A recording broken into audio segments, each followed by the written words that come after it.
the hearing and a couple of preliminary matters before we call Mr. Blair back up. One is our crack IT team made a valiant effort to figure out a different way to operate these microphones. The good news is there is a different way to operate it. The bad news is it will take a long time to get it set up. So we're the same system we've been going with, so we'll try to live with it. But if and when this trial has another session or the next one, hopefully we will avoid some of this delay and back and forth. Secondly, I want to address the CSX attorneys. Is Ray still on remotely? Oh, Ray's here. Hey, Ray, welcome back. On the question that you raised concerning the report of a presentation to the Southern Rail Commission as being an inadmissible settlement discussion. If you want to persist in that position, you need to make a showing to us. I'm going to offer you the opportunity to submit something quickly. I don't mean in 5 minutes, with a factual. I want to know what happened there. Who was there? What was said? Who had authority to settle? I thought I heard Mr. Blair say he wasn't aware of the meeting. So something more than just your conclusory assertion is going to be needed to determine whether it really qualifies as exclusion as a settlement discussion. We may have to have an offer of proof on it. And then if you are correct, we will obviously determine if it's not admissible. But you need to make a showing. I think it's too important. So, Chairman, what timetable did you have in mind? Is it end of today? Is it end of this week? Best as you can. If you could do it orally, we might accept that. If you have all the facts, or you know the people who have the facts. Sometime today, I am pessimistic that we're going to finish all the witnesses today. Just to be honest. I'd like to be optimistic, so I'll say I am, but doesn't seem likely. So we're probably going to have to come back here, which we're working on right now, and we'll let you know as soon as we figure that out. But sooner rather than later, because I want to deal with this while we're still hearing evidence. Understood. So perhaps when we talk about the next steps in terms of when the witnesses will wrap up, we can have I can have a better gauge of when we can actually provide that briefing to you. It will be filed under seal and confidential for reasons that I think are obvious and apparent given the nature of what it is that we're talking about. That's perfectly fine, but you need to know what the facts are before we could properly rule on it. So I appreciate your openness to making an effort to do this quickly. And hopefully by midday, I would hope we'll be able to talk about scheduling and then tell you when you can file it. Understood, Chairman. All right. Thank you. With that, I think we were in the middle of direct, weren't we, Jesse, with redirect, with Mr. Blair. So, Mr. Blair, do you want to take the microphone again? You know, I am told it was kind of just mythological on my part, but I thought this microphone had less delay when you were sitting there. But then they told me it was just the gremlins in my imagination. Well, let's see what happens here. If we have this problem, maybe you'll scoot over so we don't have the back and forth. Jesse, your witness. Thank you, Mr. Chair. Good morning, Mr. Blair. Thank you for being here today. I'd like to start with, you were asked a number of questions about Amtrak's work to rehabilitate the passenger stations along the Gulf Coast route. Do you recall that? Yes, I do. And there were some questions about the length of time that it has taken Amtrak to get that project underway since it was identified by the Gulf Coast Working Group report. Do you recall that? Yes, I do. Whose permission and cooperation did Amtrak need to get the repair work at the passenger stations underway?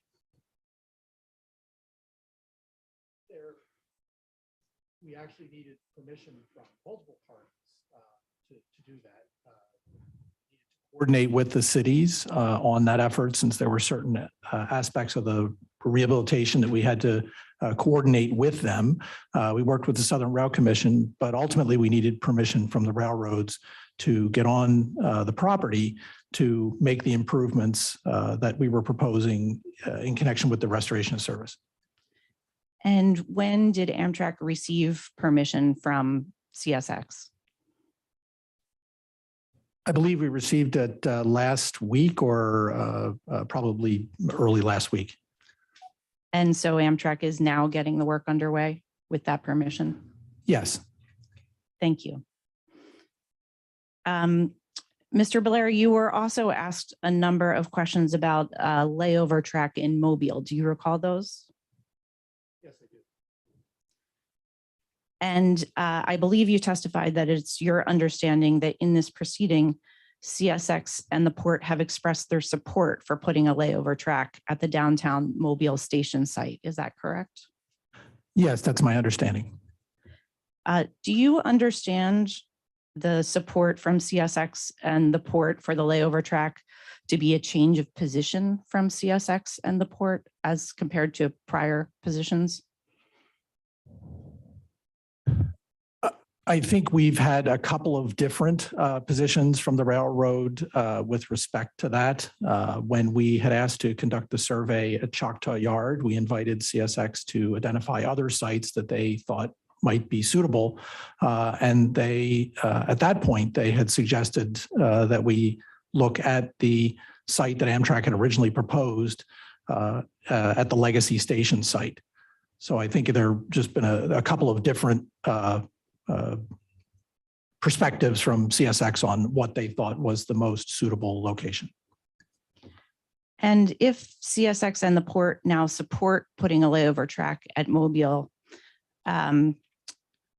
what are the next steps in terms of what Amtrak is waiting on at this point?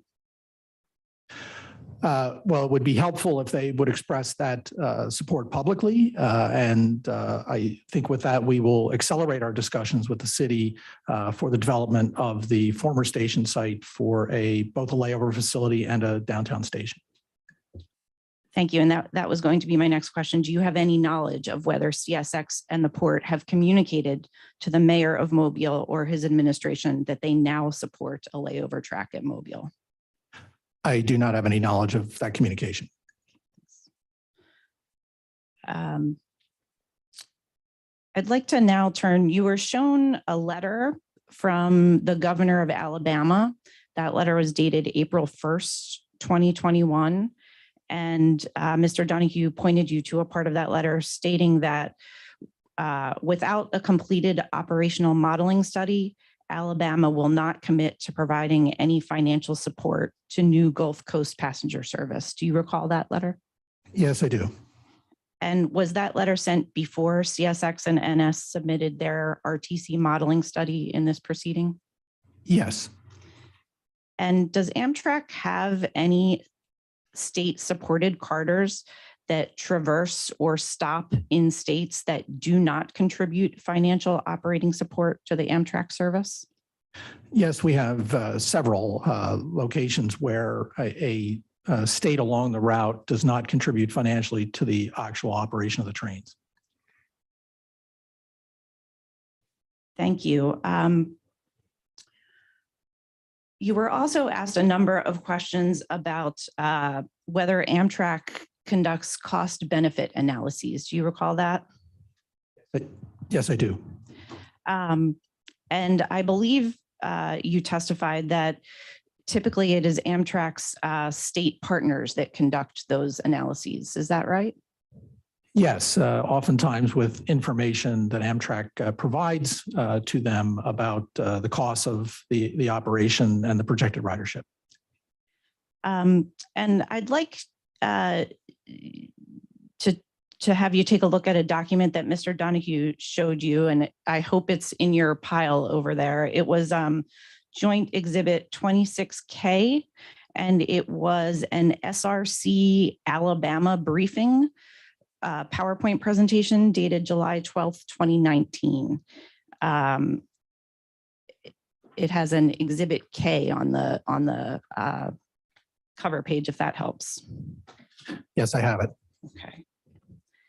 And I was going to direct you to pages 48 through 51 of that presentation. That's the Bates number or the page number? On mine, it's the only number. So the Bates number, I believe.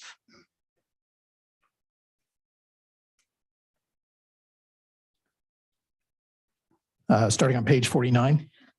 Right. 48 is sort of the cover page, and then 48 through 51. And can you just take a moment to look through that?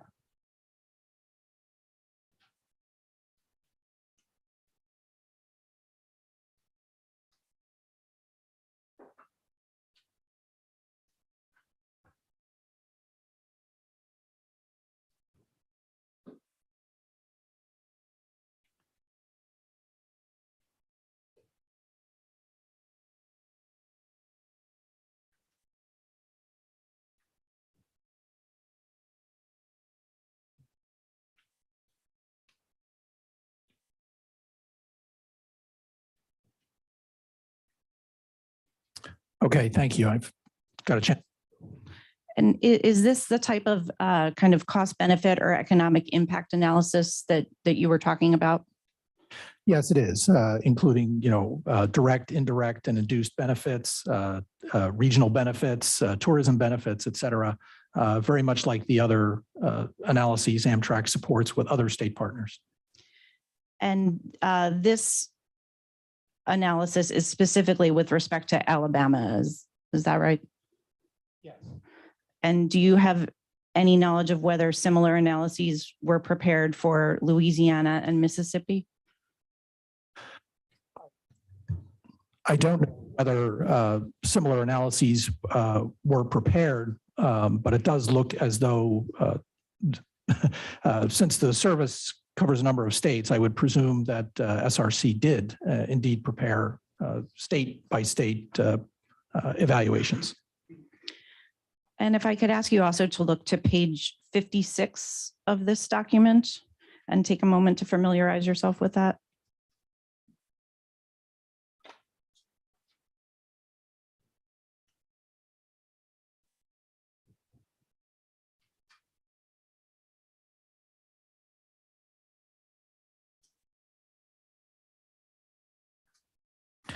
Yes, thank you. And do you see the line that says Gulf Coast service restoration will be worth at least $170.7 million to Mississippi, Alabama, and Louisiana? Yes. And again, is this part of kind of the cost benefit analysis that that the state partners normally undertake and that the SRC undertook in this case? Yes. Thank you.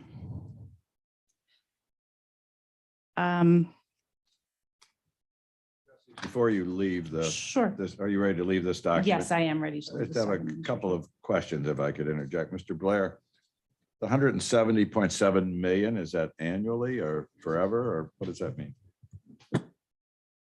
Mr. Chairman, I not being familiar with the presentation, I don't know what that is for, but typically benefits are provided in annual terms. And we're asked in general, do you make these kinds of cost benefit analyses? You don't know exactly how SRC did this, but where do these numbers on tourism and labor come from? Do they come from comparing this to other impacts from other similar Amtrak lines, or how do you put these projections together? Typically, those are done by third-party consultants that do economic analysis. In one of my former roles, I did these kinds of analyses, not for passenger rail, but for freight operations. And there are ways in which the spend of the construction is incorporated in the analysis and the secondary benefits of that, and then also the ongoing effects of the additional mobility and travel options available to the citizens of the area. Yeah. I just want to differentiate what can be termed important to say impact is different than on what are actually benefits of the service, right? In other words, it's not your contention that whatever spending on labor to build something is just a pure benefit. I guess what would you, I mean, there is. Here's a way to think about it. If Amtrak were to decide or CSX were to decide for people to dig everything with spoons, you would spend a lot of money on construction, and that would not be a higher benefit of the project. You mean a higher benefit by using spoons as opposed to shovels? I mean, I guess I'm trying to understand what the question. What is being put up, I guess, as there's a difference between economic impact and a benefit. And what I see here is labor costs for railway construction, railway stations. And that might be an impact, but that's not a benefit. I guess as I read on page 49, there are two categories of benefits that are provided here. One related, the first table indicates what an economic benefit to the region as a result of the railway construction for the 4-year time frame of the construction. But then below that is reported an annual impact of railway operations, which is labor which the employment there is listed as 8 employees, presumably new employees, the labor income, the value added to the regional economy, and then direct and indirect benefits and induced benefits just for the rail operations. Right. I guess what I'm suggesting is an incremental increase in business activity could be considered a benefit. I think the mobility claims that you're putting forward, if somebody can reduce their transit time or have a better transportation experience, that's a benefit. Spending money on someone to build something is not just a pure benefit because there's a cost associated with the labor and that, that person has alternative activities that they can do with their time. And so I guess all I'm suggesting is that if this is being held up as a cost benefit analysis, I would wonder whether or not what is being claimed as a benefit is consistent with the guidance in, say, the FRA cost benefit guide or the OMB circular A4 in terms of how to properly consider labor and capital costs in the context of a cost benefit analysis, and what's truly a benefit and what's truly and what might be properly phrased as a cost. It's not to say that all costs can't have benefits, but I would just say that spending money on construction is not in and of itself a benefit. I don't think it's generally regarded like that in the cost benefit literature. I can't comment on how this benefit was or how these benefits were established or whether they comply with the federal guidelines. The thing is, there's nothing in this there's nothing in that I can see that talks about the costs of the service. For example, there's no consideration in the report about potentially any type of cost, but cost on the freight network either. In this presentation? Yeah.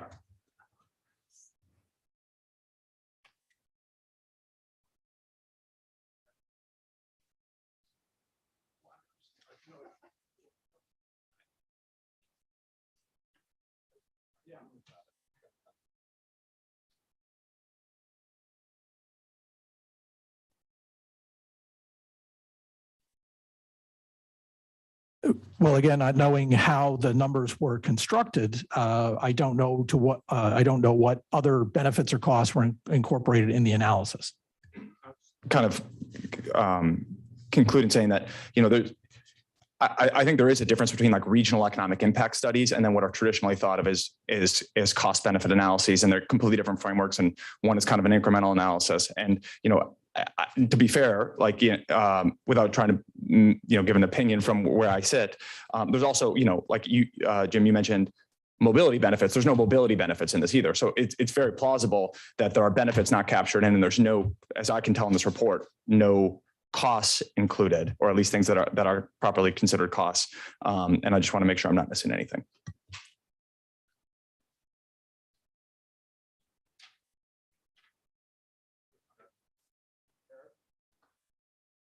Jesse, would you look at the at page Bates page 50? Yes. And at the bottom of that page, it reads, the economic benefit report is available through www.southernrailcommission.org. Yes. Do you know if that report is part of the record in this case? I do not know, Member Headland, but we'll find out and supplement if needed. Thank you.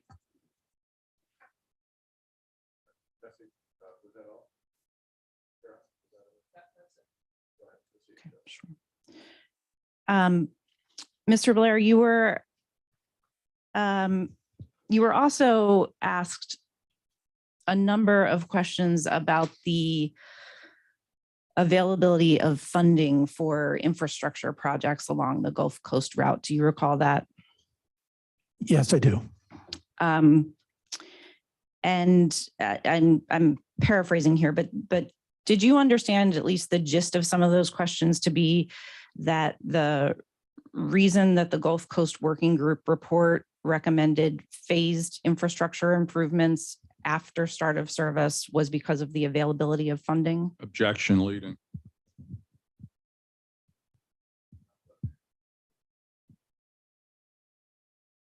I don't know that the report identified how. I don't know the report identified the basis for the funding or the phased funding that was identified. I surmised that the report did indicate that as funding was available, the projects could be advanced. But I can't confirm that the basis of the report's phasing was specifically related to funding. And I believe you were asked sort of now that more funding is available through the IIJA or otherwise, kind of wouldn't it make more sense to put the infrastructure in place before service starts? Do you recall that? Yes. What is your view of what would happen if the board ordered that certain infrastructure must be in place prior to starting Gulf Coast service, but the board did not order a date certain by which Amtrak could start service? I would be concerned that the projects could be delayed or prioritized or not prioritized by the railroads, and it might be another decade before the Gulf Coast sees a restoration of service. Without having that date certain, the parties would perhaps have no interest or incentive to prosecute each of those projects promptly. Thank you, Mr. Blair. I don't have anything further. Recross? Yes.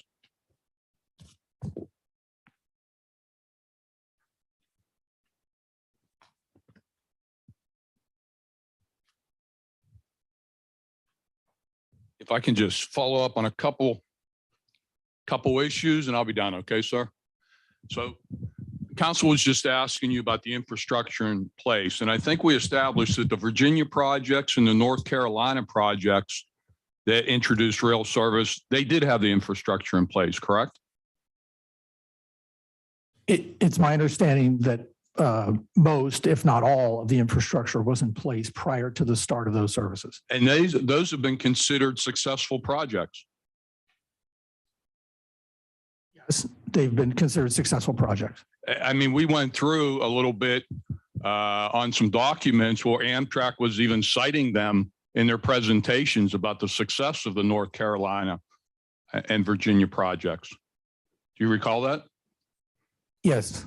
And if we can go back to the document about the cost benefit analysis. Do you have that in front of you?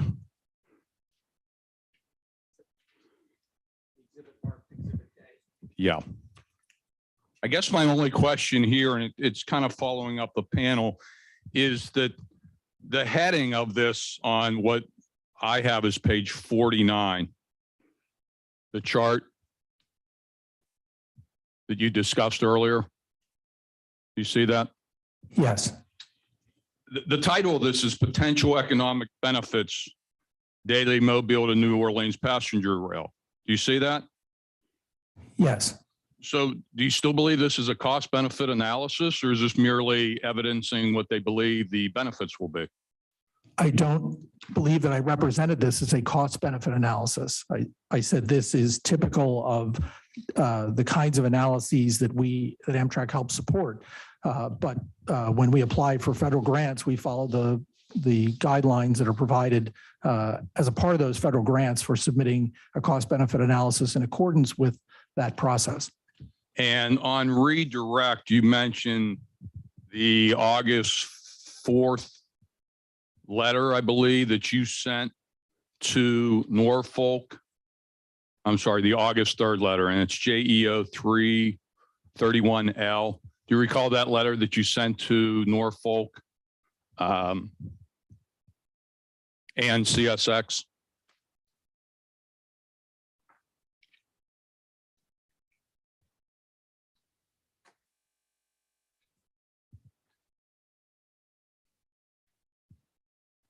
Yes, Okay, and the date of that was August 3rd, 2020? yes, So that would be about 8 months after you signed the various agreements on the data sharing? yes, And isn't it true that CSX responded and Norfolk Southern responded to your letter to them? I'm sorry, I didn't hear you.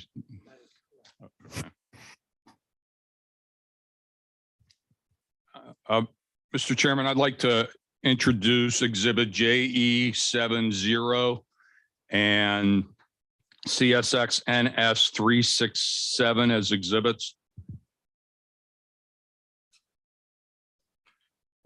We're going to hand them out. They're the response letters from of NS and CSX to Mr. Blair's letter.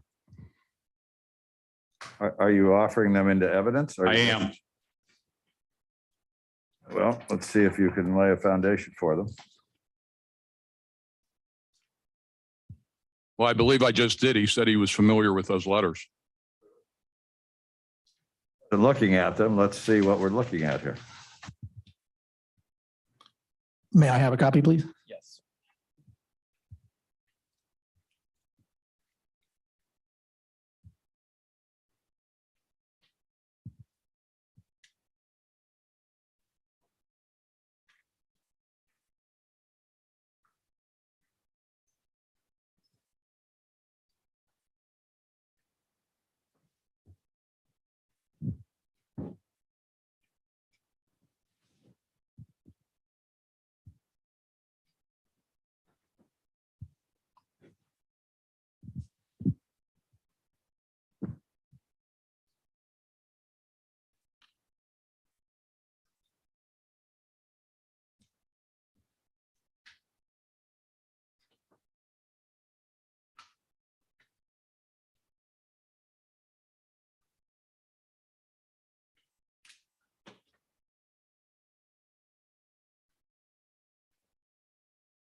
Mr. Donahoe, while he is looking at this, you said these letters are in response to letters that Mr. Blair sent. Who introduced the letters that Mr. Blair sent? I don't have them in front of me. Was that during your direct? No, or that was cross? during During council's redirect. redirect? Yeah, Okay. on Monday. Thank you.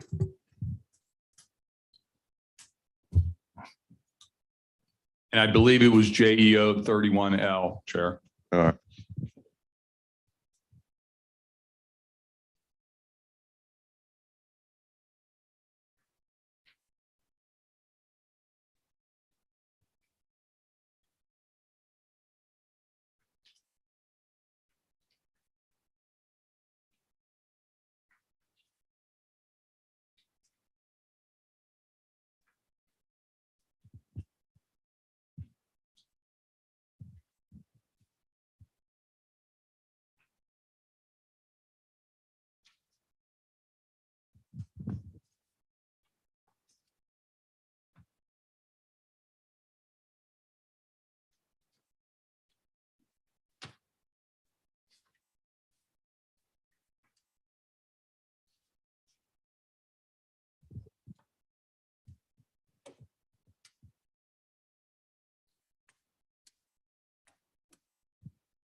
Thank you. I've had a chance to read it. Okay. Do you recall these letters? Yes, And you would agree they were in response to the letter that you sent out on August 3rd, 2020, correct? yes, And your letter of August 3rd, 2020, that came after the concerns issued by the FRA that unless they receive certain types of data, they would no longer fund these types of projects. Do you recall that?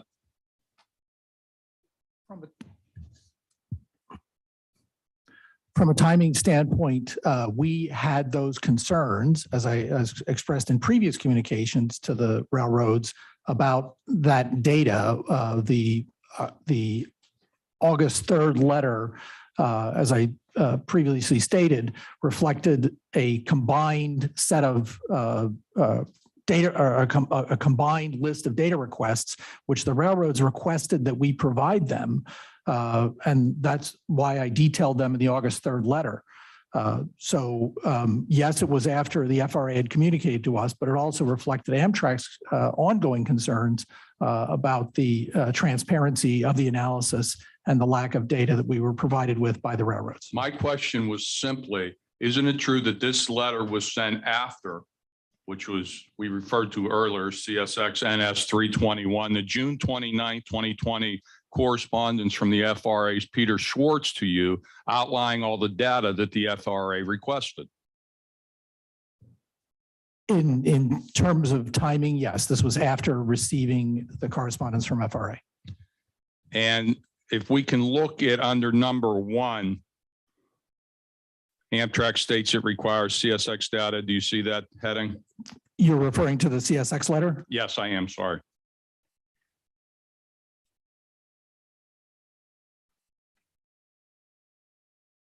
Yes. And that letter was August 4th. Do you see about midway through that paragraph, according to HDR? Do you see that? Yes. And this letter states, according to HDR, the necessary data items remaining are Amtrak's proposed schedules, along with some related data and information about Amtrak's plan for equipment layover purposes in Mobile.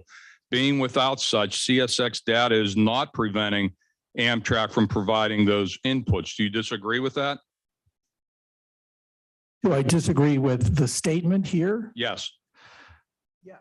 Do you disagree with CSX's position here? Yes. What Amtrak was attempting to do at this point was to develop schedules that were minimally disruptive to existing freight operations. We did not have any understanding of the freight operations at this time. So we asked for that information in the August 3rd letter. CSX's unwillingness to provide that data, although we ultimately worked with the heat maps, we asked for that information to have in advance of proposing schedules to HDR. In the next paragraph, the letter from CSX states, in addition, CSX has proactively reached out to Amtrak and offered to assist with Amtrak's formulation of schedules. Do you agree that that was done by CSX? Yes.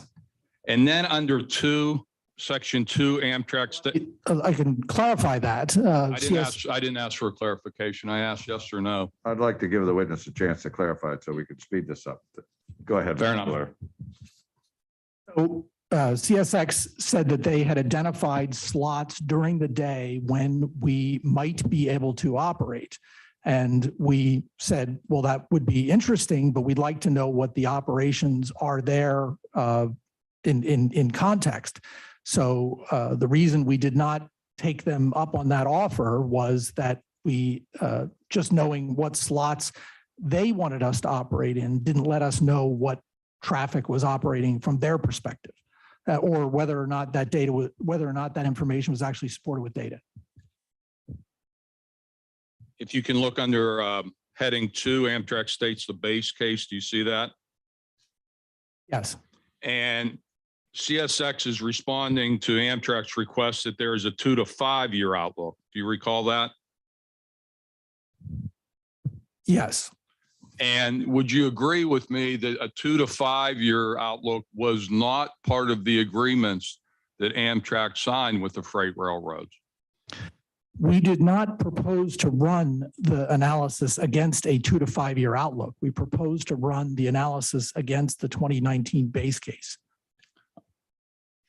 In the agreements that you meaning Amtrak signed with CSX and NS, did it ask for any type of run for the 2 to 5 year projection?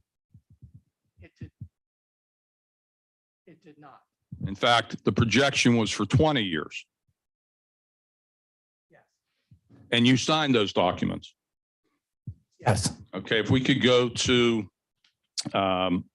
Section 3, Amtrak states that all the information it is seeking. Do you see that section? Yes.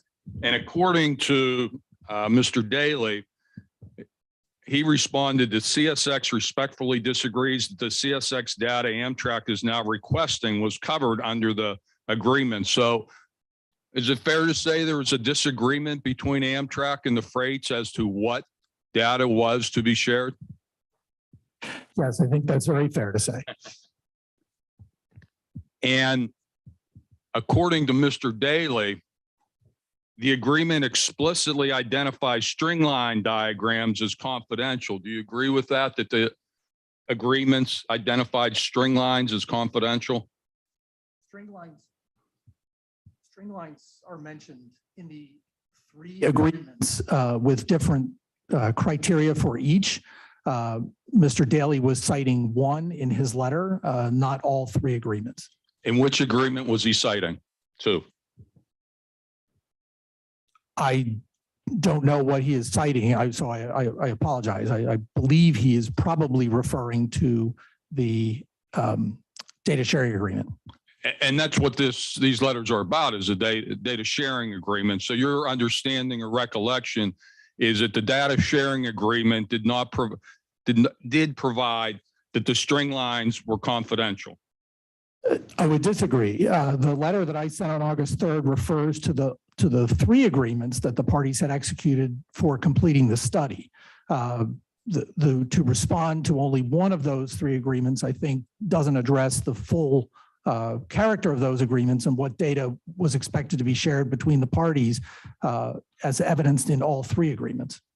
And Mr. Daly said in the last sentence of the first paragraph that the parties agreed to designate HDR as a repository of this confidential information so that HDR could ultimately process the data into a new form that was appropriate for sharing as a study.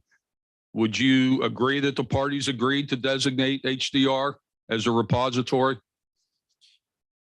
For some of the confidential information, yes, HDR would be the repository. For what was identified in the agreements that only HDR would see. But there were several references in the various agreements to what inputs and assumptions would be shared with Amtrak that were not shared with Amtrak. And if you know, wasn't the vast majority of this data or inputs that you were seeking in this letter were provided to Amtrak during the discovery process in this particular case? I was not able to view that information. It was designated highly confidential, so I can't tell whether all of this information was provided to counsel or not. Did you hear Mr. Crowley's testimony that he was retained in October of 2021? Yes, I did hear that.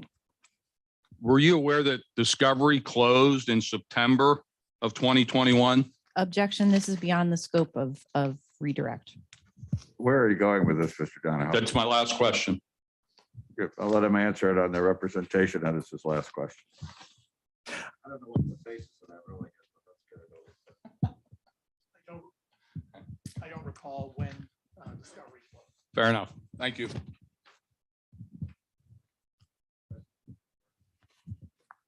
Mr. Blair. The court would like an opportunity also. Okay, go ahead, Mr. Wimbish. Thank you.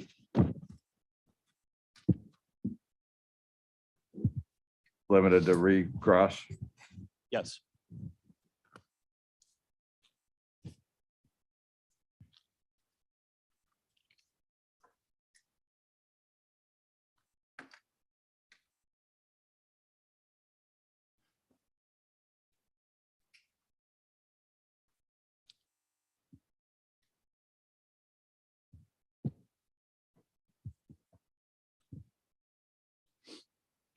Mr. Blair, do you recall your counsel recently asking you some questions about a supposed change in the port's position on the Mobile station track?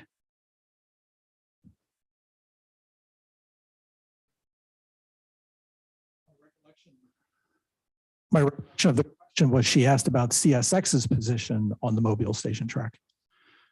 Can we check the record on that to see whether or not counsel did indeed attribute a change in position to the port in addition to CSX? I think this would be in the redirect. I think in the one of the first two questions, it would be change in position, I think, this morning. It would be this morning. You understand the support from CSX and the port for the layover track to be a change of position from CSX to the port and the port as compared to prior positions. Answer, I think we've had a couple of different positions from the railroad with respect to that when we had asked to conduct the survey at Choctaw Yard. We invited CSX to identify other sites that they thought might be suitable, and they, at that point, they had suggested that we look at the site at that Amtrak, that Amtrak had originally proposed at the Legacy Station site. So there would just have been a couple of different perspectives from CSX on what they thought was the most suitable location. Thank you. I think that's yes. So did you hear the first part of that when it referred to a change in position by both CSX and the port concerning the Mobile station track? Yes. This answer clearly was limited to CSX. Mr. Wimbush? His answer was directed, I thought his answer was yes, but not, okay, so, No, it so I was just wanted to clarify explicitly- that, Mr. Blair, did you state, to be clear, or did you intend to state that you understood that the port had changed its position about the installation of a station track in downtown Mobile?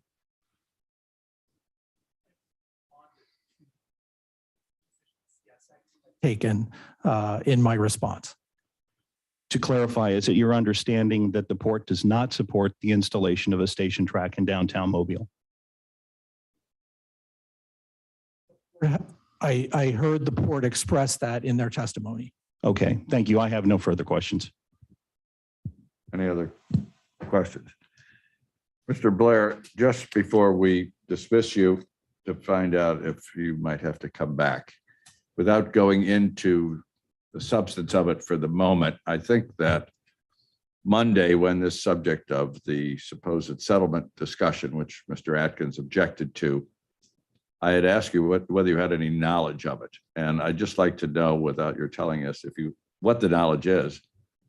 Are you aware of any presentation to the Southern Rail Commission in terms by CSX last year? And if you are, then depending on the outcome of this, we may ask you to come back. That's all. I just want to know if you know about it. I am aware of a presentation that was given to the Southern Rail Commission. You weren't present. But no, I was not present. Somehow or another was reported to you.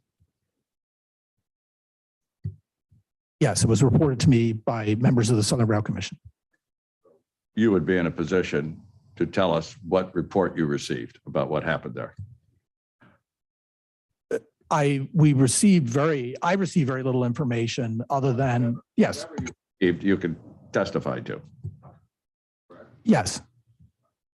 So depending on the outcome of Mr. Atkins' presentation, we may ask you to come back and fill us in. So with that admonition, unless if anybody else has anything to say to you, you are excused. Thank you very much. Next witness is Mr. Fapp. Is that correct, Jesse? Yes, it is, Mr. Chair. Ms. Bracy will be examining Mr. Fapp. While people are taking their seats, if I can have council's attention here for a moment. The board is very intent on completing the witness part of this proceeding as expeditiously as possible. As I said an hour and a half ago, I'm not optimistic we'll finish today, but if we can, that would be our strong preference. And I say that without limiting anyone's ability to question as much as they think they need to question on either side of this issue. I would admonish council to not cover a lot of territory that's already been covered, or just to ask a witness to validate if they've heard some other witness's testimony. But I'm not going to cut you off if the questioning is proper. What I do want to advise the parties is that the board members have all adjusted our schedules. You know that we have been summoned to Congress tomorrow morning at 10, which I think all will concede takes precedent even over this hearing. So we will be at Congress at 10. We expect to be done there by noonish. It's the board's view that we should if we don't finish today, and we can finish tomorrow, that we reconvene tomorrow at 1 and finish. If we don't finish today and we can't even finish tomorrow, then we will pick another date and not convene tomorrow afternoon. So council may want to consider their schedules. We should only at most have one witness left tomorrow, or maybe even a half a witness. So I wanted to advise, we've been very busy up here and last night trying to adjust our schedule so we could complete this evidentiary portion of this hearing. Sure.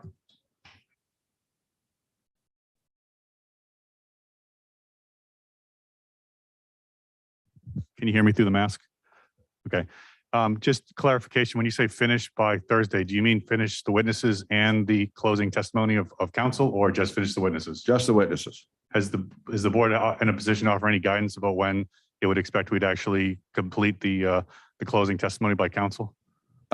We will be able to talk about that when the last witness finishes the last word out of their mouth.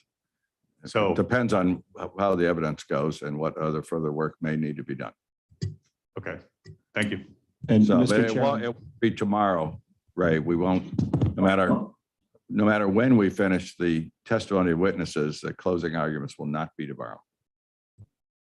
Okay, and Mr. Chairman, if I could, I apologies. I'm remote today because my son tested positive for COVID this morning. Can the board give us some guidance as to what time it's planning on finishing today and tomorrow if we start? Because I think that would help the parties understand, whether we could finish tomorrow. Good question. So sorry about your son, Matt. Hope you're feeling okay. Yes, he's fine, but The little ones tend to be luckier. We will go, the plan was to go to around 6 today, depending on whether we're on the verge of finishing somebody, if it takes an extra 15 minutes. And if we go to the very last witness and well, it depends on what time, because there's going to be some discussion when the last witness is done. And I don't want to be here till 8 o'clock tonight. So I think we're aiming at 6. Tomorrow, we would also aim for 6. The board member ability to change their schedules depended on people up here getting an 8 o'clock plane. So, and I don't think it would be safe to bring us back here before 1, except I have 2 congressional experts up here. And if they think we'll make it back before 1, we can start at 12:30. The Congress said we should plan to be there from 10 to 12.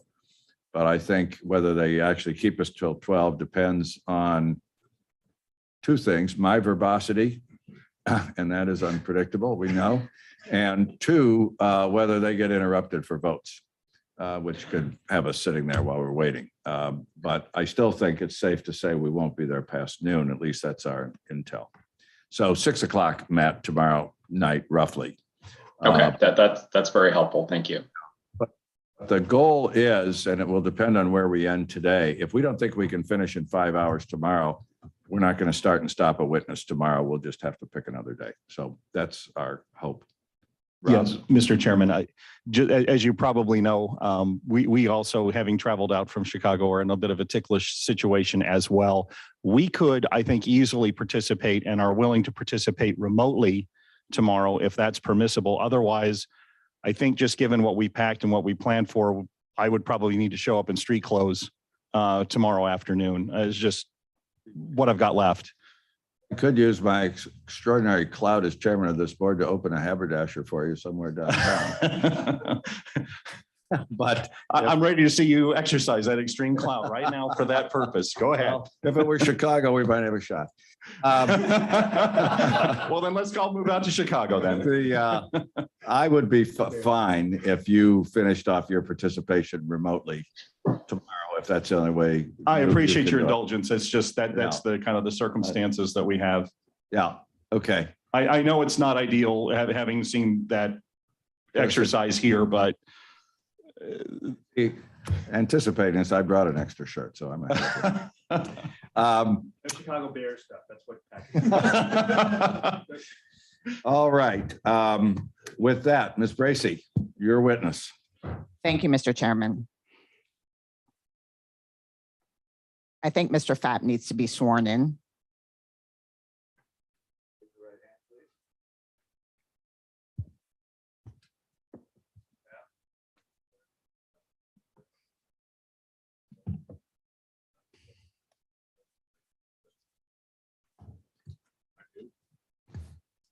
Thank you. State your full name and spell your last name for the court reporter. Daniel L. Fapp, F as in fire truck, A as in apple, P as in Paul, P as in Paul. And tell us a little bit about your education and background. I received a Bachelor of Science in Business Administration from the California State University, Northridge in 1987, and a Master of Business Administration from the Eller School of Management at the University of Arizona in 1993, with concentrations in finance and operations management. And where do you work? I am currently a Senior Vice President with L.E. Peabody and Associates. And what is L.E. Peabody and Associates? L.E. Peabody is an economic consultant firm with specialties primarily in the transportation and fuel supply market spaces. And how long have you worked there? I've been with L.E. Peabody for 24 years. And what did you do before that? Prior to joining L.E. Peabody, I was a transportation and railroad manager with BHP Copper in Arizona, where I was responsible for the administration and financial and several operation aspects of our transportation operations, including 3 of our common carrier shoreline railroads. And did you have any positions before that?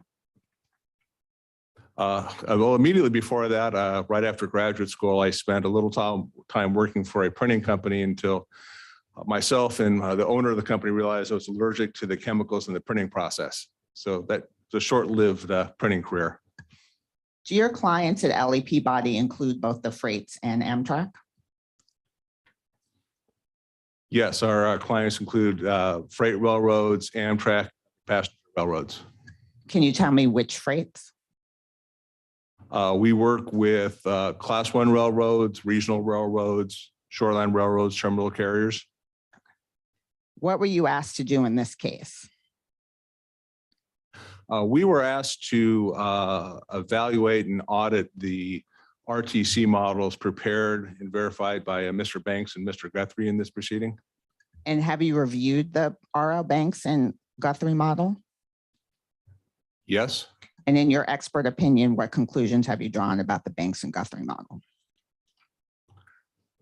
In my opinion, I don't believe that the models can realistically reflect the impact of Amtrak introduction or reinstatement of Amtrak operations on the Gulf corridor. Can we talk a little bit about train movement data? Sure. I don't want, my opinion that the RTC model that was presented by Mr. Banks and Guthrie can't reliably reflect the introduction of a reinstatement of Amtrak service on the corridor. How did the Banks and Guthrie model address the use of train movement data? What they did, instead of relying upon actual train movements, as is customarily done in RTC cases presented before the board, they used train movement data instead to create what they call a normal operation across the corridor instead of modeling actual operations. And how is train movement data normally addressed? In RTC models presented before the board, and even in the RTC models we use in our commercial practice, usually we reflect actual operations or actual train movements as they operate over the network. And what makes the way that Banks and Guthrie address the train movement data problematic? One of the primary issues is you can't tie it back to actual operations, what happened in the real world. Normally in these STB cases, we're able to follow the flow of information from raw data, raw train movement data, all the way through the input into the RTC model. In this instance, we weren't able to do that. Okay. Can you describe how the train departure times are addressed in the Banks and Guthrie model? Yes. Instead of using actual train departure times from locations, Mr. Banks and Mr. Guthrie used a randomized process to develop their train departure times. What does that mean to, what does it mean to link and document the data? It's customary in STB proceedings to have a complete flow of data from the base documents all the way on through to the evidence. That way, the other parties, as well as the board staff, can identify where all the information comes from and to verify that information.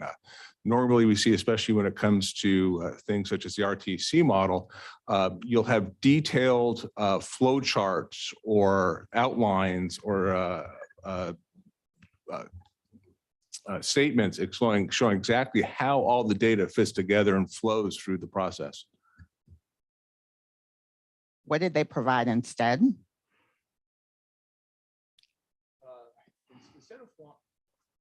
Instead of providing this sort of detailed information, what we received was some disparate work papers, some narratives describing some of the basic functions across the line without a clear roadmap of how all the data moved from the raw data up through the RTC model. Banks and Guthrie claim that the RTC simulations they submitted were conservative and reflected typical operations. In your opinion, was that the case? I would say it's tough to say it's conservative because some of the inputs they use are not what you normally see in RTC models. Repeat the second part of your question, please. Sure. In your opinion, was the model conservative and reflect typical operations? It's difficult to say reflect typical operations because the data they used wasn't complete. We had some narratives that gave a general description as well as some disparate work papers. Can you give some examples? Sure. Normally what we'd see in these instances would be as I indicated before, a flow of data moving from raw data, train movement data, rail car movement data, yard logs, that sort of thing that shows the actual movement of trains across a network. And that would then be summarized. You'd see a complete list of these trains as they would operate. In this instance, that wasn't presented in this case. So Mr. Peterson, who's out there in the world somewhere, can you please pull up Amtrak Exhibit 5 at page 3?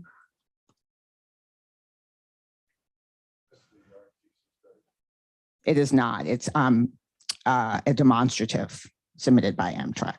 So it's at tab 4 of your binder. Yes, sir.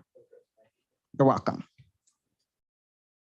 And it's labeled page 2, but it's at page 3 of the PDF, if that's helpful.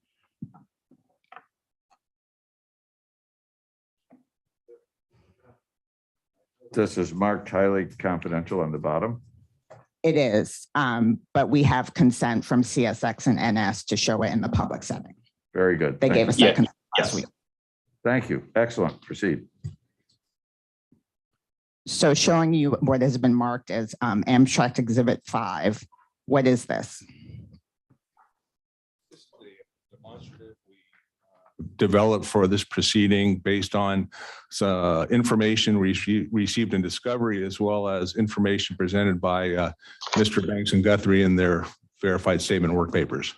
And what is the number down there in the corner on the left? Under where it says source NSR 0004277, that's a Bates number from where this information came from in discovery documents. And then presumably that document shows it comes from NS, is that correct? Yes, this is produced as part of NS's discovery in this case. Okay. And what does the left side of the chart show?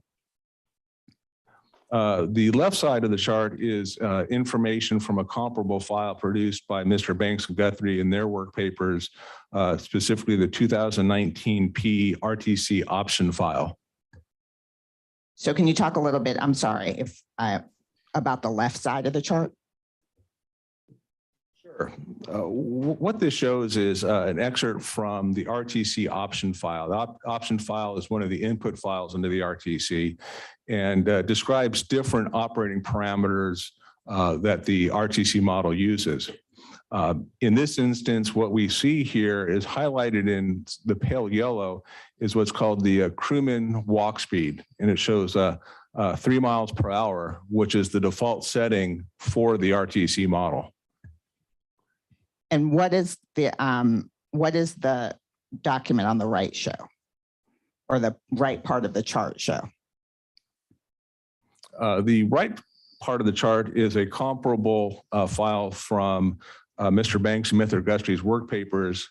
Like I indicated before, the 2019P option file showing the crew walk speed being reduced to 2 miles per hour from the default 3 miles per hour.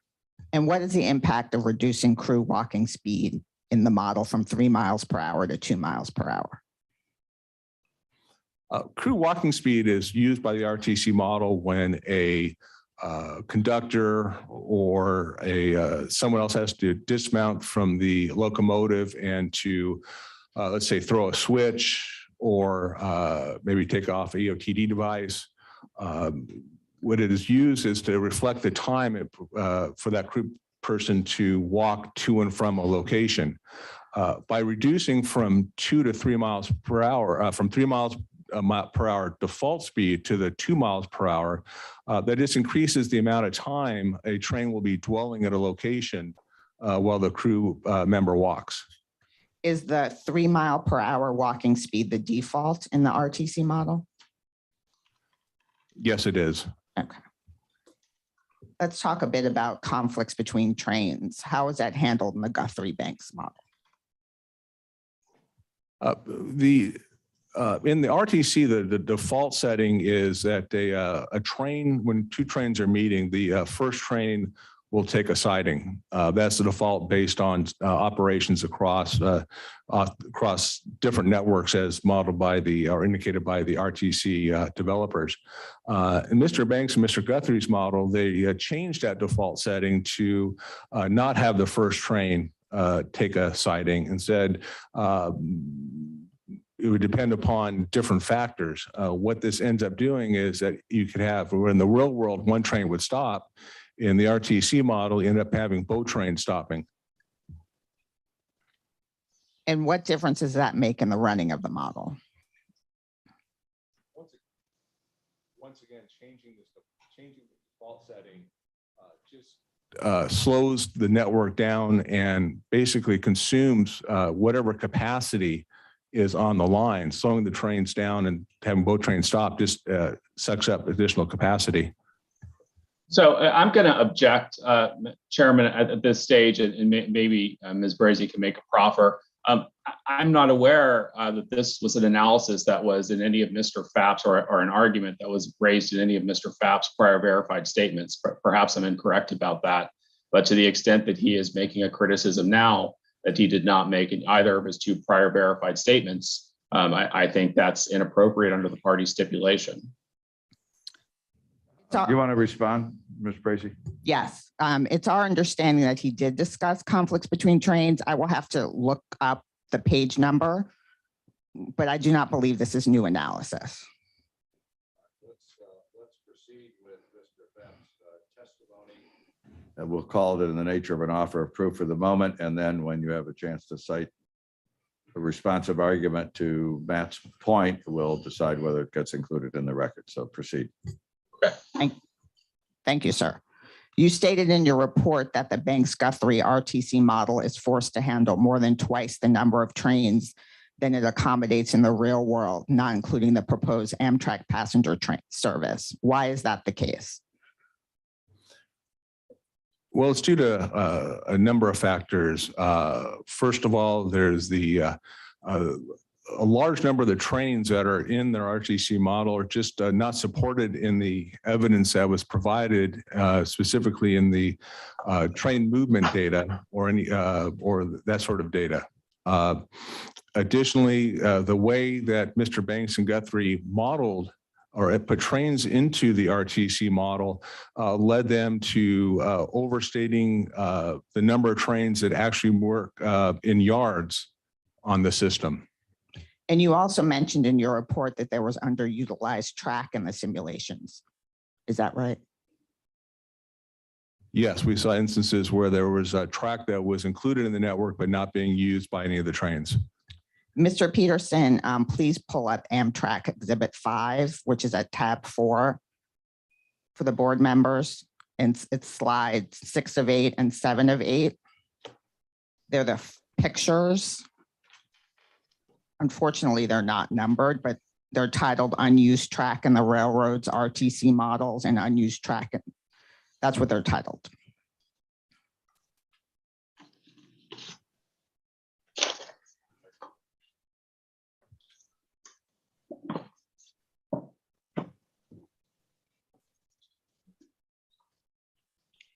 Everyone have the page? So what do these depict? The first picture shows a schematic or a picture of the CXC Montgomery, Alabama yard as was included in Mr. Bank and Guthrie's RTC model. On the right-hand side shows a legend showing color codes for how often those tracks are used during the RTC simulation, with the sort of magenta colored being more than 30 trains traveling over the period, with black being no trains. And what we see here, we see several tracks that are not being used during the RTC model period for this yard, which would indicate there's capacity in that yard for additional traffic. And what does the next slide show? Before you leave this, could you tell us what does the Montgomery Yard empty tracks have to do with this line? Mr. Banks and Mr. Guthrie included the Montgomery Yard in their analysis to reflect the downstream and upstream effects of adding passenger traffic. I think they also indicated that the addition of passenger traffic on the line between Mobile and New Orleans could have downstream impacts. So what this is showing is that even if you add this traffic, there's still capacity on the Montgomery Yard that's not being utilized. Let's talk about the next page. What does that show? The next page shows on the left-hand side a schematic or a screenshot. It's called schematics. This is actually a screenshot from Mr. Bank Guthrie's RTC model of Gulfport, Mississippi. The horizontal line is the CSXT line that's running between Mobile and New Orleans. The vertical line is a KCS track. And then you see the connecting track between the CSXT line and the KCS line. You'll notice at the top that the KCS line has only one track. On the right-hand side is a satellite photo taken from Google Earth of the same line. You can see in this instance, the sort of the slanted line going from the lower left to the right, that's the CSXT line. And then you see the line connecting that line to the KCS line. In that instance, you see the KCS line actually is a double track, whereas you have in the RTC model presented by Mr. Banks and Guthrie, a single track modeled. Fab, how far does that double track extend? Is that relevant to these drawings? Based on the satellite photos, it extends quite a ways up toward the KCS yard.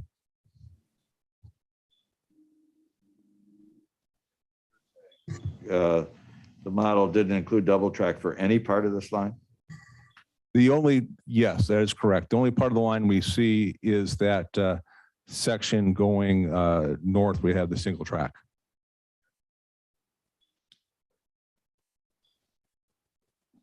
Mr. Peterson, if you could please pull up Amtrak Exhibit 5 at page 8 of 8, which is the next page. in tab 4 for the board members.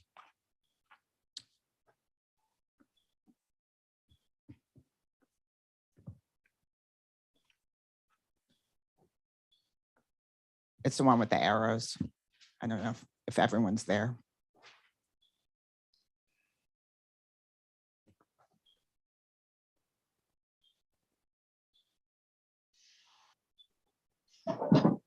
Please describe this table. This table is a reproduction of Mr. Guthrie's table 19 from the RTC report. I should say qualify the opening RTC report. And what we've done here is that in Mr. Banks and Guthrie's table, they just showed the percentage change. What we've done is we've included the numbers from their work papers that show the numbers that went into calculating that percentage change. And can you walk us through from left to right the percentage change in modeled freight train delay per 100 miles? Sure. The first metric we see there, change in model freight train delay per 100 train miles. That metric reflects a normalized delay value for freight trains or any trains operating on the system. In this case, it's the freight trains and yard trains, that sort of thing. One of the issues when you look at things on a normalized basis such as this, it doesn't take into consideration the actual length of the movement. For example, if you have a short haul move that moves 5 miles and it is delayed for 3 minutes, that equates to a 1 hour delay per 100 train mile. That's how we reported in this chain or freight delay per 100 train mile. Even though it's reported as a 1 hour delay per 100 miles, that train is actually only delayed 3 minutes. So showing things in this sort of way can sort of distort what the actual impact of the delays are. And what's the next percent change in modeled freight? Can I have lunch? No. I'll address that on the side. I'll take a cheeseburger.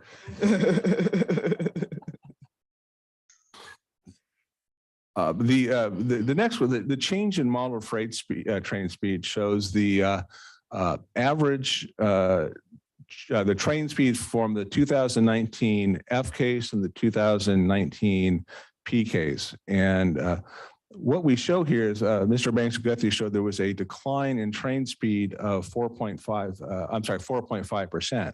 Well, actually, that equates to a change in 0.7 miles per hour. It's one of the issues, which the only things on a percent change basis is it doesn't give you any sort of context about what's lying behind the actual numbers here. So here we're talking about a 0.7 of a mile per hour change after in the inclusion of Amtrak passenger traffic. Thank you. And what's the percent change in dispatching conflicts?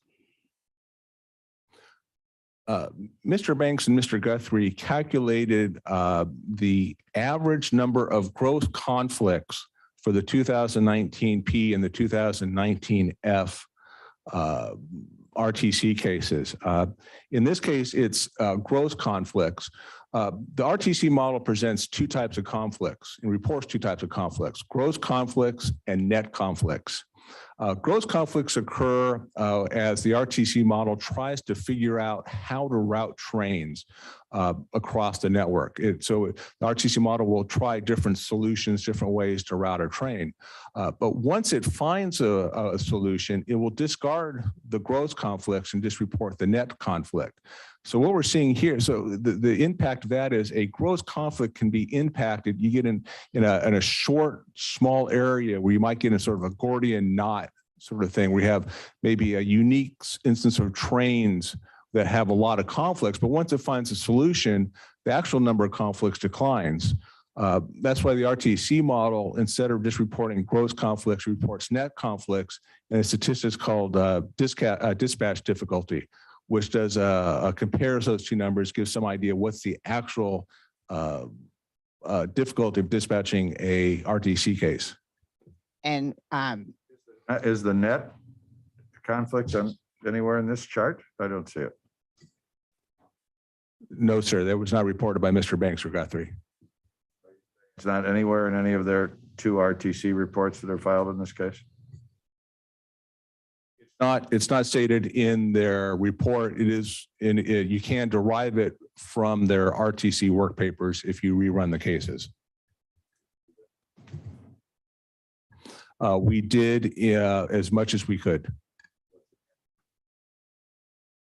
What you see is you have a much lower number of net conflicts than gross conflicts. Have that number with you? Can you tell us? No, I don't recall what the specific numbers off the top of my head across all 30 cases.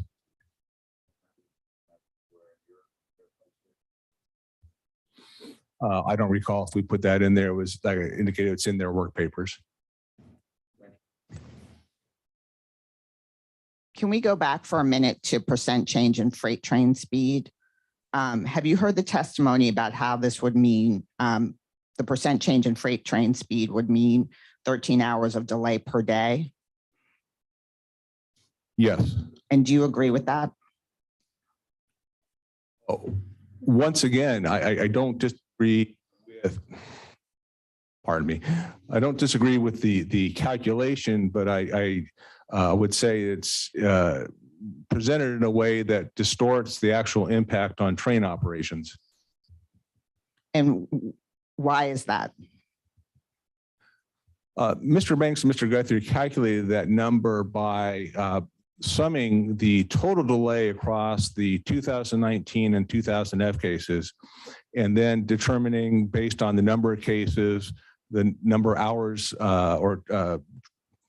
trains, or sorry, number of weeks those cases represent. They come up with this 13 hours delay on average. But what they didn't present was the number of trains that's reflected across. The 2019 F and the 2019 P RTC cases had approximately 19,700 trains in them. That's presented in their work papers. When you look at that 13-hour delay on a per train basis, it comes to a little over 11 minutes per train. But doesn't sound right. 19,700 into 13 hours. So you're not dividing all of those trains in there. What they did is that they summed up the aggregate delay all 30 cases. They took that aggregate delay, divided by 30 to get an aggregate delay per case, then divided that number by the number of days in the RTC model to come up with a delay of 13 hours per day. How many? You said there were 19,700 trains. You're saying in the whole 30 runs, there were 19,000 trains. That is correct. Divide the number of trains per day into the 13 and get the 11 minutes. Is that what you did? Yes, you can do it that way, or you can just take the total delay or difference in delay hours that they calculated, which was approximately 250,000 seconds. The RTC reports that in seconds, divided by the 19,700 trains, you come out approximately 11 point, I think it's 6 minutes. so moving on to the percent change in delay to other New Orleans railroads. What does that statistic mean? This is a rather curious statistic. What Mr. Banks and Guthrie calculated here was what they called the aggregate. What they showed here were in their work papers was the aggregate, what they call delay time for foreign trains trying to get in the system. These were trains coming on the very western part, I believe, from the NOPB and the UP BNSF. And they calculated this by adding what it's called the origin and off-network delay time plus what they call or I think they call it runtime, which is the actual time less the dwell statistics. And what we see here are the aggregate delay. I believe they've converted this to minutes. It's a curious statistic because the majority of this numbers come from a single report in the RTC model called the report file. And it reflects time that is occurring nowhere on the RTC network itself. It's somewhat analogous to saying that, we have a long delay on 495 due to an accident. Therefore, we're going to have a similar delay on 95. It's curious in that way. It's also curious in that in looking at their other tables in the report, this statistic seems to be negatively correlated between the amount of time trains are remaining offline and the addition of additional infrastructure, which is counterintuitive. Normally, if we'd see something like that, we'd go back and reinvestigate the basis of the model and how we networked it to try to determine if there's an issue with that part of the modeling. And what about the percent change in recrews? Recrews? You're welcome.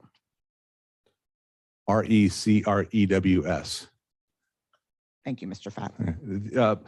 What we're showing here is the total number of recrews across all 30 simulations for the 2019 P and the 2019 F. And we see that Mr. Banks and Guthrie is saying you're going to see recrews increase by 37.7%. But when you look upon that,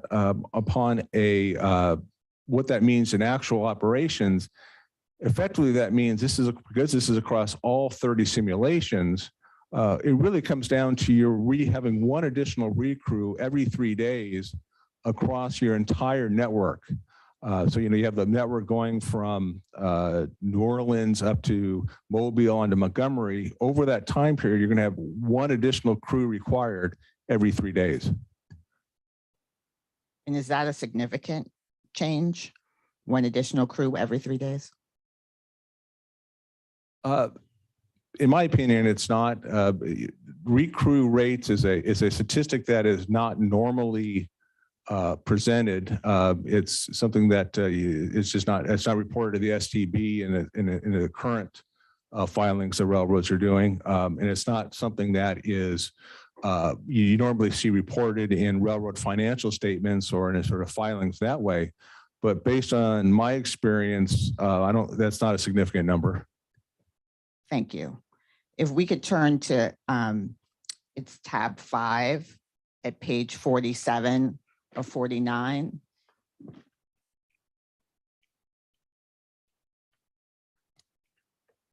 So Mr. Peterson, that's joint exhibit 423D. Yes, perfect. I'm sorry, where is this now? It's tab 5 at page 47 of 49. It should be labeled as 46, but at the bottom, it's also 47 of 49. That's way, thank you. I know it's a bit confusing. So this is also joint exhibit 23D. It's the initial RTC report. Are you familiar with this table? Yes. It's there are two numbers, page 46 and page 47 of 49. I believe that's right.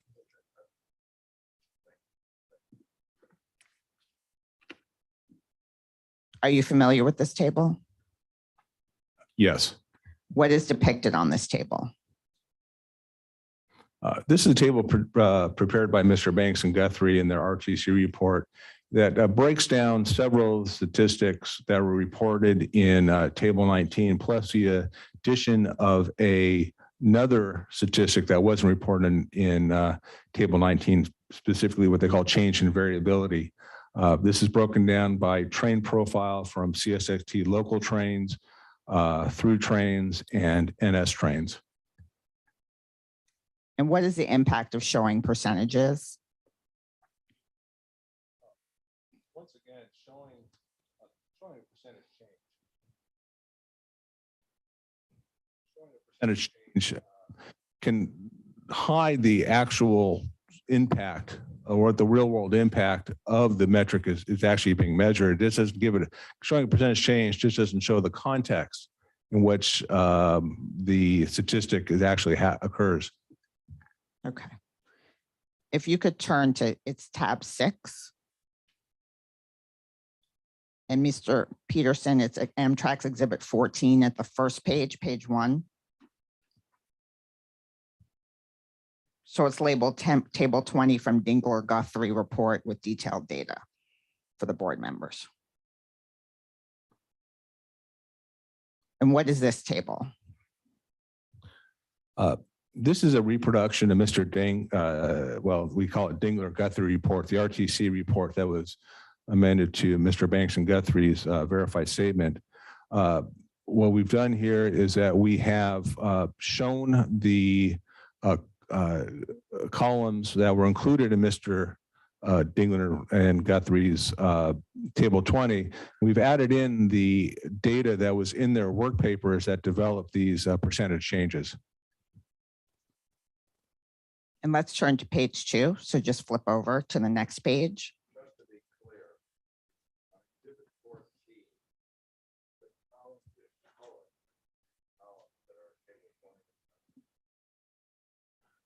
Yes, sir.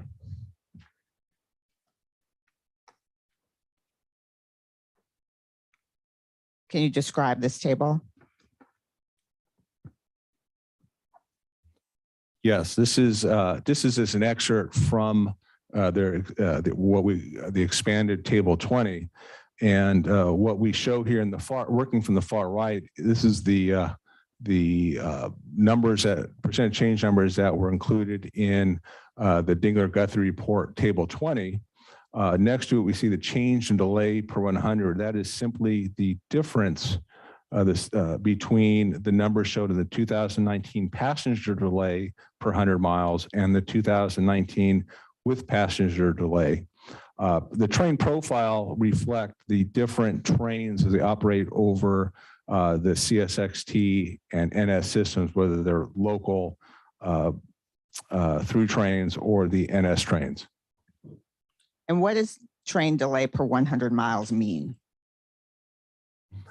As I indicated earlier, it's a normalized value that shows what the train delay would be on average if a train moved 100 miles. And what does this chart show for the CSX local trains? Well, for the CSXT local trains, showing a change of 45.4%. But when we look at the change in delay on an actual basis, we're actually seeing in total approximately 41.63 minutes per 100 miles. And does any CSX local train actually travel 100 miles? No. What does it show for the CSX through trains?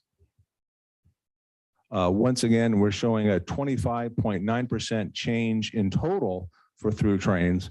When we look at it on actual numbers, we're seeing a delay of 12.52 minutes per 100 miles.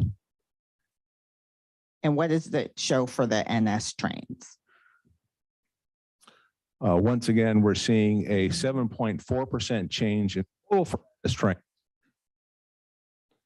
But what we're seeing is a 32-minute delay per 100 miles for the NS section of the track, which is approximately, I think, anywhere from these moves for 5 to 7 miles.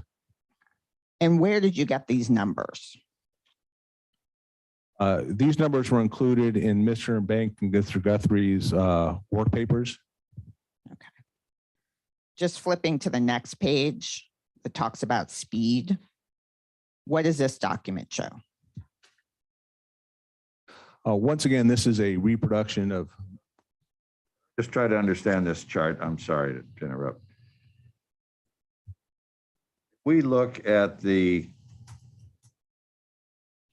column, the second from the right that says change in delay per 100 miles. And if we look down at CSX local train number 2, it says the change in delay per 100 miles is 187 minutes or 3 hours. Is that the way to read this? Correct, per 100 miles. It was 1 mile. It would be 1% of 3 hours. Is that how to read it?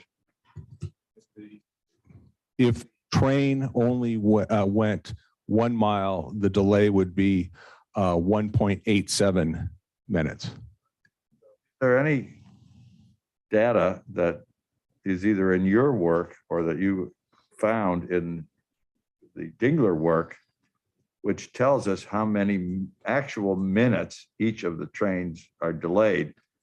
Because this doesn't tell us how many miles short of 100 each of these trains travels on this piece of paper. Is there some place that that's been compiled? Yes, sir, that's included in Mr. Bank and Mr. Guthrie's work papers. They included a database, an access database, which contained all the statistics from these runs. In that file, there is a table called trains. That table includes all the statistics, including delays and train miles. So all those numbers are in that database. All right, well, I haven't read all the work papers. I will confess. I'm not sure anybody has. But no, you haven't summarized them in a table like this, where we could just look at one page and say, oh, local 2 is delayed 1.8 minutes or 3.6 or whatever actual delay is. That's not in a table that you're presenting to us. No, it's not. Okay, thank you.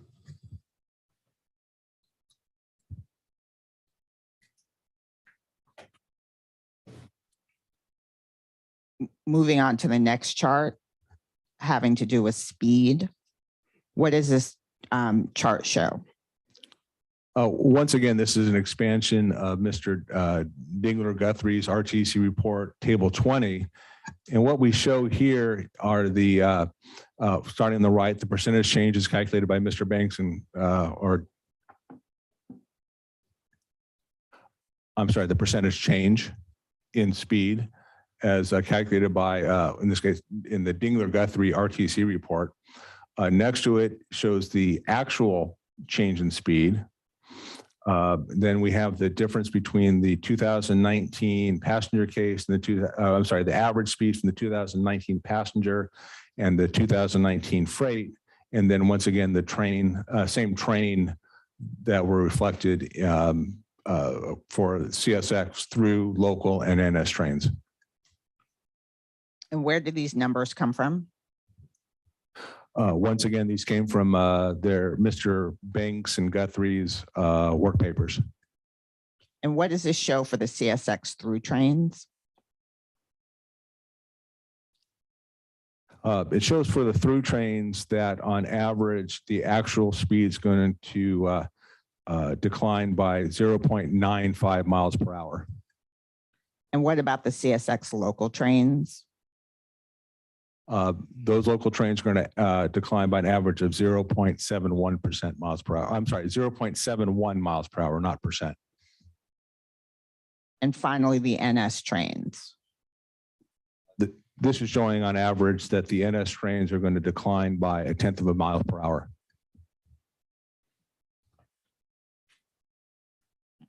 And let's turn to the last page in this tab, variability.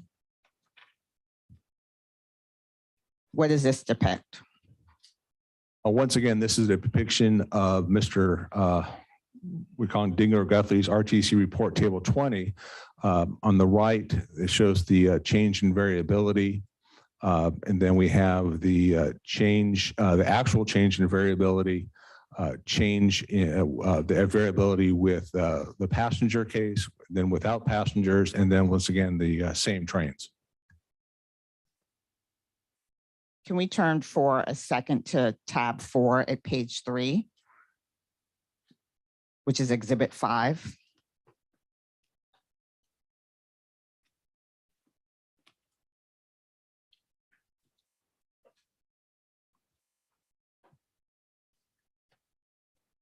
So for the board members, there's a very faint page 3 at the bottom of this page. It's titled The Range and the Change in Average Train Speeds with Amtrak trains.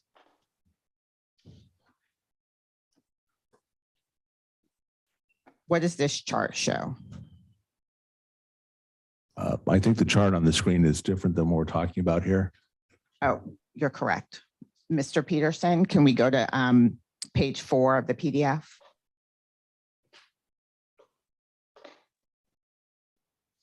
So, okay, so I am going to object to this as new analysis, and I'm more sure about this than I was previously. I don't believe that at any point in either of Mr. Pfaff's prior verified statements. I mean, I don't know where those 5 and 6 of this chart come from. System average train speeds. And there's a site there. That's an analysis we haven't seen, and I don't think that's in his prior verified statements. So we would point out that we're just doing math here that came from the work papers. So not for 1, 2, 3, 4. Sure, that's that. No objection. Yes, that comes from the work papers. I think lines 5 and 6, which I think is the comparison you're trying to make, that is not math. That's in the work papers.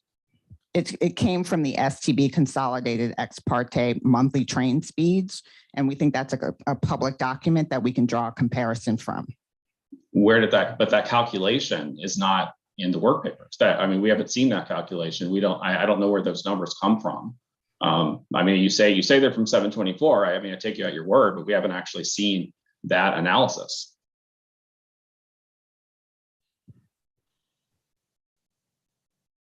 Are you saying you want us to take judicial notice of our own data? I don't know that. I don't think there's been any proffer that that's what the data says, and I don't think this witness. I think under the party stipulation, this falls within the category of a new expert analysis. See if I understand the point. Are you items 5 and 6 on this page? Are you saying, Ms. Bracy, are just mathematical calculations from either the STB's data? Yes, sir.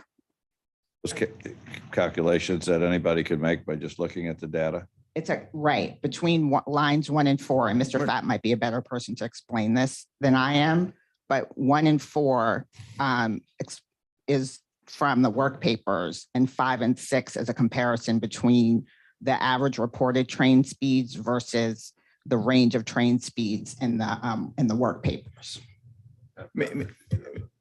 Well, I just wanted to note that there have been many instances in the past at the board where the calculation of train speeds is a much more nuanced issue than appears at first glance, because different railroads can have different methodologies for counting when a train is moving, for example.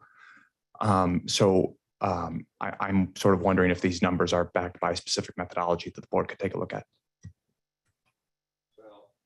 Let Ms. Bracy make an offer of proof of how these were arrived at, and then we'll take under advisement whether this is admissible evidence. Matt, we may give you an opportunity to show how you may be prejudiced by this before we make a final ruling. Okay. And I will say, Mr. Chair, as I put this issue on the board's plate, I will take one off. After Ms. Bracy's proffer about the train conflict issue, I looked back at the verified statement that is in Mr. Pfaff's verified statement. So I withdraw my objection to that earlier point I made a little while ago. That testimony is now admitted, and this testimony will, subject to further argument by the parties, will reserve judgment on whether it's admissible, but I think he's here, and for efficiency, let's hear the analysis and how he got there. Okay. So, and sorry to flip back and forth. Well, what does this chart depict? What we're showing in this chart are the change in speeds as calculated by Mr. Bank and Guthrie between in line 1, the 2019 freight and 2019 passenger case, line 2, the 2019 freight and what he calls the 2019 build case. That's the 2019 with the, I believe it's 11 additional infrastructure projects. Line 3 is a 2039 freight case, and the 2039 passenger case, excluding crossings. That was the one case that they presented actual full data on in there for the 2019-39 with passengers. And line 4 is the 2039 freight and the 2039 build case. Column 2 shows the difference or range in miles per hour. In other words, these are the absolute values of the differences that Mr. Banks and Mr. Guthrie presented. So we see a range, change, speeds would change by 0.6, 0.25, 0.6, or 0.27 miles per hour in the absolute. Lines 5 and 6 are CSX and NS's system average train speeds as reported to the STB in Ex parte 724. And what we did here, we looked at the range and change of train speeds reported monthly from 2019 for both railroads. In other words, you'd see for 2019, the reported train speeds changed by a max of 4.1 miles per hour and 4.3 miles per hour. In other words, that's the difference between the max and min reported train speeds by the two railroads for 2019. And the point to be that of this chart, just to understand the import of it, that in items 1 through 4, you're saying in the RTC report, the only change in train speed, say in item 1, was 0.67 miles per hour. But you're saying that without any passenger rail back in 2019, the freight trains on this line ranged between a high of 4 miles an hour higher than their lowest speed, so that they fluctuated. Is that the point of this chart? No, sir. What the 0.67 you indicated is correct. That is the average difference in train speed between the 2019 and the 2000 freight and passenger cases. What lines 5 and 6 show are basically the sort of variability in, or the range in reported system average train speeds for CSX and NS in 2019. So this is across their entire system. You'd see train speeds vary by 4 miles per hour across both networks. If we look there, we might find trains that ran as slow as 20 miles an hour and ones that ran as fast as 24 miles an hour. Is that what you're saying? Are you saying for the lines 5 and 6? Correct. I think in 1 month it might have been reported of, like you said, 24, and then another month might have a report a high of 28. So the difference of the range of those speeds is 4 miles per hour. Patrick's question is it a relevant question to ask whether the way the RTC modelers computed train speeds is the same as the way CSX compiles them for their 724? Is that the issue you were raising, Patrick? Yeah, I believe it's about it. Yeah. Do you know whether they use the same methodology? I do not. I could be wrong, but Okay. CSX, for example, itself has the board two different velocity calculations, is in fact maintain two different velocity calculations for the board and internally. So I'm just saying that there are differences. I'm not making a claim that the methodologies here are different though. What we don't know, it sounds like, Mr. Fapp, is whether we're comparing apples to apples methodologies in arriving at these variability numbers. We don't know that. You don't know that, I take it. All I know is that we are comparing an average train speed across one portion of the network as modeled by Mr. Banks and Mr. Guthrie, and average train speeds across their networks reported by CSX and NS.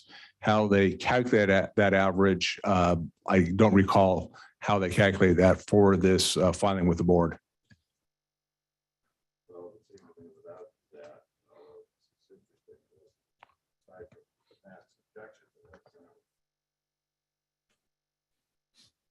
That value, but we'll take it subject to his objection for what it's worth.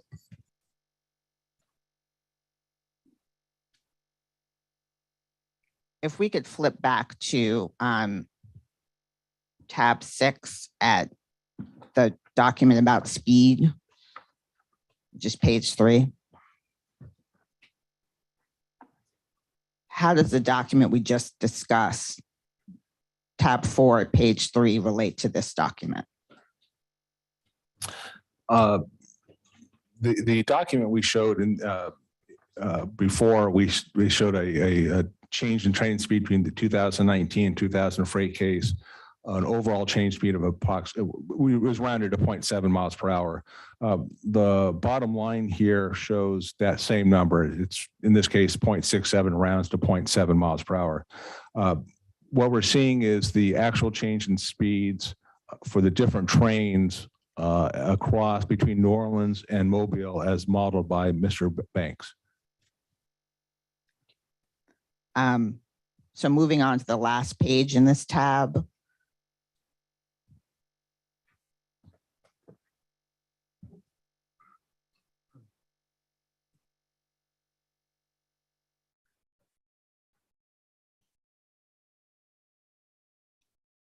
What is this document? This document's once again, a recreation of the third column, or I guess technically the fourth column, Mr. Dingler and Guthrie's table 20, showing the change in variability in the far right, the percentage change in variability. Then we see the difference or change in variability is the difference between the 2019 passenger variability and the 2019 freight case. And then once again, for the same CS60 local through and NS trains. And what is variability? Mr. Banks and Guthrie define variability in this instance to be the standard deviation of train run times. In other words, standard deviation is a measure of dispersion of data from around the mean or the average. So what we're seeing here is how much these run times for these different trains differ from or vary from the mean or average runtime value. And where did you get these numbers? Once again, these came from I don't know if now is a good time for a break. I'm done with this exhibit. It's 11:35.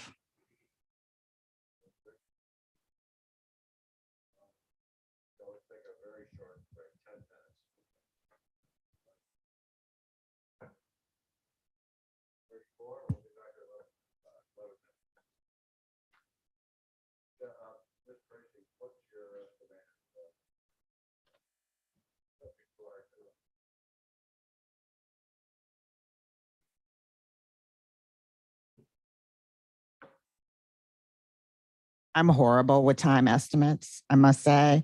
So I would say half an hour, but please don't hold me to that.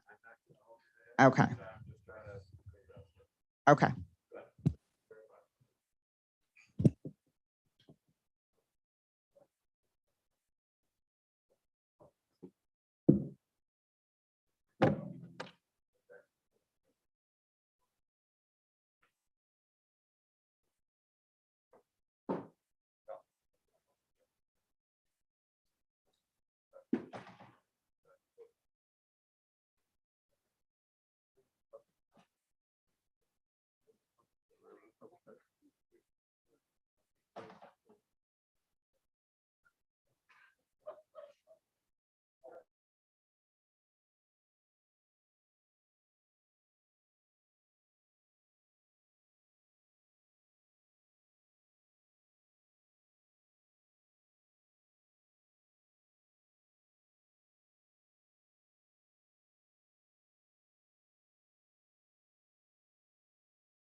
Right, we are back on the record. Proceed, Ms. Bracy.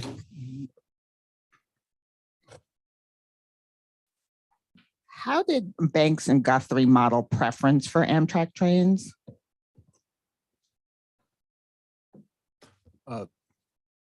Mr. Banks and Guthrie used various methodologies to provide Amtrak preference. They increased the priority numbers in the train file to a very high level. They created, using what we call the permit file, to create what they indicated are windows for certain sections of track to allow Amtrak to operate over. And what was it? Ms. Bracy, I'm sorry to interrupt. I just want to make sure that I understand the terminology, because there are two different ways that you can assign preference in an RTC model, as I understand it. Could you maybe, with a little bit more specificity, clarify what you're referring to? sure, there's in the RTC model, each train is, you can assign a priority or preference value. It's actually a numeric value that can range, I think, up to 9,999. It's a 4-digit number. The higher the number, the higher the priority that train is given. Lower priority trains are given lower numbers, maybe in 1000 or 2000 or 3000. By increasing the number, the higher the number, the RTC model works in sort of an optimization where it's trying to minimize the overall cost, and this cost being prioritized, these priority numbers. So they increased the priority or the prioritization of these particular trains. In addition, they also created these windows using the permit file to allow Amtrak trains to operate what they indicated as unopposed across, I think, the back belt portion. You're referring to the minimum delay and maximum delay cost in terms of the values, and not the conflict rank. And the minimum delay in maximum, they increased from what to what? I don't recall the minimum value. I know that they can go up to 4 digits, so 9,999. And so when you say increased, what was it at, and then what did it become? I'm sorry. The RTC has default values for passenger trains, local trains. That's the different train types. I don't recall what the default value is for passenger trains, but I do recall that in looking at the value that was given Amtrak trains is higher than the usual default value for passenger trains. And then just one more question for me. Thank you, Ms. Bracy. Just to make sure I'm tracking. It's my understanding that, given that there are no commuter trains on this line, that the highest minimum and maximum value would already be for Amtrak, regardless of whether or not there was, whether the default setting versus what they selected in this model. Amtrak's always going to have the highest delay cost, and it's going to have the most significant or the highest rank. So let's say they increase the value by 500. For example, I'm not making a claim, but just for example, if you are already the highest minimum and maximum delay cost, and you're already the highest rank, what impact does that incremental change have if you're already tops? My understanding of the RTC model, and speaking with the developers, is that that number is not static. That number can change, especially as trains are moving across the system. If you have a train that is close to having its crew expire, the cost for that train can increase above what its normal value is. So that way, the RTC model knows to not let crews die on the line. They'll increase the cost for particular trains, even non-passenger trains. So you could end up with situations where, let's say, just using the default settings, where you have a, let's say maybe a high-speed intermodal train that has a lower priority as an input value.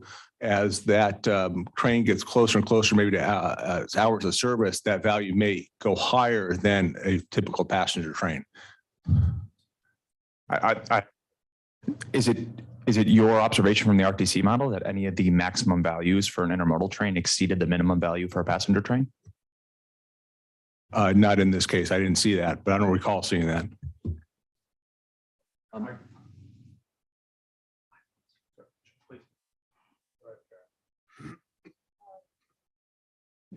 Do the differences in priority as the RTC models are run, do they result in showing, or do they show the impact on the total runtime?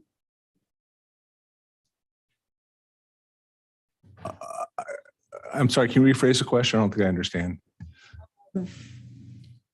Amtrak's witness indicated that the scheduled runtime is approximately 3 hours and some minutes. When the RTC model is run with different priorities, does that show the impact on the runtime? The priority indicates what trains are dispatched in what order. So they have the scheduled runtime, as is in the real world. The way that the model was set up this case would have really no impact in how it operates across in the RTC model.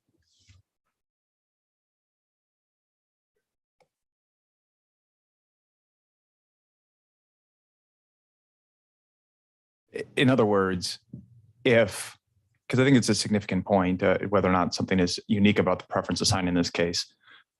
In other words, you can't tell us if Amtrak were assigned, say, a rank of 2 and a minimum delay cost of 7,000 and a maximum delay cost of 9,000, you can't tell us if that had any impact compared to if it were assigned a rank of 8,500 minimum and 9,400 maximum. You can't tell us whether or not that actually materially affects the run times. We did not run that sort of scenario.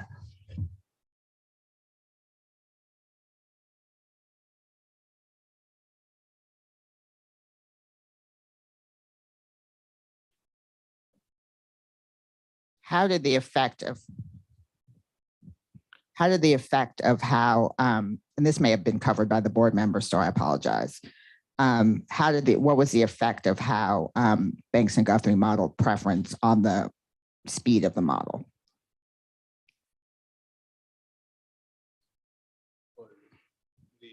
The preference basically gave, as you'd expect, Amtrak priority over all other trains, which means that since they have priority and other trains would go into sidings or be held out for permits, would lower the average train speed for the non-Amtrak trains. Mr. Peterson, can you pull up tables 2 and 3, which are at tab 8 at page 13? That's perfect. So this is at tab 8 at page 13 or page 14 of 48 at the bottom in your binders.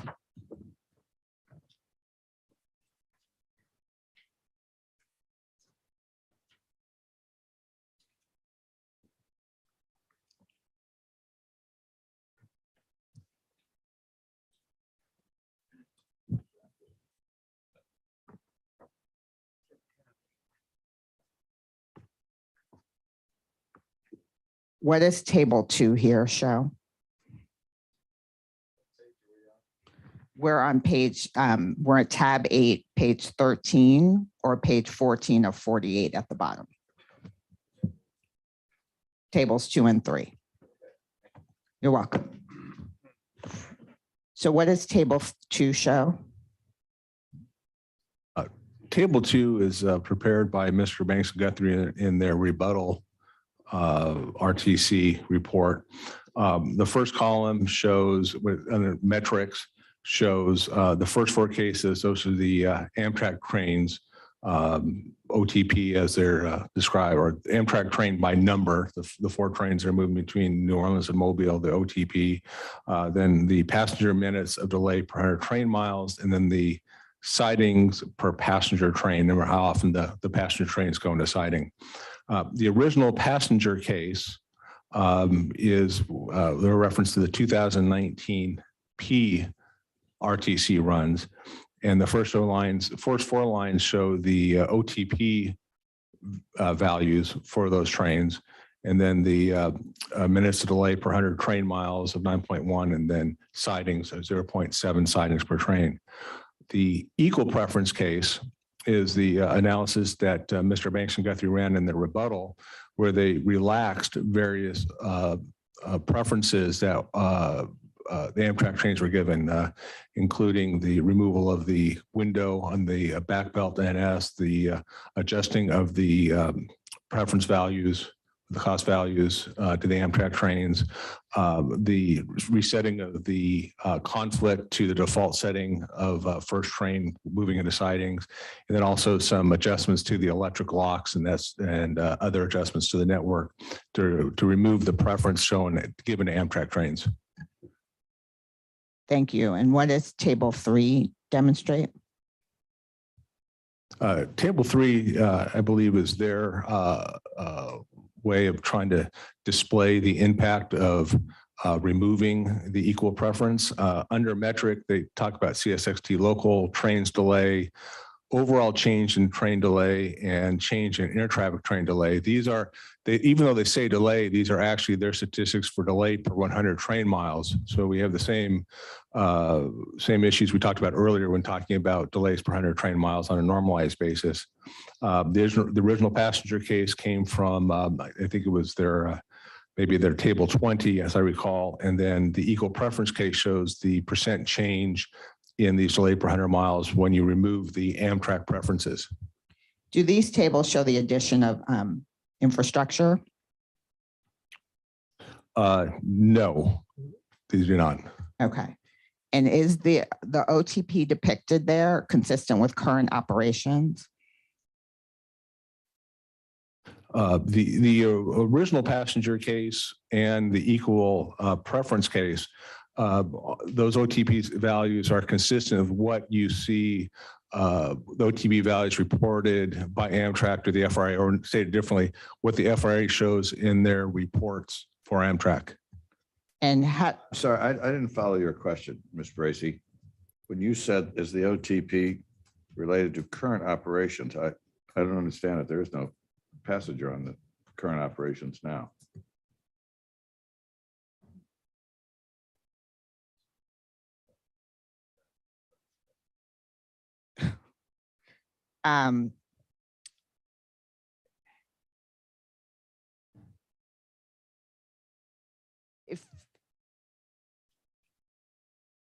If I can ask the next question, that might be helpful. Proceed. So how do you know that the OTP is consistent with current operations? When you say current operations, I presume you're talking about the operations, or the OTP is reported in the FRA files across the different Amtrak routes across the country. In looking at the reports, the FRA reports, you see that actual OTP ranges anywhere from 50% up to 100%, depending upon the line. Does that help, sir?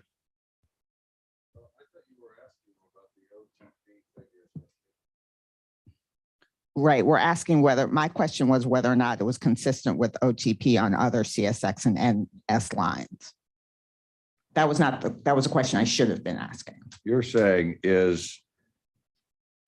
are the columns in table 2 consistent with how passenger trains actually run on other CSX lines where passenger trains are now running? Is that what you're saying? You're asking? Yes.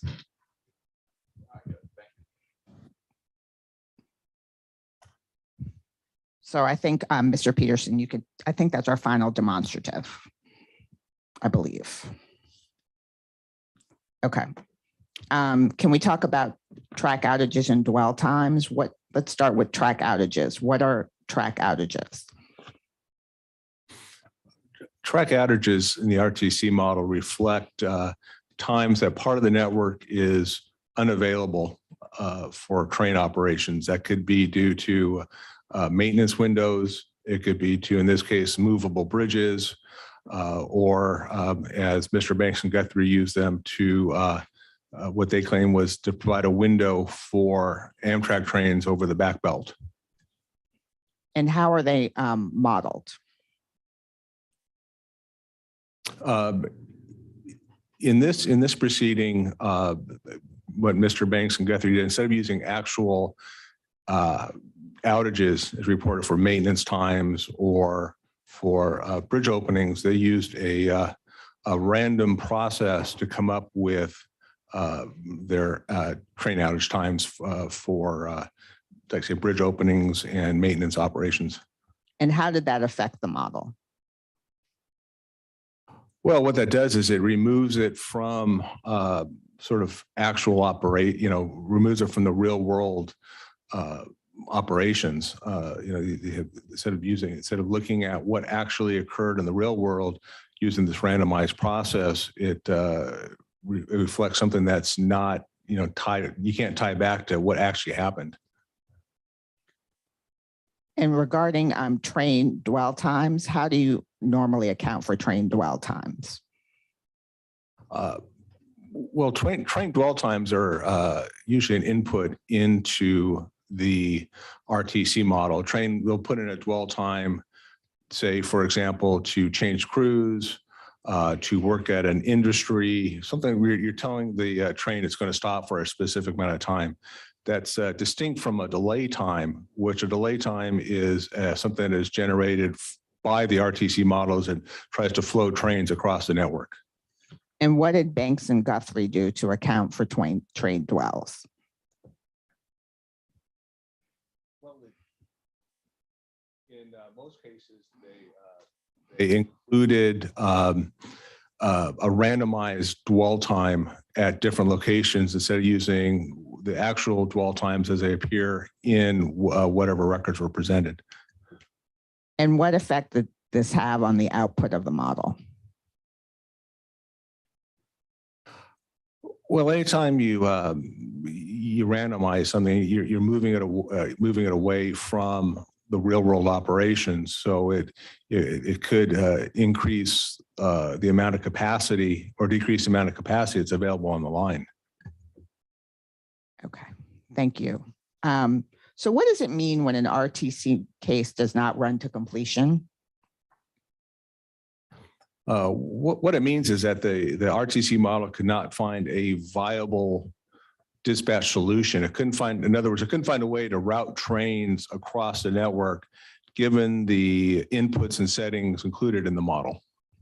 And what happens when an RTC case that does not run to completion is compared to one that does run to completion? You really can't, because when an RTC model doesn't run to completion, you don't get a complete set of statistics that you receive when a model does run to completion. And what did you see in the Banks and Guthrie model regarding cases that did not run to completion? Based on the nomenclature that they use to number their different seeds in the model, and I think Mr. Dingler discussed this as well, there were numerous cases where they did not have RTC models that ran to completion. Do you know how many of the simulations or the cases or the seeds, I think is what they're called, failed to run to completion?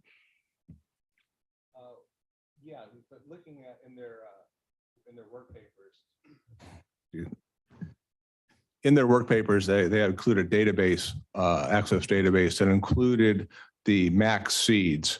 Those indicated the number, those were the RTC cases for each one of the different scenarios that they ran. The minimum was 130, reflecting since they started their RTC cases at 100, they ran a minimum of 30 cases. That was a case where a scenario where they just ran passenger trains. As I recall, the maximum number was somewhere, I think about 167, indicating under their nomenclature, there are approximately 37 cases that they dispatched but did not run to completion for that particular scenario. Okay. And what is the significance of that? Well, it's difficult to say the significance because they didn't provide any of the cases that didn't dispatch. We weren't able to evaluate them to determine why they didn't dispatch. It also it's an indication about the way the inputs and the settings are. You have a very fine line on the capacity. You mentioned in your report that Banks and Guthrie modeled about 257% more trains and actually moved during the peak period. How do you know that they modeled 257% more trains? Well, we were able to compare the trains they put in their train file to the documentation that they presented in their work papers. And, you know, when we say trains, we're talking about things that take up capacity along the network, including such things, you know, high rails, blocks of cars, yard trains. In a generic sense, we call them train because those are going into the train file. Okay. And you reviewed the Banks and Guthrie rebuttal verified statement, is that right? Yes. And it states that the RTC modelers assume that 1,265 trains had no counterpart in the train data. Is that right? I believe that was a combination of trains on the train data as well as trains that maybe moved in the real world that were modeled as different trains. Okay. And can you verify trains that don't have counterpart in the train data? No. And their rebuttal verified statement also states that many of the data sources were provided through narratives. Is that right? Yes. And what does that mean? It means that they were based on conversations that witnesses had with the railroad employees. And were not necessarily reflective of the data as it reflected in their actual movement records or other records. And how does this impact the Banks Guthrie RTC model? Well, it moves it away from what is customarily done in RTC models at the board, where you tick and tie all your data back to your base documents and have support and verification in the sense that you can go back and see where all this data flows from the initial data up through the RTC model. And does the rebuttal verified statement give you any doubt that Banks and Guthrie modeled 257% more trains? Okay. I'm sorry, you're fighting with the mic there. Have you reviewed the port's rebuttal brief and supporting verified statement? Before you leave this subject matter, I had asked your counterpart, Mr. Fapp. I'm still trying to fathom how this board is supposed to understand this concern that you and your partner have raised. I believe it was Mr. Guthrie whom I'm sorry, do I have the wrong party? Mr. Crowley, who I asked if you are suggesting that CSX is lying about the existence of the 1,265 trains, and he disowned any such claim. So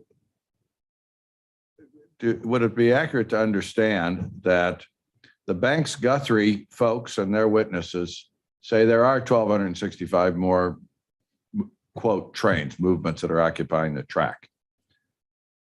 And your position is you didn't see hard data in the documents you saw, but you don't really know whether there were 1,265 more movements or not. You're just saying you don't see the data to back it up. Yes, that's correct. We could not verify through a process we normally do in presenting these cases to the board that those trains actually moved. Here's what I'm trying to understand, because we're now in a trial-like situation. And I've got one set of witnesses who come in here under oath and they say there were 1,265 more trains. Believe us. And I've got another set of witnesses saying, I don't know how they got there. I'm not saying they're lying, but I'm not contradicting them either. Is that sort of the state of the record here? I would say that's an accurate statement. All right. The other question I have is that on this point, I have a few more done. When RTC modeling is done, that you've done them, you're experienced with them, correct? Yes, both in front of the STB and for our commercial customers. Coming to learn this world, whenever you're looking at a train line, there are always going to be high rails and yard trains, and that's the nature of the railroad business.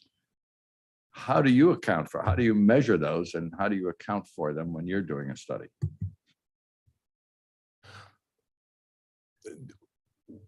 To answer your question, we use as many sources as we can to identify trains or high rails or blocks of cars that are moving over a sectional line. We'll use, as Mr. Crowley indicated, generally dispatch data, what some railroads call train movement data. A very key source of data that we use, which wasn't supplied in this case, is car movement data. Rail car movement data from the railroads is usually collected off a different system using AEI readers. So unlike, say, a dispatch record, train movement record, where it records a train when it hits a control point, car movement data is hitting AEI readers that are in many cases located at the beginning yards, within yards, and outside of yards, and between different locations and customer locations. That car movement data can also help identify what trains are moving on the line. We will look at yardmaster logs, conductor wheel reports. We'll look at waybill analyses or waybill information, because that will indicate in many cases where cars are going, and that allows us to go back and indicate what trains those are moving on. We'll look at, in the case of movable bridges, we'll look at movable bridge logs. You have bridge tenders that will keep logs. We'll look at that information. We'll look at crew schedules, crew caller schedules. And all that information we'll use to create a picture of what is actually moving along those lines. To the railroad's credit, the railroading is can be a very dangerous industry. And the railroads have done a very good job of instilling a culture of safety and accountability on their networks. And part of that is keeping information about what's operating and what's not operating in the systems and when that's taking place. So we would gather all that sort of information we can to create the best picture possible about what's moving across that network. You either obviously not personally or people who are working with you on an RT study do field interviews to get further verification of yard movements and that kind of stuff that's not in the dot trains file? It is usually very rare that we'll have to go to that level. Usually we're able to get that sort of information from this other source I talked about, yardmaster logs, switch reports, that sort of thing. It's much more rare to actually have to go out and talk to people, because not within people's memories can be faulty sometimes. But if we actually have hard documents so we can go back and look at the actual information, we prefer to use that.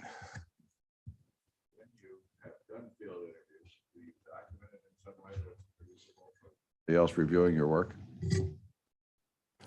Yes. Well, we always we try to maintain is who collected the data, the time, the location, and the experience, especially when we do such things as we're doing field reports or field analysis.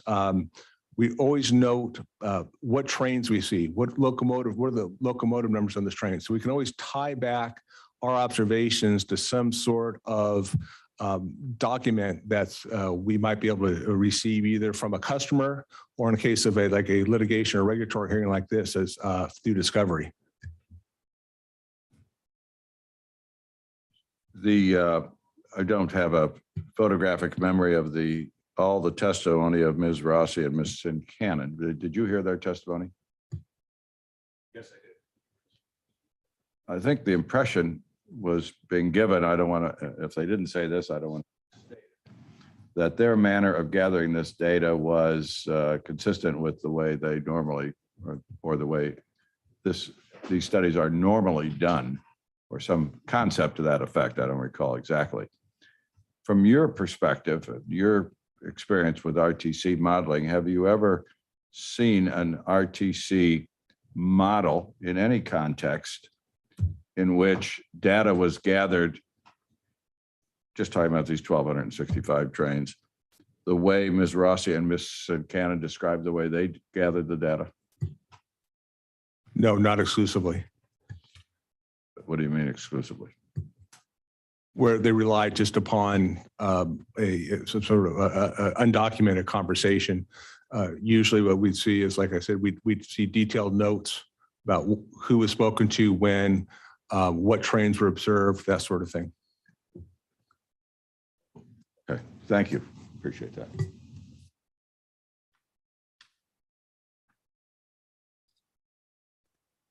Have you reviewed the port's rebuttal brief and supporting verified statement? Yes, I have. Did you see any response to your critiques of the report's evidence? We read the rebuttal verified statement from, I believe it was Mr. Golden. And did you see any response to your critiques of the port's evidence? We saw Mr. Golden's response, but we didn't see any additional data or anything we could verify to support what he indicated. And did his response cause you to revise your review of the evidence, the port's evidence? No. And why is that? Mr. Golden provided some critiques to our reply analysis, but there was no verifiable information or any support, including work papers, that we could go back and look and audit and verify. Okay. I don't have anything further.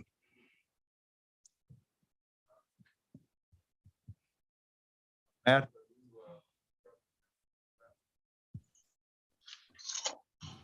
Thank you, Mr. Chairman.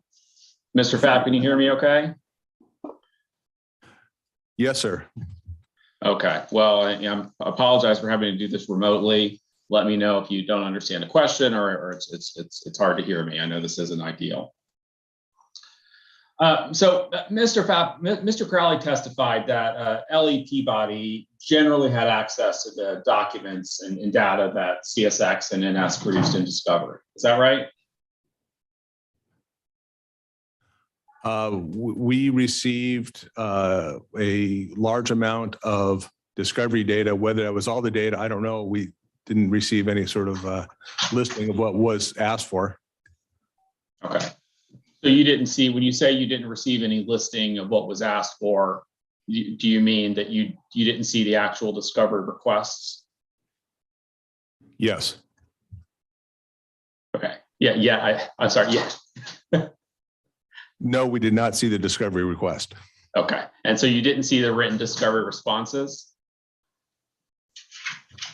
No, we did not see the Discovery responses.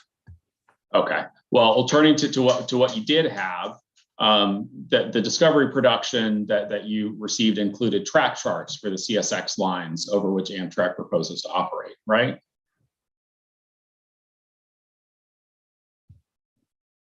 I don't recall seeing them in there. I do know they were in Mr. Banks and Guthrie's work papers. Okay. Do you recall seeing track charts for the Norfolk Southern lines in the Discovery you received? I don't recall specifically seeing those in Discovery. Okay. Do you recall seeing timetables in the discovery that was produced? Once again, I don't recall seeing the timetables. Okay. Did Mr. Pfaff, did you review the discovery that was provided? Extensively. Okay, but you don't recall if it had track charts or timetables in it? I don't recall those specific documents. I was looking at many things in discovery. I don't recall those specific ones. Okay, I'm gonna show you a document that I showed Mr. Crowley, and I think it's there in the room. So we'll have a little CSX NS 313, which I think was a document that we already used with Mr. Crowley. And I'll give us a second to get that up on the screen and make sure we've got a hard copy in front of you.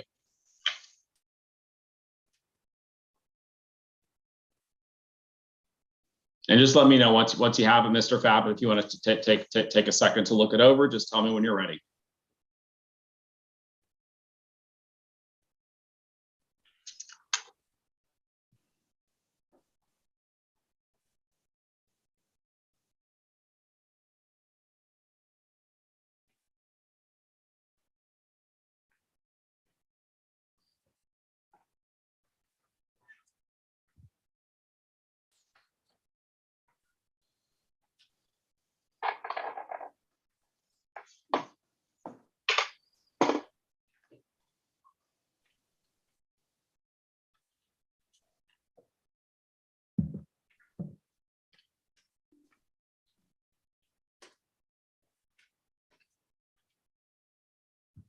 I have reviewed the document.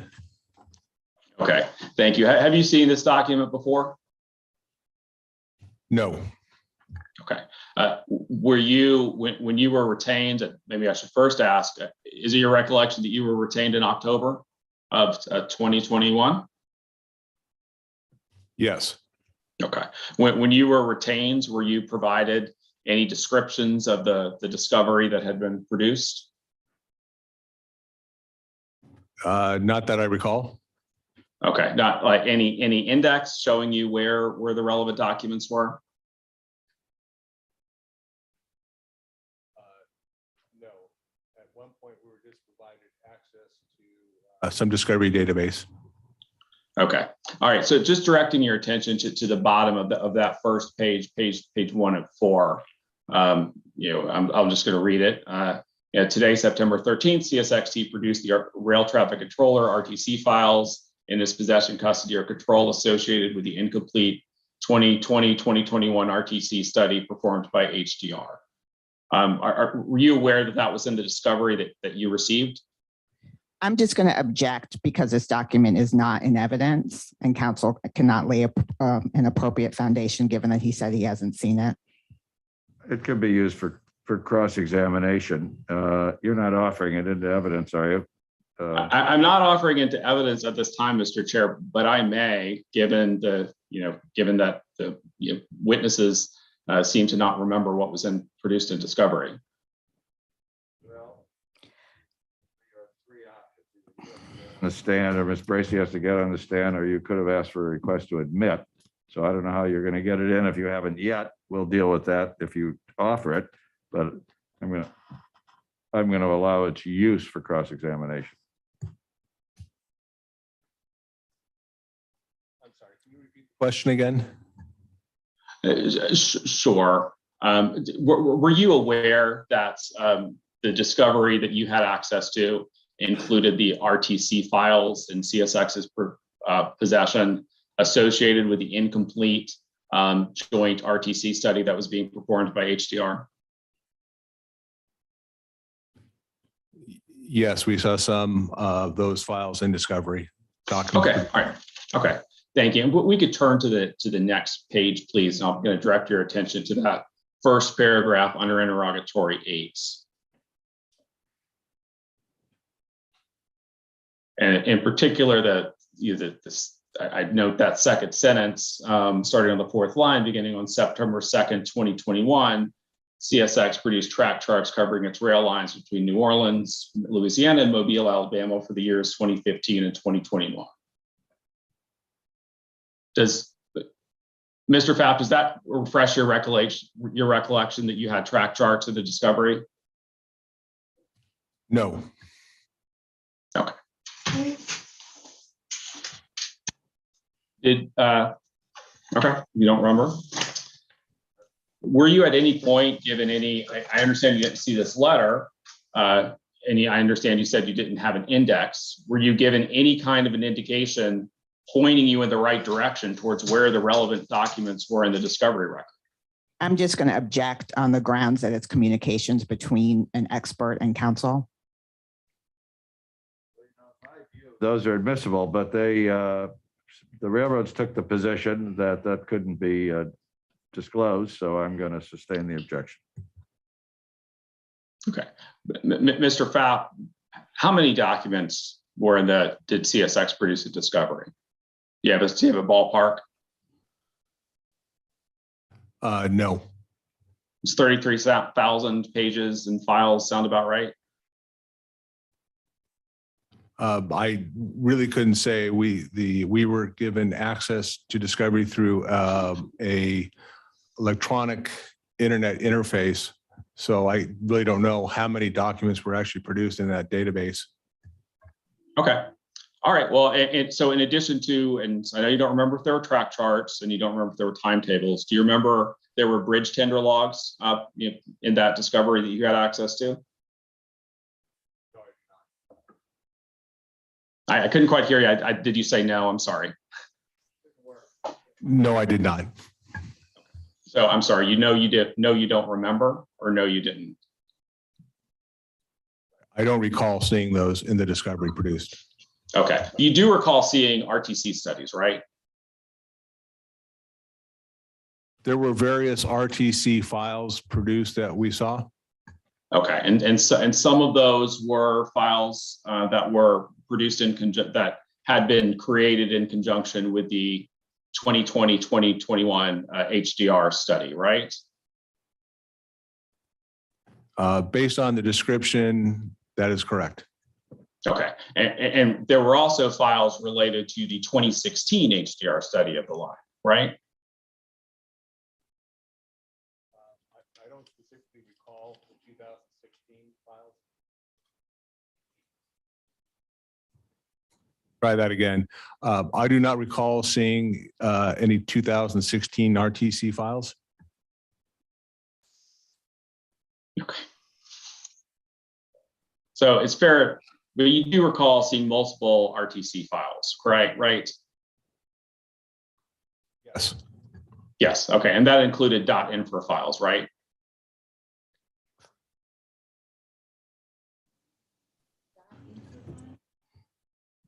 Matt, would you say the word again? Infra? Oh, .infra. Let me spell it. So .infra.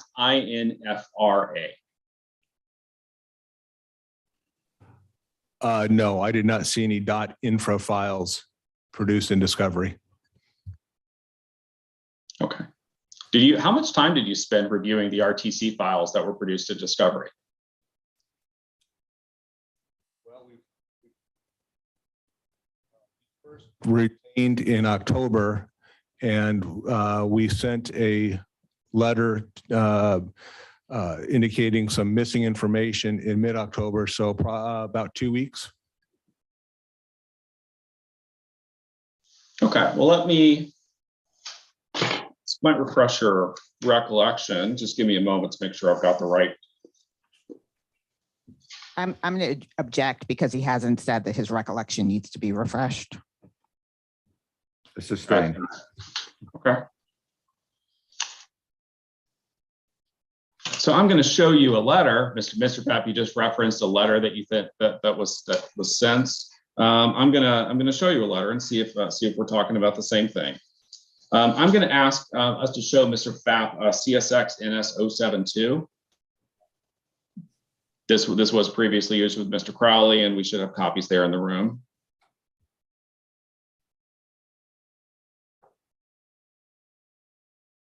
Matt, while the copies are being distributed, do you have a ballpark for your crosshair?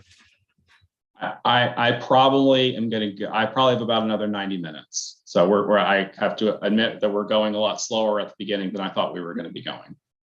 All right, we will, I think I'd like to keep going for a little bit, but when you get to a natural breaking point, we'll break for lunch. Okay.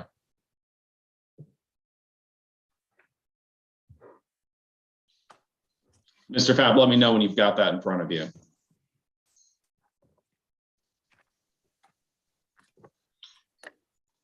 Are there other exhibits you're going to use with him that perhaps they could at least be all given to the board at the same time to say? There may be. I didn't think that I would need to be using exhibits for questions about what was in discovery or not. So I admit these are not, these particular ones aren't planned exhibits, but we'll try to be handing them out in advance when we can. All right. We don't have this exhibit. It wasn't handed up to us. We'll see, Stephen. If you have copies that you can hand up, that would be great. Mr. Chair, these are exhibits that should be in your binders. These were on the original exhibit list, or the original. This is the CSX NS joint exhibit lists. My 100-pound of binders are on my floor in Chicago. So I'm sure that we have them. I just don't have it in front of me now. It'd be helpful, but well, why don't we proceed? See how far. And I don't have very simple questions about this, and it's just a one-page letter. There's a signature on the next page, so the screen hopefully will be a good substitute. Mr. Pfaff, have you got this in front of you now? Yes, I do. Okay. Is this the letter that you were just referring to? No, I have not seen this letter. Okay. So you said that there was a letter in mid-October asking for additional information. This isn't the letter? No, it was a letter that we had sent to council asking for additional information. Okay. Okay. All right. Well, let's move on. So, in your view of the discovery, you're aware that it included OS data as well. Yes, we saw some OS data. Okay, and it was actually complete OS data for CSX for 2019 and 2020. Isn't that right? I don't know if it was complete or not. We did see some OS data. Okay, you did see that, and just in OS data. Correct me if this description is wrong. OS data is essentially train event data that captures when trains are moving through control points, right? I believe that's how the CSX described. Yes. Okay. CSX also produced train profile data, didn't it, in Discovery? I don't recall seeing train profile data. I do recall seeing the OS data. Okay. And as part of the RTC files that had been produced, there were .train files, right? Yes, we did see some .train files. Okay. So let's just assume that you had the track charts that were requested in Discovery. If you had the track charts and you had .infra files and you had timetables, don't you have the basic building blocks you need to build the infrastructure for an RTC network? Well, it depends upon what is shown in what you call a .infra file. There are infrastructure files used in the RTC, including such things as nodes, links, equations, TOC files. Those can be used to develop an RTC model.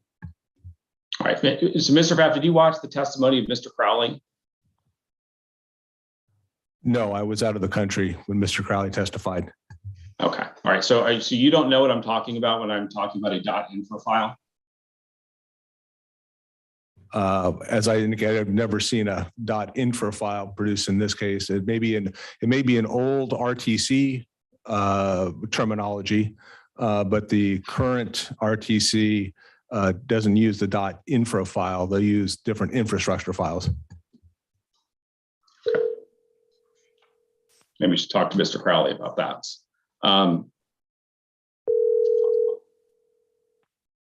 So, Phone is ringing. okay, I don't believe that's mine. For once, it's not a distraction on my end. Oh, hold on 1 second. Okay. Berta, do we know where this is coming from? There's only two mics that are open. There's Matt and then the hearing room. So let me just look one more time. Maybe it's Mr. Crowley calling.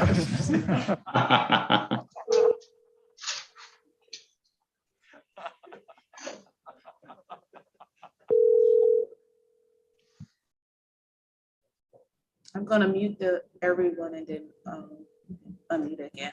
We see.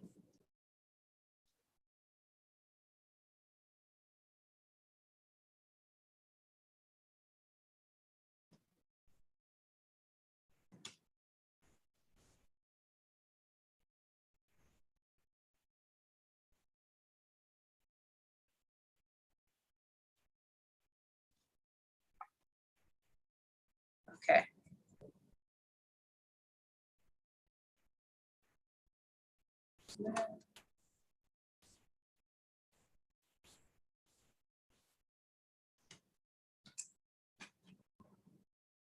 For your last witness's direct testimony. That's a question from Ms. Amundson. I'm happy to go ask her. Well, she's right there, just so we can plan. I think it's an hour to 90 minutes.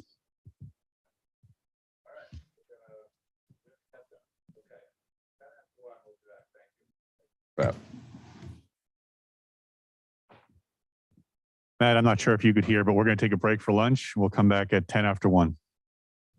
Okay.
All right, we are back on the record. Roberta, will you tell us when you've started recording? And Matt, I assume you're out there in the ether. I'm here, Mr. Chairman. All right, thank you. Roberta, let us know. You're good to go, Marty. All right, Matt, proceed. Thank you. So, Mr. Fapp, after you were retained and you reviewed the discovery, did you think that any additional discovery was needed?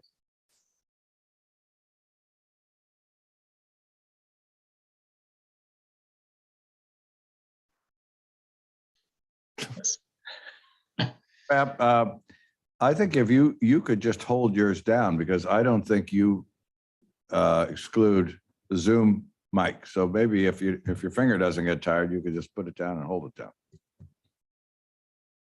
I will give that a shot. Thank you. All right. To repeat, additional discovery to do what? Any additional discovery to, let's start with, to do a potential RTC model? We were asked to, by council, to review and comment upon the RTC model prepared by Mr. Banks and Guthrie.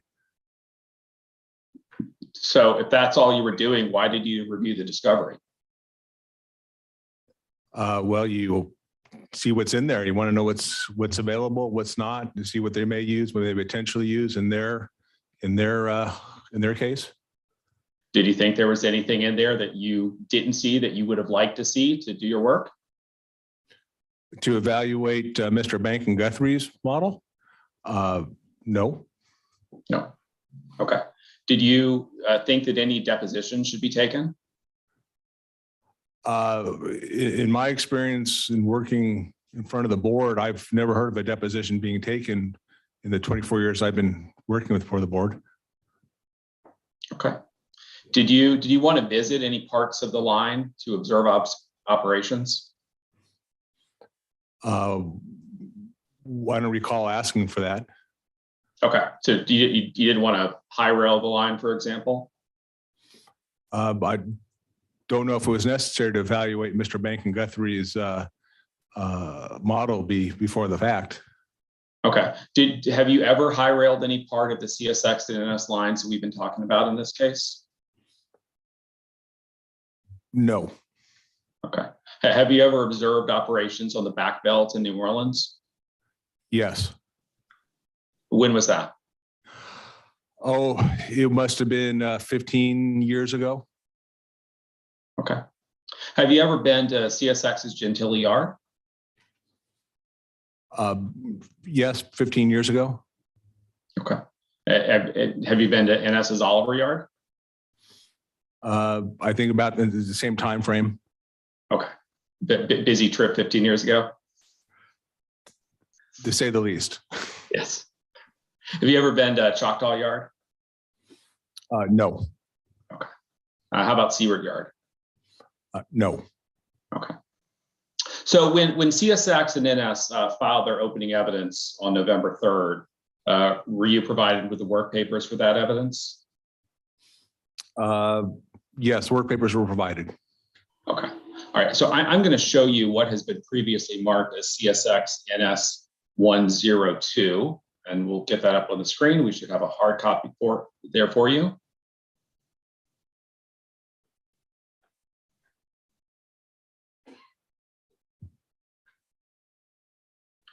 And I'll note as this pops up, Mr. Chairman, that there is a confidential stamp on this, but I think we previously made this public, and so this document we can stay in the public room for this one.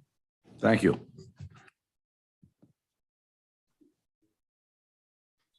Mr. Fapp, let me know when you've got this in front of you and had a chance. We're not going to go through the whole 7 pages in detail. I'm just going to ask you generally if you recognize it. Yes, I do have it, and I do recognize it. Okay, and so this is an index of the RTC modeling work papers provided in opening evidence, right? Appears to be, yes. Okay, and there's a section up front for CSX and NS provided inputs, correct? Correct. Okay, and that list of CSX inputs includes an entry for OS data, right? Yes. And for train profile data, Yes. and for dispatch data. Yes. Okay, you can set that aside if you'd like, Mr. Pfaff. So, Mr. Pfaff, back in December, you wrote in your reply verified statement that you believe that 1,265 trains in the 2019 .train file did not correspond to real world trains. Do you remember that? Yes. Yes, and in fact, I think you testified on direct that you believe that those 1,265 trains had no counterpart to the train data. Do I have that right? We said many of them did not. There were also, I think, also indicated that there were trains that may be in the train data, but were modeled differently than they were in the train data. Okay, let's take a look at what you said. Let's look at we can keep it public.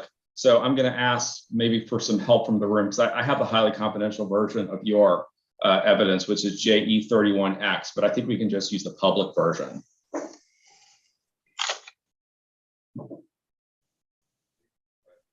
So can we get that in front of the witness, JE31X? And I'm gonna, here, if you give me a moment, I can tell you what the public number is.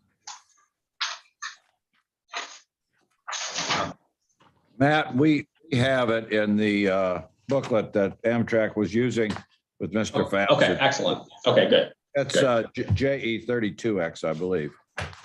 Oh, okay, 32. All right, I should know our numbering conventions on day 10, but I still don't. So if I could ask you to turn to page 15 of your report, Mr. Pfaff, and again, it's page 15 in the original numbering, and it's page 19 on the base numbering at the bottom. Yes. Okay, and just directing your attention to that top paragraph, and yeah, I think we've made the 1265 public, but that second sentence in that top paragraph, specifically, Banks Guthrie modeled blank more CSX and NS trains than the actual CSX and NS train data showed moving during the peak period. Yes, that's what it says. Right, and that's still your opinion, right? Yes. Okay, and just looking at that paragraph under that one,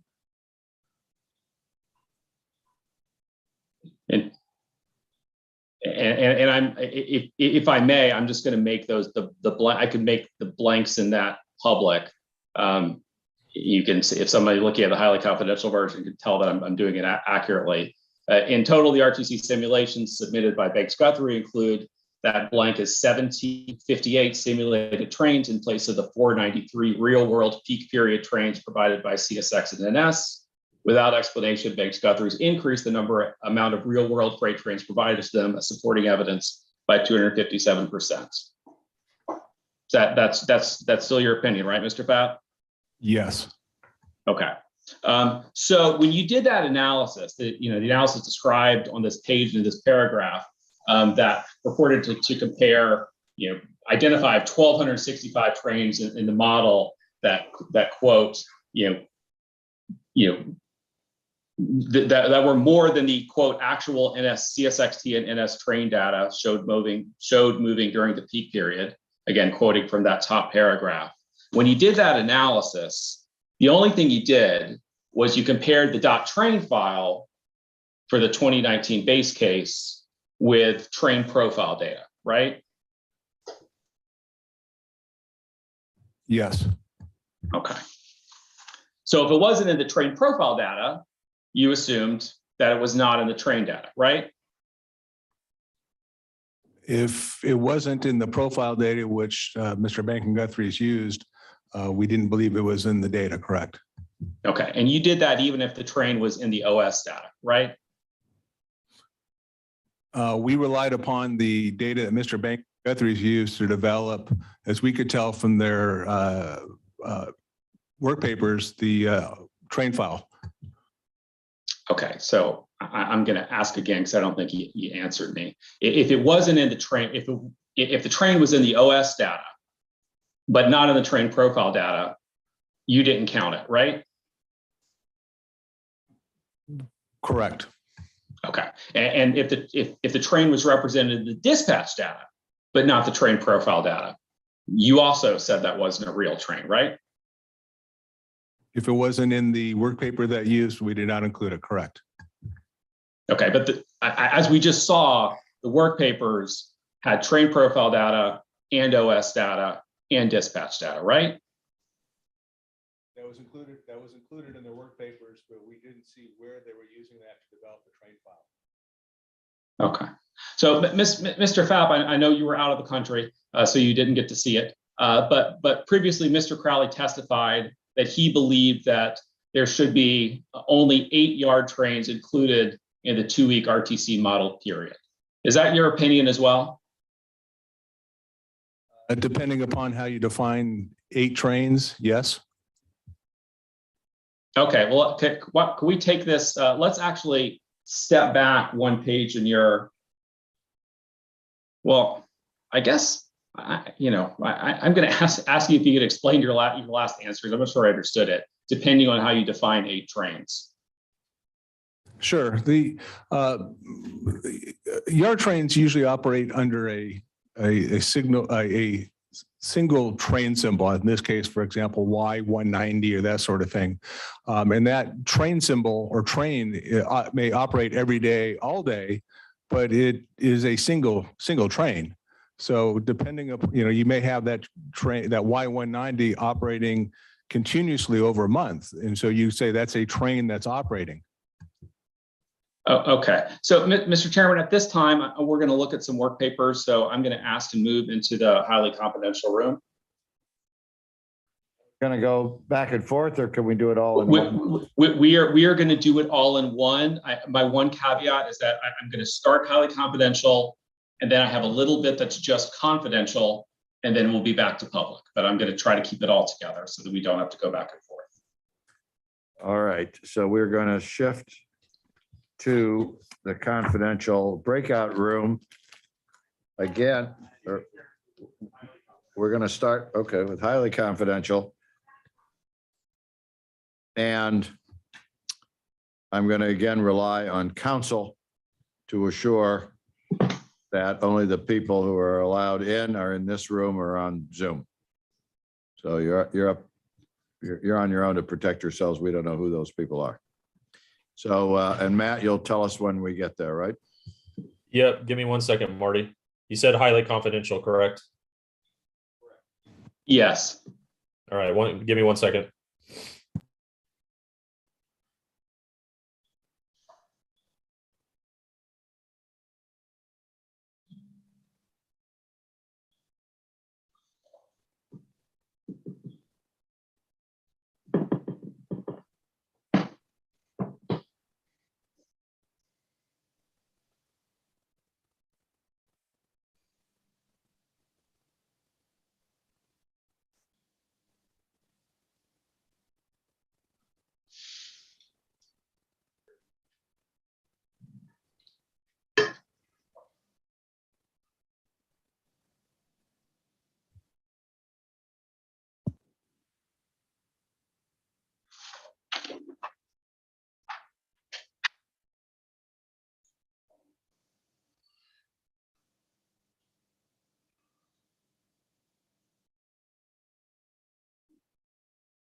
All right, here we go, Marty.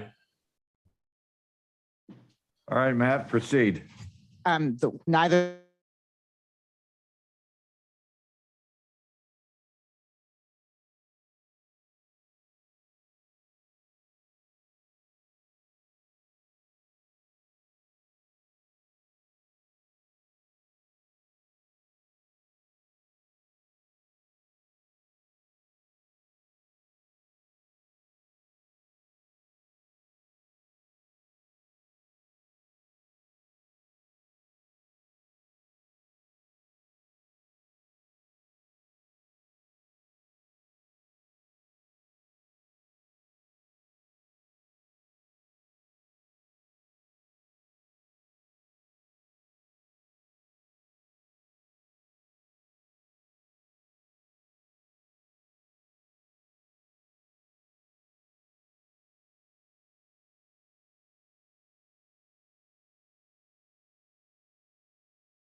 Muted, but we're ready to proceed. Are you there? I am here. I couldn't hear you a moment ago. Or maybe you're talking to the other Matt. No, I'm talking to you. Okay. All right. So Mr. Fapp, in your opening testimony, you had a slide, a demonstrative you prepared that I know there's a pending objection for it, where you were comparing the speed degradation shown by the RTC model with what you said was the range of system average train speeds differences for CSX and NS. Do you remember that? Yes. Okay. So am I right that underlying analysis of, for example, 2019 CSX system average train speeds, that there's not a work paper anywhere in your supporting either of your verified statements that has that calculation, is there? I don't recall if we put one in or not. Okay. Well, and I also had a question because you said there that your source was 724 reported monthly train speeds, but 724 reporting is weekly, isn't it? The data we pull off from I think from the board's website, I think it was monthly. I think that's what's shown on the website. Okay, so your testimony is data on the board's website is monthly and not weekly. That's what I recall. It may be weekly. Okay, and so when you said you calculated the range of average speeds, and just to be clear, Matt, go sorry ahead. Sorry to interrupt, but the court reporter needs the question again. Oh, okay. I'm now I've forgotten my question. I was moving on.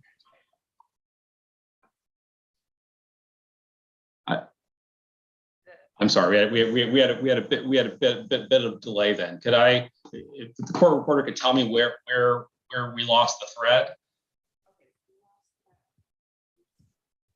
We lost it at the data. The answer was the data we pulled off from the board's website. If it was monthly, I think that's what's shown on the website. And then the following question, I needed that one after.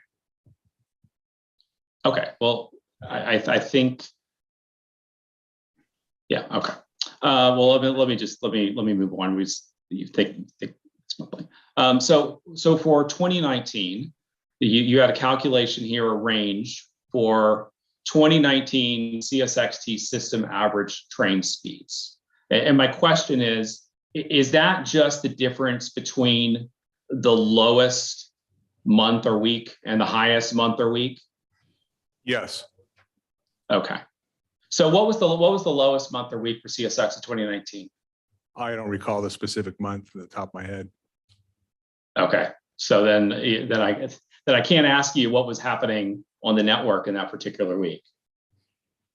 Yeah, I don't recall the specific high lows. Okay, all right, and same question for Norfolk. What was the lowest speed week for Norfolk in 2019? Once again, I don't recall the specific higher lows. Okay, so I mean, in the real world, a lot of different factors can affect railroad train speeds, right? Yes. Right. So weather is one of them. Weather can have an impact. Yeah, congestion on other railroads. There's multiple factors that can impact it. Yeah. Yeah. I mean, so I mean, week to week or month to month, there's a lot of different factors that could affect a railroad's total average velocity, right? Yes.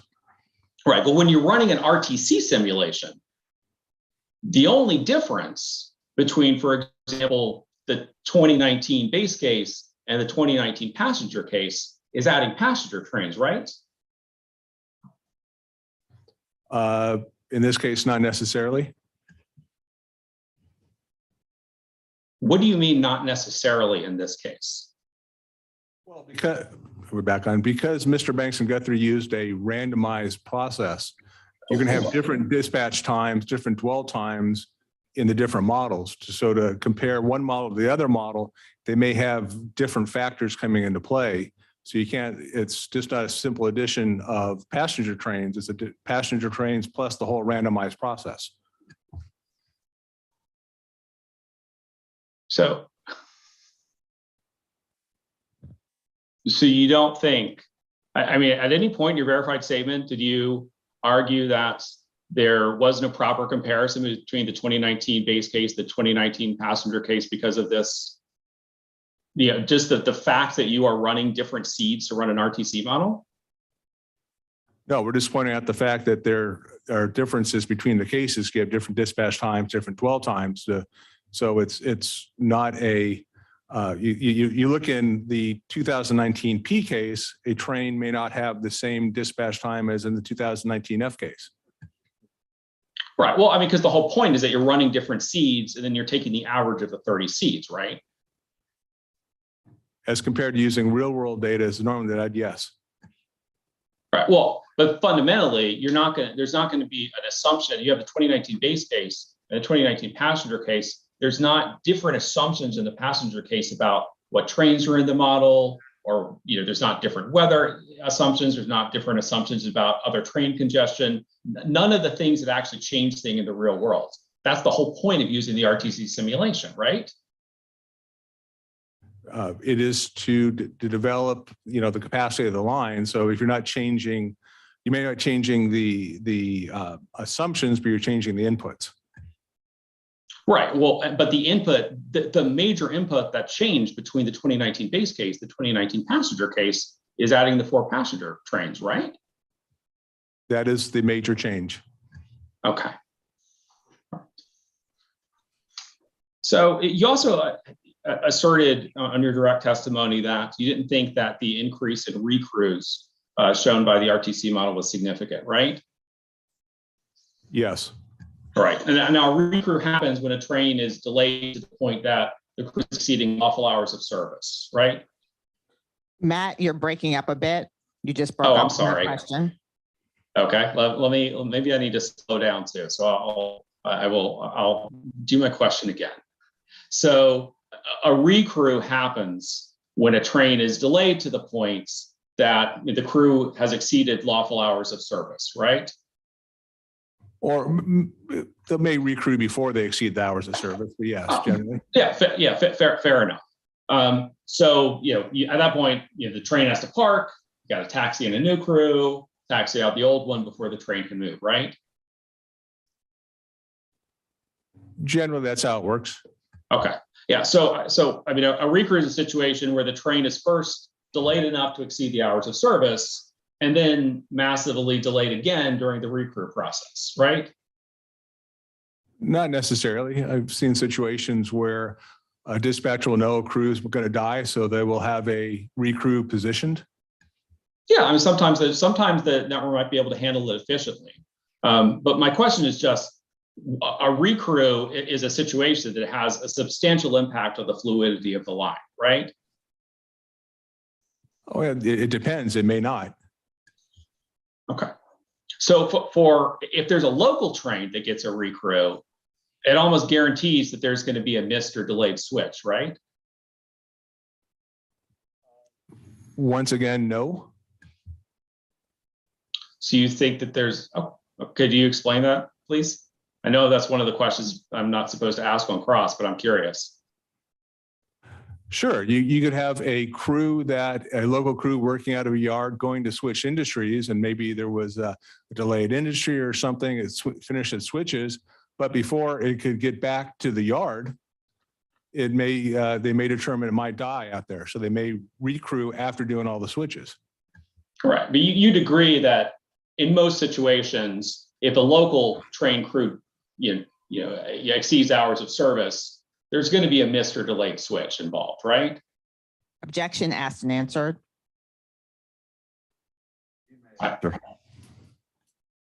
Once again, based on my experience, I haven't seen that happen. Okay. So you also complained. I'm sorry for that characterization. You also noted in your direct testimony that you thought that the infrastructure in the RTC model wasn't modeled accurately, right? Do you remember that? Yes, we noticed some instances where the infrastructure in the RTC model it differed from what we saw in the real world. Okay, and one of those you identified was the Montgomery, Alabama yard, right? Actually, in the Montgomery, the lights on. In the Montgomery, Alabama yard, what we noted is that you had yard tracks that weren't being utilized, not necessarily they weren't input properly. Right, and I think we established this in your colloquy with the chair, but Montgomery Yard obviously is not part of the Gulf Coast line over which Amtrak would directly operate, is it? No, it's downstream or upstream of that line. Okay, how many miles is it from the Gulf Coast line? I'm sorry, it's downstream or upstream from that line. I don't recall the specific miles between Mobile and Montgomery. And the other Matt? stuff, I apologize. I feel like I'm talking over people. I don't mean to. Yeah, Matt, you have to repeat the question about the mileage. The court reporter didn't get it. Okay, all right. How far is Montgomery from the Gulf Coast line? I don't recall off the top of my head the distance between Montgomery and Mobile. Okay. And the other example that you had in your direct testimony was a section of KCS track in Gulfport, right? Yes. Yeah, that was included in one of our demonstratives. Right.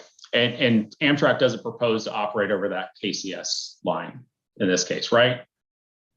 Not that I know of. Okay. But what you pointed out is you said that the RTC model drew the KCS line as single track rather than double track, right? Yes. Okay. Did you, put a double track into the RTC model and run it to see what impact it might have? No, we did not. Okay. And as an experienced RTC modeler, I mean, the KCS track is on the very edge of the model, right? As it's presently modeled, yes. Okay, right. And so that's where trains are going to be leaving the RTC network, correct? Well, that seems to be an interchange point between CSX and KCS. Yeah. And so what that means for RTC modeling purposes is that the KCS trains on that track are always RTC is always going to move them right out of the model as they disappear, right? Yes, that's one of the criticism of the RTC model, that trains just sort of disappear at the endpoints. Right. So, right. But in this scenario, that means there's not going to be a situation where RTC is going to be holding KCS trains on that single track. This is on the edge of the track, and RTC is just going to let them disappear, right? Well, I think the issue there is that the trains are dwelling on the CSXT line and not on the KCS track. All right. Well, but they're not really going to be dwelling, right? Because their KCS trains on the edge of the model. So once they hit the edge of the model, they're going to disappear. They're not going to be held, right?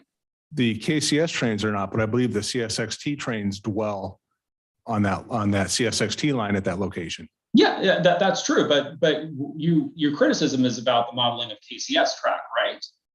Our criticism was about the interchange between CSX and KCS and how the trains are dwelling on CSXT line when they could move up to the KCS line. I'm not sure.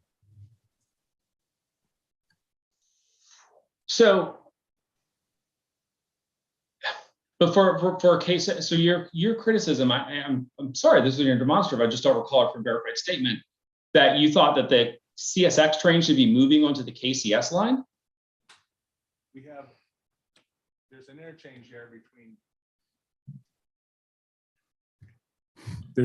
there between CSX and KCS at a location. They're showing the interchange based on the information we saw taking place on the CSXT line instead of the trains moving up or cars moving up to the KCS line. Okay, so you think that if there were a double track on the KCS line, that might be a new place for an interchange to happen? We can't tell from the information that was presented about how that interchange takes place because it's not in any work papers, but you see in the double track there, that would be the logical thing. Okay, but you didn't actually model that change, did you? No, we did not. Okay, and so the two demonstratives that you presented to the board today about infrastructure not being correct, one of them was for Montgomery, Alabama, some distance off the line, and the other was KCS track, right? That's what we talked about today. We also included other instances in our verified statement. Right, and all of those, many of those instances were directly rebutted in the reply evidence. I'm sorry, rebuttal evidence. Isn't that right? I believe some, but I don't recall all of them being rebutted.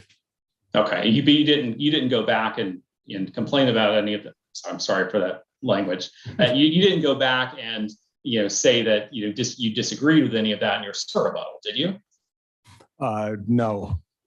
Okay.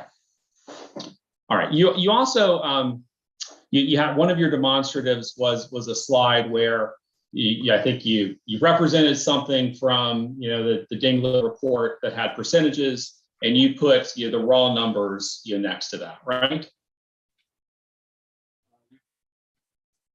It would be helpful to know which demonstrative, Matt. You know what? I don't mind so let's see. You probably have it in front of you, or it would be. Well, I don't have a good number in here. It's the last page of Exhibit 5.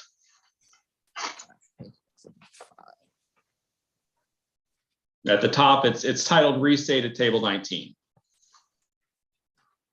In your book, Tab 4.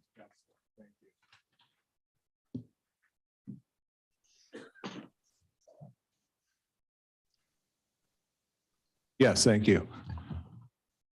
Okay.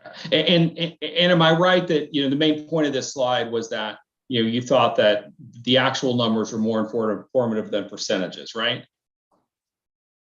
Generally reporting percentage change, it's usually wise to include the actual numbers. You haven't put it in some sort of context. Right. You're aware that your colleague, Mr. Crowley, used percentages when he conducted an RTC analysis for Metro that was submitted to this board in another proceeding, right? My recollection is Mr. Crowley did not calculate percentage change, but he actually calculated, I believe it was the dwell percentage, which is a different calculation. Okay. So you're not aware of Mr. Crowley explaining in that proceeding that he thought that using delay percentage was a valuable indicator of congestion and better than just looking at the raw numbers, right? Objection Foundation.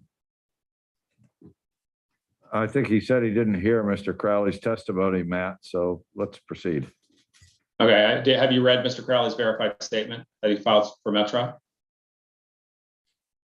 I reviewed parts of it before it was filed, but I don't think I ever reviewed the entire statement. Okay, did you have any role in the preparation of that statement?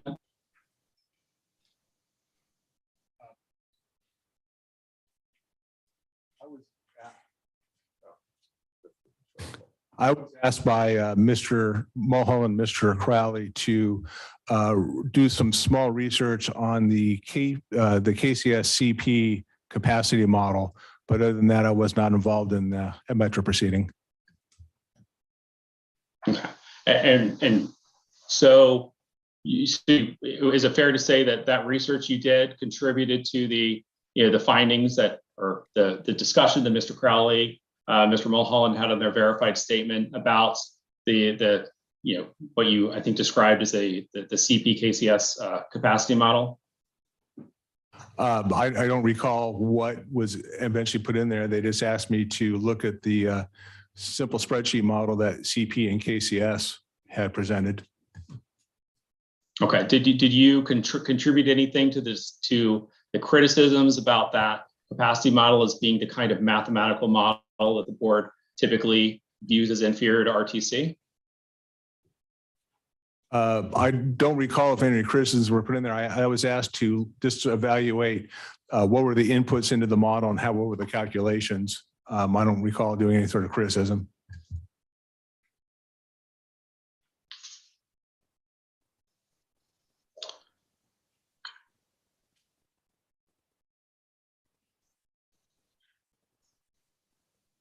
So I'm going to, Mr. Fapp, you co-sponsored the RTC evidence, the DuPont v. Norfolk Southern rate case, right? Yes. Okay. And are you aware that in the DuPont case, DuPont criticized the Norfolk Southern RTC model in part because NS used a representative average week rather than a replicative peak week. Matt, you have to restate the question. Part of it blanked out. Okay, I'll try to remember it. So you are aware that in case DuPont criticized Norfolk Southern's RTC model in part because NS used a representative average week rather than a replicative peak week, right? It's the same problem, Matt. The Zoom doesn't like this question, but try it again. Okay, I'll try it very slowly. Are you aware that in the Norfolk Southern versus DuPont case, one of DuPont's criticisms of Norfolk Southern's RTC model was that Norfolk Southern used a representative average week instead of using a replicative peak week? Can you answer that, Mr. Pfaff? Do you understand the question enough to answer it? Sir, I don't think the court reporter has it, Oh, has the question. what did you get? All right, Matt, you got one more chance, and then you're going to move on to another question. The All right, so hey, so Mr. Chairman, why don't I make it? You know, I was going to try to do this without using a document to go faster, but it sounds like maybe it's faster for me to just use a document. No, I think if you just pause for a second before you start asking, then we'll get the whole question. Okay. All right. I'm pausing now. And now I'm starting. Mr. Pfaff, are you aware that in the DuPont v. Norfolk Southern case, one of DuPont's criticisms of Norfolk Southern's RTC model was that Norfolk Southern used a representative average week rather than using a replicative peak week? I don't recall.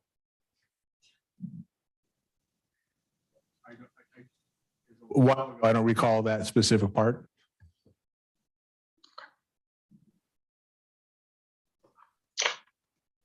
So at this point, Mr. Chairman, I apologize. I am going to use a document. So I think, Stephen, you know what I'm. If we could just hand out Mr. Pfaff's verification from the DuPont case and the DuPont rebuttal operating plan evidence, section 3C.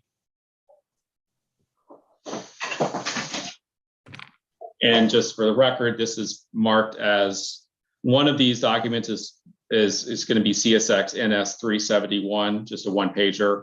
One of them is going to be CSX NS 372, and that's going to be longer.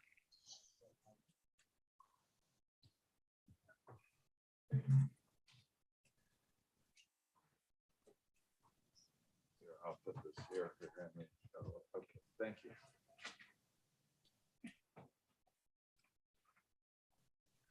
And Mr. Pfaff, I'm going to start you on the short one. That helps. We don't yet have the short one. Matt. Okay, I will be patient.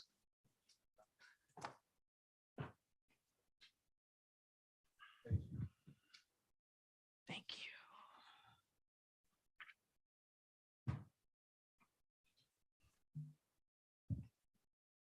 you. We don't have it up here.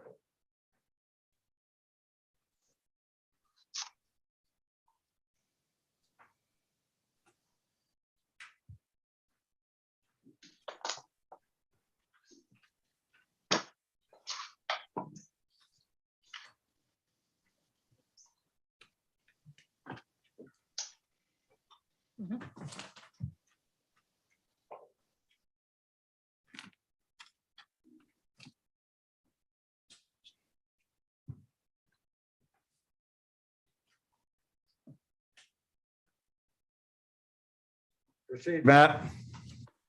Yes. So Mr. Pfaff, focusing you first on CSX NS 371. Is that your signature on this page? Yes, it is.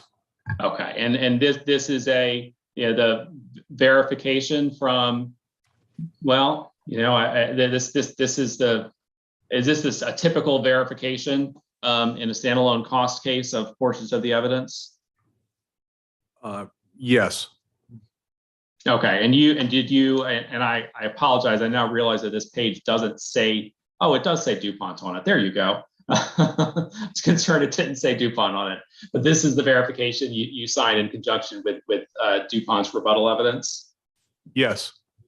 Okay. All right. So now let's look, and I just note there that you sponsored a few different pieces of the evidence, and that included the parts of 3C, the operating plan evidence related to RTC modeling, right? Yes, the RTC model, correct. Okay. All right. So now I'm going to ask you that you can set 371 aside, and let's take a look at 372, which is this is the public version. The public version of DuPont's rebuttal evidence in the DuPont BNS rate case filed April 15th, 2013. And obviously it's very long, Mr. Pfaff. I am only going to ask you about page 3C108.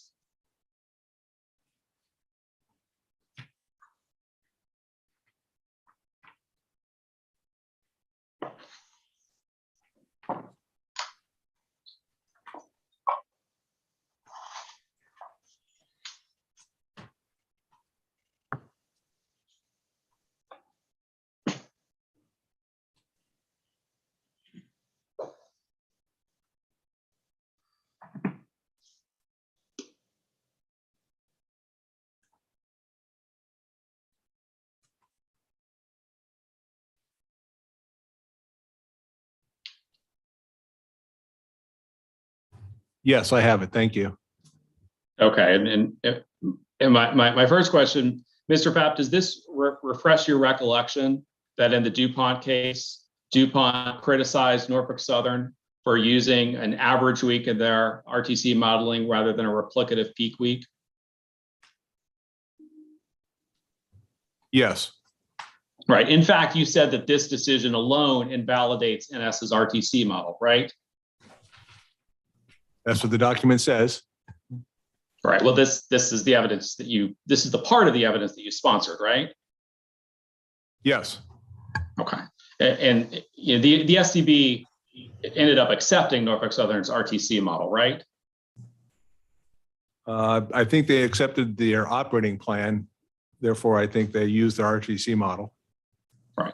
And in doing that, the STB specifically rejected your argument that NS was wrong to model an average week instead of a peak week, right? I can't say that. I don't recall any specific language like that from the decision. Okay. It's fair to say that the traffic group in DuPont was largely merchandise traffic? I don't recall the specific mix. It was, we modeled almost virtually the entire NS system. Okay. Does merchandise traffic have the same sort of peak period variability as a coal-only SAR does? I'm sorry, you broke up. Oh, okay. I'm sorry. Does merchandise traffic typically have the same kind of peak period variability that coal traffic does? It will depend, I guess, upon the railroad and the system. Okay. You would agree that here the traffic on the Gulf Coast line is largely merchandise traffic, right? Based on what we've seen so far, I'd say most of the traffic is manifest merchandise. Some coal, okay. Some grain. Okay, thank you. All right, we can take that document down. Mr. Pfaff, I'm going to ask you to look at another one of your exhibits or Amtrak's exhibits, which is Amtrak Exhibit 3E. And we should be let's get those handed out if we don't have them already.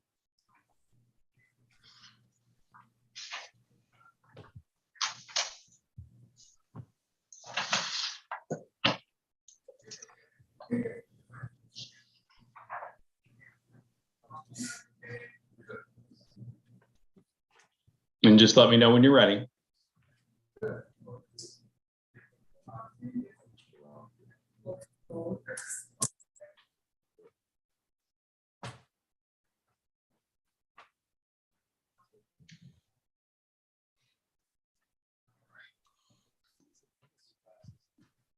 Yes, I have the document. Okay. Can you describe, do you recognize this document?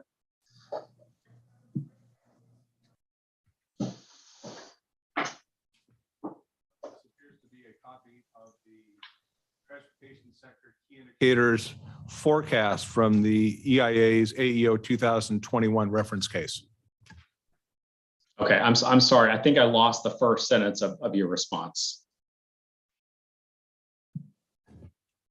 Let me try again. This appears to be the printout of the transportation sector key indicators and delivered energy consumption forecast from the EIA's AEO 2021 reference case. Okay, and in this case, you've argued, I know we've been talking a lot about the 2019 model, not 2039, but you've argued that the EIA data is the best way to project future freight growth, right?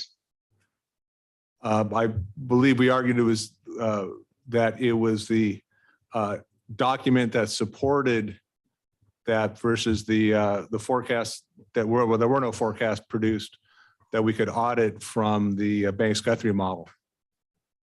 All right, but you argued that the EIA data, that the EIA analysis was the right metric to be looking at, or an accurate metric to be looking at to compare, to look at freight growth. Well, yes, it's the board has historically preferred using independently produced forecasts from the EIA in their processes and cases. Okay, could you just look at this document and could you point out for us, where it is showing, freight rail growth? If that wasn't a great question. So what I'm asking you to do is, we see a lot of rows in this. It's looking at lots of different metrics. What's the one that we would look at if we wanted to say what's the EIA predicting for freight transportation growth? It'd be the rail billion ton miles traveled. Okay, and it's just that one row, right?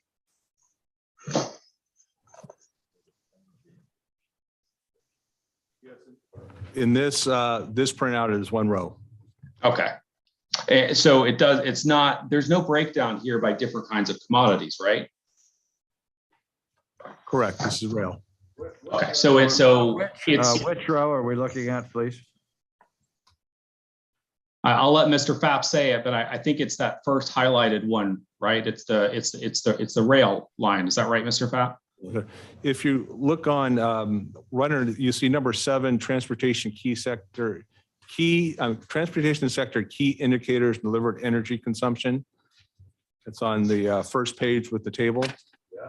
And then you go down the left side, you'll see key indicators and consumption, then key indicators, travel indicators. Then you'll see billion vehicle miles traveled, billion passenger miles traveled, billion seat miles available, then billion ton miles traveled. And then under that, they show a rail. That's the only line we're looking at on this page? I presume so. I think it was Mr. Warren indicated. Okay, thank you. Yes, well, just to be clear, this is in fact one of your work papers, right? And an Amtrak exhibit. This was a work paper we included in our evidence, yes. Okay. Okay, and so Mr. Pfaff, you testified that the board has a preference for, I'm sorry if I don't get the words exactly right, I think you said something like independently produced forecasts, right? Correct. Right, and yes. But yes. There are independently produced forecasts that do dig in and look at a commodity level, aren't there? There may be some. Is the freight analysis framework one of those? That may be a source. Okay. What we can take this document down, Mr. Pfaff, and put it aside. I'm going to refer you. I'd like you to look at the rebuttal RTC reports.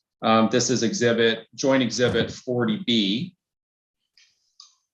I don't know if you've got it there in front of you or if we need to get it there. Just let me know.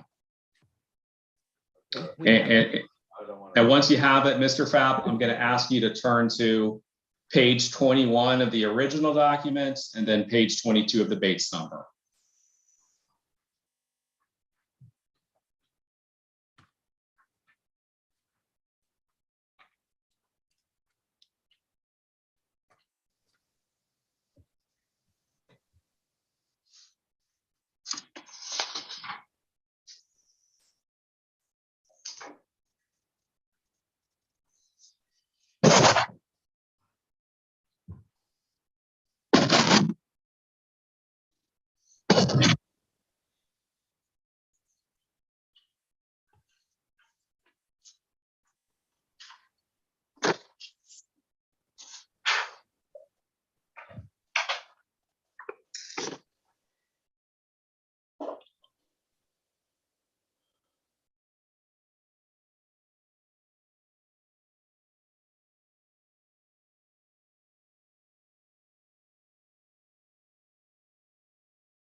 I have it. Thank you.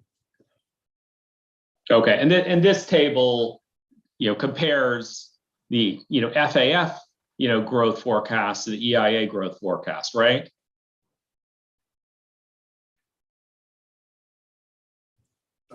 Yes, there's an FAF total line and an EIA total line. Right, and they come out pretty close to the same place, don't they? About, I don't know, what is that, 8 basis points? Yeah. Fair to say that that's in the ballpark? I couldn't say. I'm not familiar with the FAF forecast.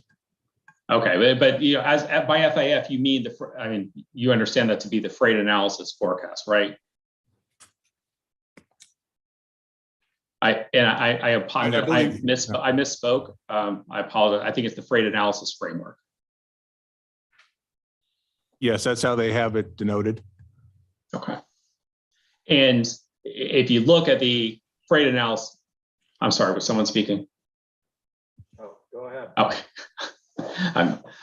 I'm sorry. And the FAF does have that breakdown by commodities. And you can see the differences, between, what is predicting for auto and bulk and intermodal and merchandise, right? That is correct. Right. And you're aware, Mr. Fapp, that there are projections over the next, 20 years or so and more into the future of sort of a substantial, economy-wide decline in coal transportation, right? That seems to be the trend, yes. Right. And so when you're looking at a line that is primarily manifest traffic, as you testified, you're going to want to be using a forecast that is looking at merchandise traffic, manifest traffic, not so much coal traffic, right? I'm sorry, you broke up again. You said. Oh, I was just saying that if you're trying to forecast traffic on a line that is primarily carrying manifest traffic, you're going to care more about projected growth in merchandise traffic, the kinds of things that's on manifest trains, than you are going to be about factoring in a potential decline in coal, right? Well, it depends upon what they're forecasting to grow. Like I said, we didn't see anything from NS or CSX specific about their forecast on this line, just that they indicated they expected to grow. We don't know whether that's merchandise, bulk. I think it's the port indicated they expect to see large increases in auto, other bulk commodities, maybe not necessarily coal. So it's difficult to say. Okay, and it is fair to say that according to this table and the freight analysis framework for merchandise growth, the projected growth is an annualized 1.9%, right? That's what the document says. Right, and without, I'm not asking you to disclose the particular numbers, but both CSX's and Norfolk Southern's, forecasts for this line that were used in the model were well under 1.9%, correct? Objection to the characterization of well under. Under. Well, since we didn't see any forecast produced, we just saw some statements about expected growth. I can't comment on CSX and its forecast. Are you aware what the forecast projections were that were used in the model? I don't recall the specifics. I recall that the NS and CSX witnesses, I believe, indicated what they believe would be, but we didn't see any actual documents supporting those numbers. All right, we can take that down. So, Mr. Pfaff, you'll have to help me because I did have some trouble following in your direct testimony where you were doing your calculation of where you said that, forgive me if I've got this wrong, your 13 hours of delay per day is actually really more like 11 minutes per train. Is that your opinion? That's what we determined based on the Mr. Banks and Guthrie's work papers. Right, and you did that. You took the total delay statistics, right, and you tried to average them out over the total trains, right? We took the difference in the delay between the 2019 F and 2019 P, and then divided that by the number of trains indicated in the Mr. Banks and Guthrie's database. Right, and so you did it for all trains, right? All the trains.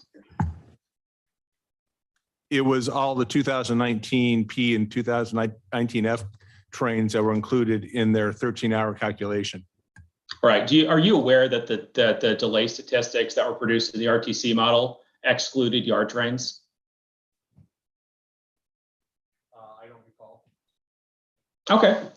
Well, let's take a look at. I'm going to ask you. Actually, let's move along. If you're not aware, you're not aware. But when you did your math, you included yard trains, right? So you took the total delay numbers and you divided out all trains, including yard trains, right? It's whatever numbers were included in those delay statistics. Right. But if the delay statistics didn't have yard trains and then you divided them by a total number that included yard trains, you'd agree that that wouldn't be an accurate comparison. We just were using the data that was used to calculate the total delays. But it was. Do you know if it's total delays for all trains or if it included yard trains? I don't recall. Okay.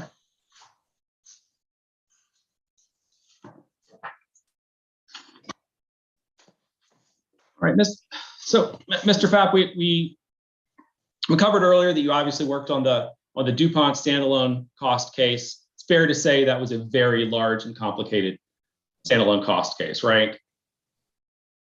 Yes. Yes. So something like 7,200 constructed route miles and another 800 trackage rights miles. I don't recall the specifics. It was a fairly large system for a standalone cost case. Yeah, and I think you just testified that it replicated much of Norfolk Southern's core network and traffic group, right? Yeah, that's what I recall. Yeah, and in that case, you built an RTC model for the whole DuPont standalone railroad as part of DuPont's opening evidence, right? Yes, and to do that, you used traffic data, track charts, other information obtained in discovery, correct? That's what I recall. Okay. And then, as these rate cases go, Norfolk Southern follows reply evidence, and then you prepared rebuttal evidence for DuPont, and that included a revised RTC model, right? I believe it did. Right. And for the DuPont rebuttal RTC model, you took your opening model and you made changes to it, correct? That's what I recall. Okay. Do you recall adding trains? Yes, I do recall adding some trains.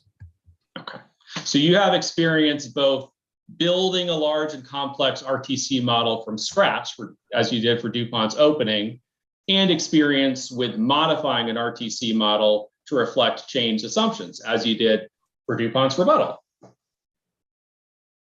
Given the time, yes. Okay. But in this case, you haven't either submitted your own independent RTC model, nor have you modified the CSX NS RTC model to reflect assumptions you think should be different, right?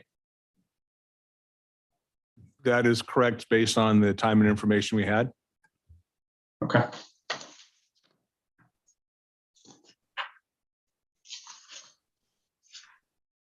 I don't have any further questions.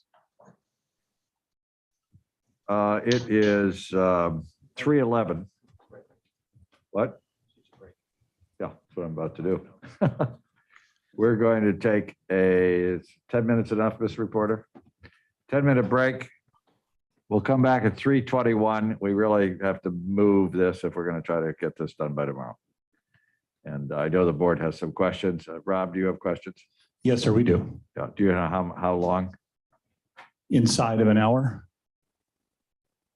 Hopefully well inside, but we'll do what we can. Okay, I 10 will minutes. crank through them as quickly as I reasonably can. All right, 10 minutes. Thank you. Listen, before you walk out.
We are back in session.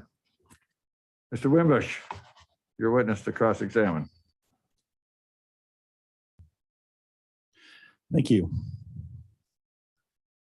Mr. Fapp, I'm going to be asking some questions about your testimony in your reply verified statement, which I see is in the binder. I think you still have that.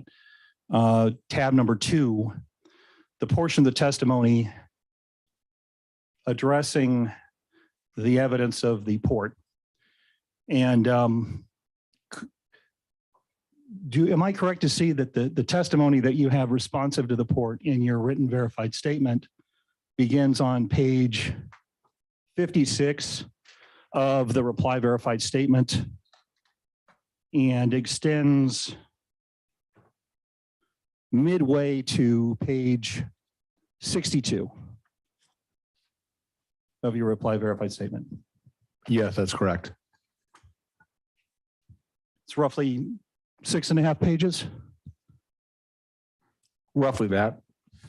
Are you aware of whether or not any other Amtrak witnesses have testified in response in writing, testified in writing in response to the port's written testimony? I don't recall any. Okay.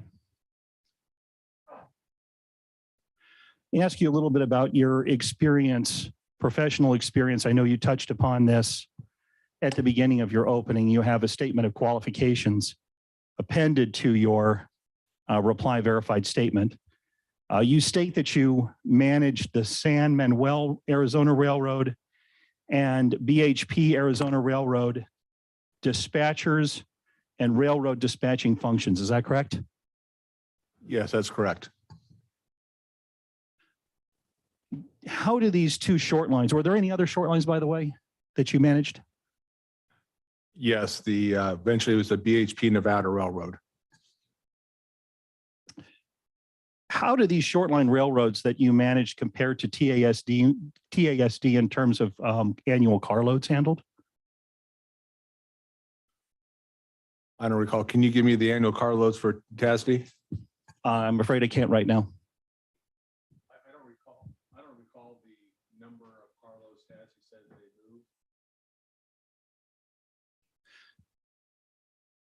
Do the short lines that you managed operate within seaport terminal areas? No, they did not. Do you know whether any of these short lines operate or operated across Class 1 railroad main lines to access short line facilities on either side of the Class 1's main line along the lines of what TASD does in the Mobile terminal area? We operated some on Class 1s, but not across Class 1s as you described. Could you tell me a little bit more about what your management functions entailed when you were working for the San Manuel Arizona Railroad, BHP Arizona, and BHP Nevada? I was responsible for all of the administration, financial, so that the dispatching functions. So I was involved with helping establish rates, developing performance matrices, accounting statements, also the administrative and financial, and then also through the overseeing the dispatching functions. So the reports that come out of those areas. Did you dispatch trains? No, I never dispatched the trains. I was familiar with the dispatching operations procedures, but I never did dispatch the trains. When was this particular work experience? Roughly between what years? Roughly 1993 to 1997. So roughly 4 years? Is that correct? Correct. Were there any other such railroad operations experiences besides these with the BHP short lines? Besides the 24 years we've been working with railroads. Let me rephrase that. Have you worked as an employee of any other railroads? No, those were the railroads I was as an employee worked for.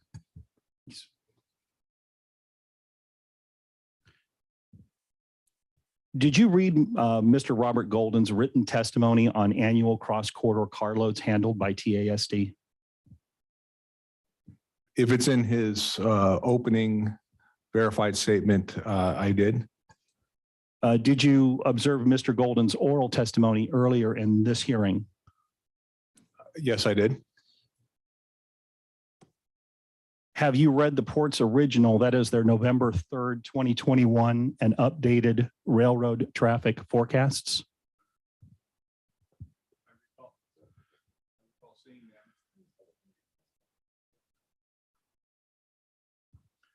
And you also saw that Mr. Golden's written testimony included a discussion of the average daily number of TASD trains that traverse the CSXT corridor, correct?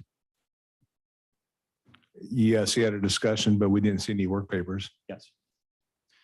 And in response to his testimony on carload numbers and average daily TASD train movements, you did not counter with information intended to show that Mr. Golden was incorrect about his carload data or average daily train counts, did you?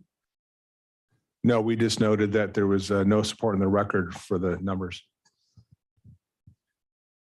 In light of the carload data that Mr. Golden supplied, your testimony that Mr. Golden did not provide any supporting evidence on the number of TASD trains operating around Mobile Terminal is not quite correct, is it?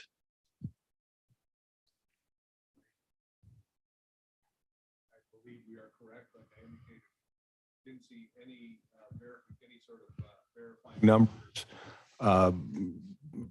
train movement data, car movement data, waybill data, switch reports, anything like that to support the numbers. Nothing to support the numbers at all, correct? We did not see anything besides Mr. Golden's statement. But there is other data that has been available to you in this proceeding that would help you ascertain the accuracy of Mr. Golden's testimony with respect to TASD trains operating around the Mobile Terminal, right? Can you be more specific? Sure, I'll start with one. Could you have resorted to the use of OS data in this particular case? Not necessarily Mr. Golden's, but OS data supplied by CSX and Norfolk Southern to ascertain the accuracy of Mr. Golden's train count information or statements. I don't recall the specificity of the TASD trains in the OS. So you do not know then whether or not the OS records contain TASD train movement data? I don't recall seeing the TASD specific in the OS data. So would you say that the OS data would not be definitive about TASD cross-corridor operations on any given day for which you had the OS data? Once again, I can't say. I recall Mr. Warren was asking you some questions earlier about dispatching records supplied by CSX and Norfolk Southern. Do you remember that? Yes. Did you review those dispatching records as part of this case? We reviewed their Mr. Banks and Guthrie's evidence that was put in their work papers. Wouldn't that data have offered you some information about TASD operations between CP State Docks and CP Choctaw? I don't recall the specifics of TASD data in that data. Okay, so did you compare those dispatching records against Mr. Golden's testimony? No. You are also not, I understand you're not challenging the honesty of Mr. Golden in his statements, correct? That is correct. I believe we indicated we're not challenging his experience or honesty. Okay.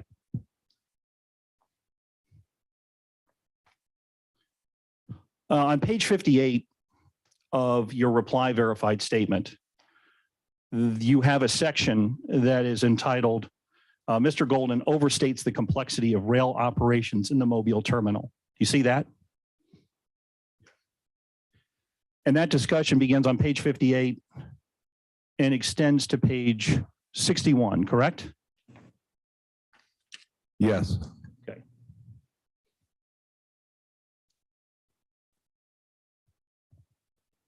So this part of your written testimony challenges the proposition that TASD's Mobile Terminal operations are not as complicated as Mr. Golden would have the board believe, correct? Well, we pointed out that the number of trains that the TASD interchange, the number of railroad companies TASD interchanges with is different than the number of railroad companies it receives rail cars from. But in your view, Mr. Golden overstates the issue because he does not distinguish between physical interchange partners and commercial interchange partners, correct? That would be correct. Do you recall where in Mr. Golden's testimony he points to the number of TASD interchange partners as evidence of mobile terminal operational complexity? I don't recall the specific location in his statement. Sure. There is a portion of Mr. Golden's testimony, which is from Joint Exhibit 24B at page 8, which is entitled Intercarrier Relationships. I have a copy of that page. I'd like to share that with you. Ask you to read that if you would, please. Is this from the transcript or from Mr. Golden's? No, sir, this statement? is Joint Exhibit 24B, which is page 8 of Mr. Golden's opening verified statement. Thank you. Do you have copies for council? I'm afraid I do not. Okay. No, you're more important than that. Exhibit number is what again? That would be Joint Exhibit 24B. And the page I'm asking Mr. Fapp to read is page 8, but the discussion continues on to page 9.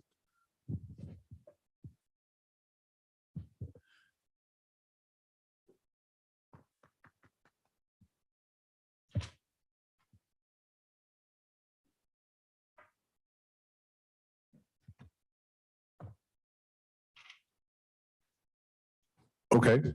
Does this appear to you to be the portion of Mr. Golden's testimony to which you are responding beginning at page 58 of your reply verified statement? Yes.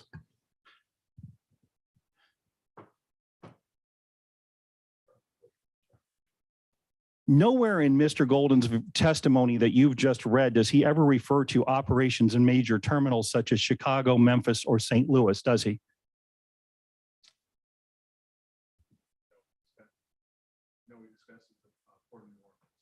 Okay.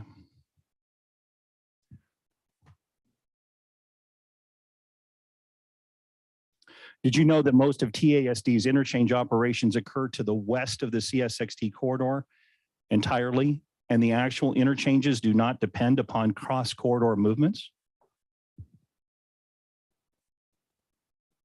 We are aware that the TASD can interchange with NS and the other locations without going on to CSX track.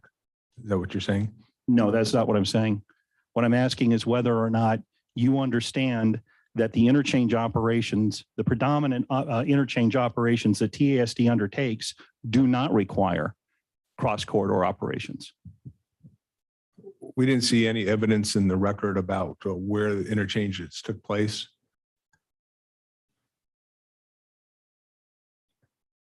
Mr. Golden never used the term complex or a synonym of that word to describe TASD's interchange operations in his written testimony, did he?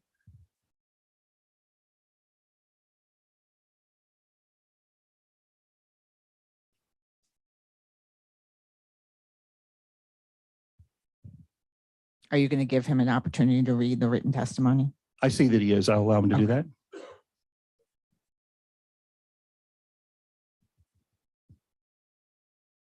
With all respect, Rob, I mean, the Golden statement speaks for itself. We have it. We can read it. You can argue it in closing argument. How does it advance this case at this late hour to ask him what Golden said in his statement? Let's get into the substance of it. I think that I'm getting right to that. Mr. Golden says that references that how 8 carriers converged at TASD's interchange yard. Right. So you agree then that the port's position in this case that Amtrak service would adversely impact TASD's cross-corridor operations between TASD facilities on either side. Excuse me, let me restate that. You agree though that the port's position in this case is that Amtrak service would adversely impact TASD's cross-corridor operations between TASD facilities on either side of the CSX main line in Mobile, correct? Correct. I understand that's the port's position. So your reply verified statement testimony on the supposed issue of TASD's complex interchange operations does not respond to the merits of TASD's case on cross-corridor operational impacts, does it? Objection, argumentative. Sustained. I'll withdraw the question. Mr. Golden's professional background in railroading is different than your own, and that Mr. Golden has decades of experience in overseeing, coordinating, and dispatching train movements for Class 1 and terminal railroads. And you do not have that same railroad operating experience. Would you agree? Not worked for railroads in that time, but we've dealt extensively with rail operations during my time with L.E. Peabody. And is it true that you don't have any experience operating trains in the Mobile terminal area? I do not recall looking at operations in the Mobile terminal prior to this proceeding. In fact, have you observed in person Mobile terminal railroad operations in preparation for your testimony in this case? No. Have you ever observed in person Mobile terminal railroad operations in preparation for your testimony in this case? Sorry, can you say that again? I'm sorry, I think that's repetitive of the last question. Let me just double check that.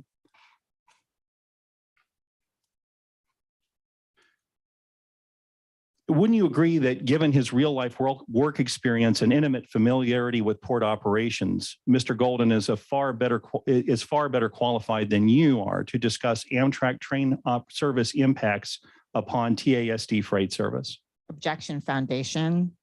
I don't know that Mr. Fapp can discuss who is a better witness.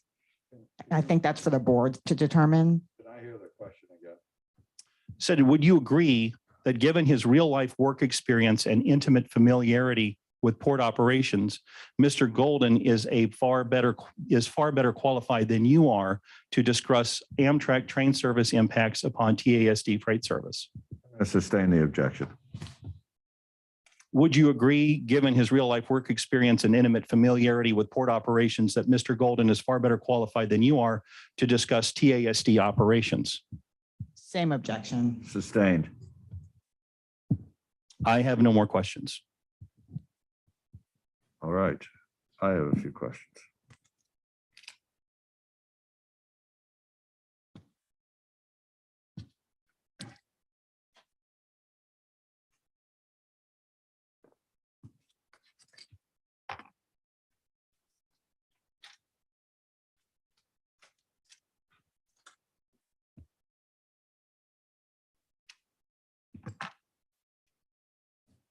Mr. Fapp, do I understand that, yesterday Mr. Blair said that he at Amtrak was not provided with the actual RTC software product that Banks and Guthrie provided, but that was supplied to experts. Are you and Mr. Crowley the experts that got that software? I believe, yes, we are the ones who got that software. And I've been trying to understand how these RTC software products, when a report has been run, such as was run by Banks and Guthrie, works. Would it be accurate to understand that you could put the software product that was produced from the other side into a computer, and then you can change some of the inputs and see if you get a different result? Is that the way it works? Yes, generally, that's generally how it works. I qualify that with generally because the RTC is kind of a finicky model. You have to make sure you're using the same version and the same flavor of that version. But if that's the case, then you can read in the software and make adjustments to it. This is the kind of work you've done before, right? You have expertise in your company about running the RTC software. Yes, that is correct. So I understand that you and Mr. Crowley were have expressed a concern that you didn't have all of the raw data that was inputted by Banks and Guthrie to create their study, correct? Yes, that is correct. But would it have been possible for your firm to accept, for sake of discussion or arguendo, as lawyers like to say, the study you got with all of the input and assume that it was accurate input, but then make some changes to the inputs to see if you get a different result? You could have done that, correct? Given a sufficient amount of time, we could make an analysis like that. So there's a few questions I have about that. So of all of the RTC reports that we have seen in both the rebuttal and the original report from Banks Guthrie, or I guess it's the so-called Dingler report, the one that was not run was putting in the FRA infrastructure projects into the 2019 case. They did that for the 2039 freight growth case, but not for the 2019 case. That's your understanding, right? Yes, that's understanding. And your firm could do that. You could take the FRA infrastructure, put it in the RCC 2019 case and see what kind of result you get. Presumably, yes. I'm not familiar with the FRA study and the recommendations, but presuming we have detailed references they included in there, such things as like the type of turnouts, where the turnouts are going to go, that sort of thing, we could make adjustments to the model to put that in there. Well, the Guthrie Banks study included all those FRA projects for a 2039 case. So you had that input into their study. Couldn't you just take that and run it on the 2019 base case? Like, I'm not familiar with the FRAs, but yes, presumably if they have that in there and it's in there correctly, then we could run that. How long would it take you to do that? Depending upon the level of detail and that sort of thing, it could take anywhere from several weeks, maybe to a month. Just thinking off the top of my head. All right, well, let me ask this question. You could also take the Banks Guthrie Dingler study, put it on your computer, and make some operational changes there as to the times of freight trains, the times of the Amtrak trains, and see if you get a different result too, correct? Yes, that's one of the primary purposes of the RTC is to test operational changes. And I think either Mr. Dingler or Mr. Guthrie, Mr. Banks, one of those witnesses told us that they could do these operational changes and run them and see what kind of results they get in a day or so. Can you do that too? It depends upon how we get the operational changes. I mean, if we have to go back to the base data and tease out what these operational changes are or kind of get some sort of testimony, it may take a day, it may take a few weeks, but it's something that can be done. And you could also, could you not put into the RTC software, you could change some of the inputs. For example, if you made an assumption that some of the bridges that they say will be automated 2 or 3 years out, and that'll reduce the number of high rail trips, you could take out that number of high rail trips and see what kind of result you get, right? Yes, that'd be actually fairly simple. All right, and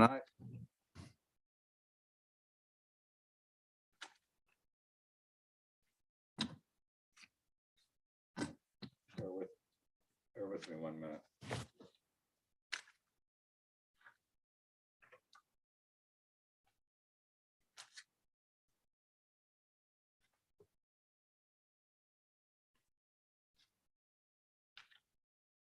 You could also just change the walking speeds from 2 miles an hour to 3 miles an hour and see if that affects the results too, right? Yes, you could make an adjustment like that.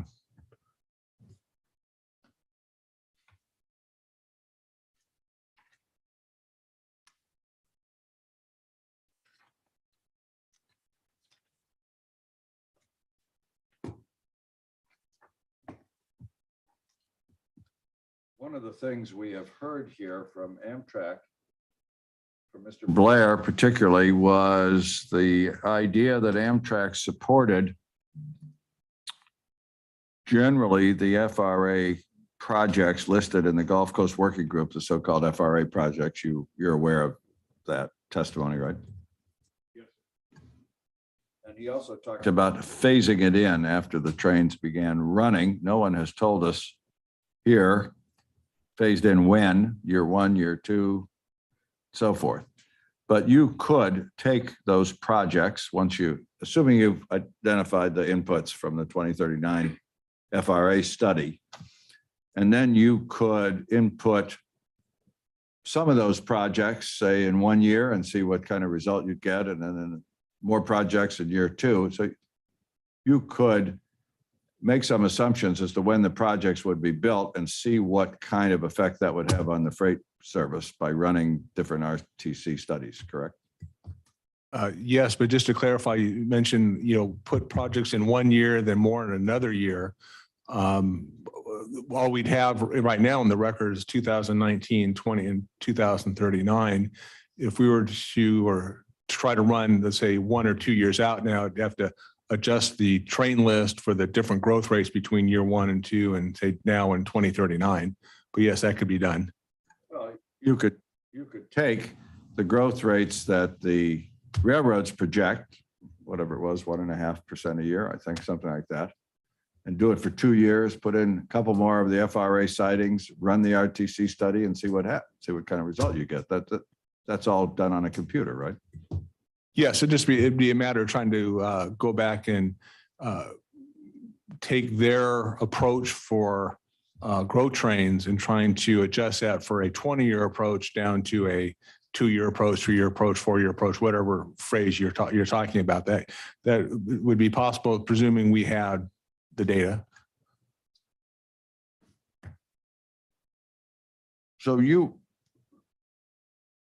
were not asked to do any of the things I just asked you about that could be done. You were not asked to do when you were hired in October. That is correct. We were asked to review and audit the model. You did not recommend that you do any of those things. I don't recall us recommending that. I don't think that was out. I would think that was outside of the scope of what we were asked to do. Well, you weren't muzzled. You could come back, couldn't you, as an expert and say, here's an idea, Mr. Amtrak, would you like us to test out some other assumptions and see what we get? But you weren't prevented from doing that, were you? Just by the amount of time that was available to schedule, we had 1 month to respond to the railroad's opening evidence. So there wouldn't have been enough time to run that many iterations in a 1 month period. Were you told that that's it? The world closes in 30 days. Forget it. You can't do anything in 30 days. Don't even try. I don't recall it being in that sort of fashion. We were told we had a 30-day window to prepare our testimony for reply testimony.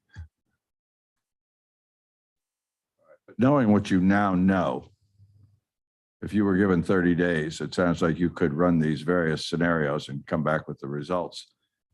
Accepting, I know you say you can't validate it, but if you just assume, for sake of discussion, if you were given 30 days, you could come back with these different scenarios and tell us what kind of delays might result from them, right? On the number of scenarios involved and putting the information and developing it, but it may be 30 days, maybe 60 days. I don't have a firm number off the top of my head, but it can be done. For the moment, that was all the questions I had. Did any other board members have questions? All right, let me just double check because I thought I had a couple of others and I was going to look for them while my colleagues were asking questions.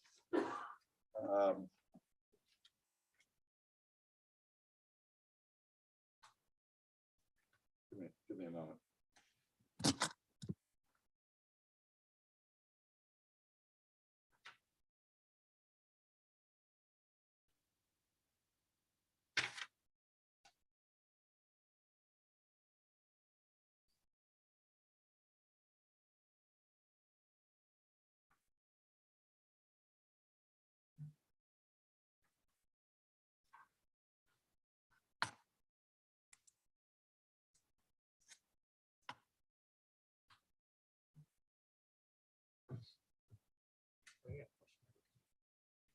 Go ahead, Robert. Mr. Fapp, just real quick. So you said you had a 30-day turnaround, correct?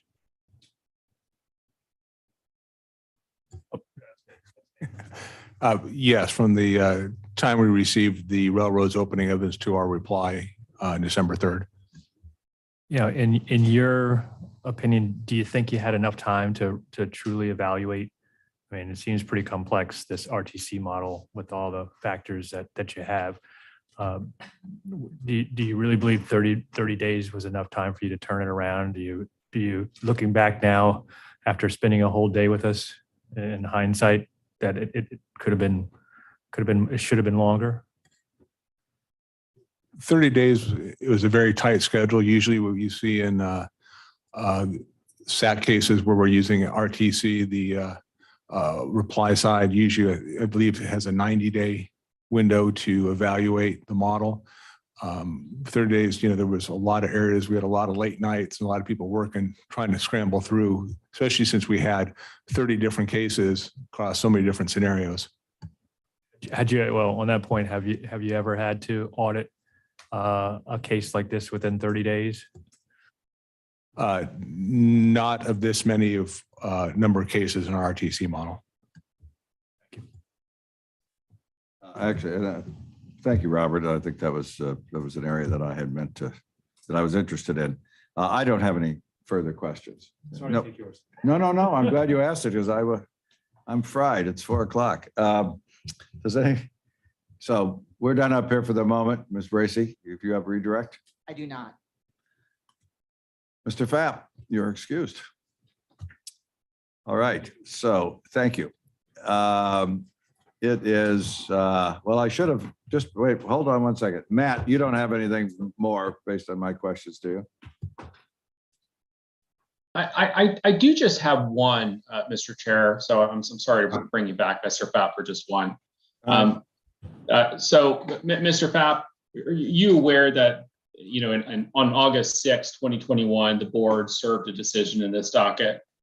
Objection beyond the scope of the board's questions. I think. No, I'll let him answer it. Robert asked him about how much time he had. Go ahead. You can answer. I only became aware of it when that question was asked of Mr. Crowley. Before that, I wasn't aware of that. Okay, so you okay. Well, if you weren't aware of it, you weren't aware of it. That's all I have. Rob, you're done. Good. Mr. Fapp, you're excused.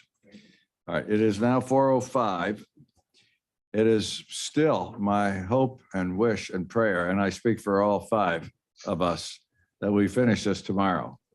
We got two hours roughly to start with the next witness. Maybe we'll go a little bit later, but not much later, and plan to reconvene tomorrow and hope that we'll finish. But who's presenting the next witness? Jesse, is that you? And I think I asked you and I've forgotten, how long do you expect your direct to be? All right, and let me ask, who's going to cross-examine Mr. Johansson? And Ray, you haven't heard his direct testimony, but you've certainly seen his work. Do you have any estimation of your cross? So I do think it's half an hour to 45 minutes, but there's a big chunk of evidence that we've filed a motion in limine. So a good bit of that depends on whether you admit that evidence in his testimony or not.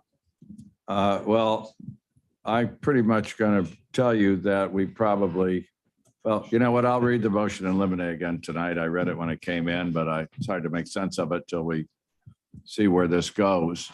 But, you know, we've sort of followed a pattern of letting things in subject to being stricken later.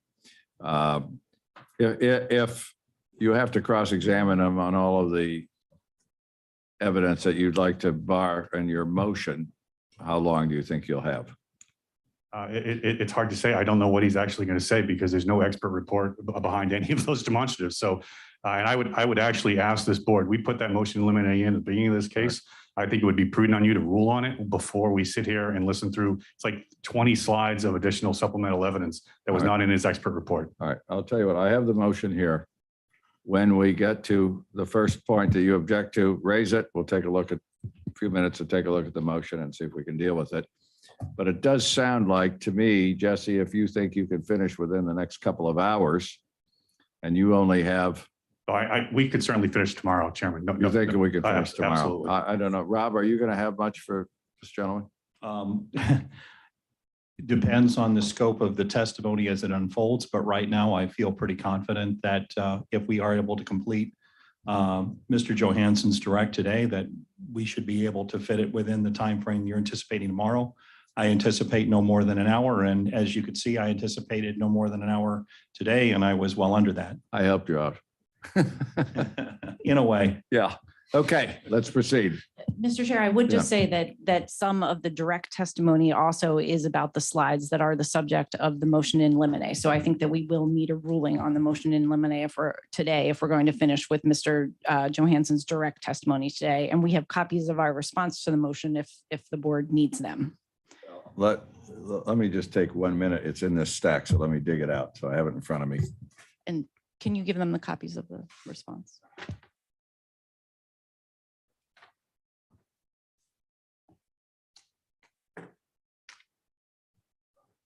If he has something useful to say, I mean, I don't think I need his help to rule.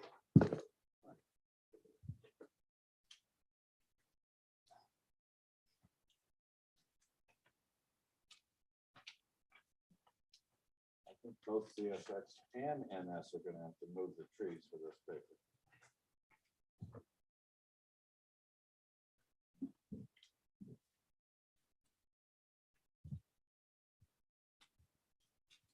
And Mr. Chair, obviously I defer to the board, but if the board wanted to take all of the testimony today and reserve ruling on the motion until tomorrow, we likely could finish the direct today. And let's see how long.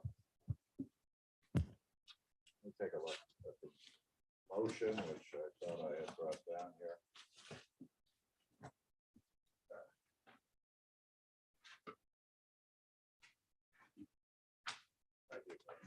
Hold on a second.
Ray, just taking a look at your motion.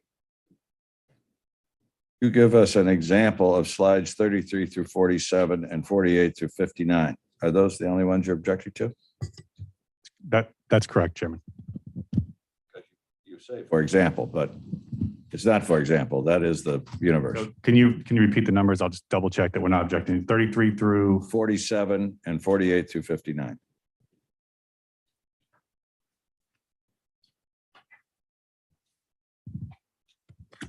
Yeah, that's the totality from page 33 on in the demonstratives. Those are what we're objecting to.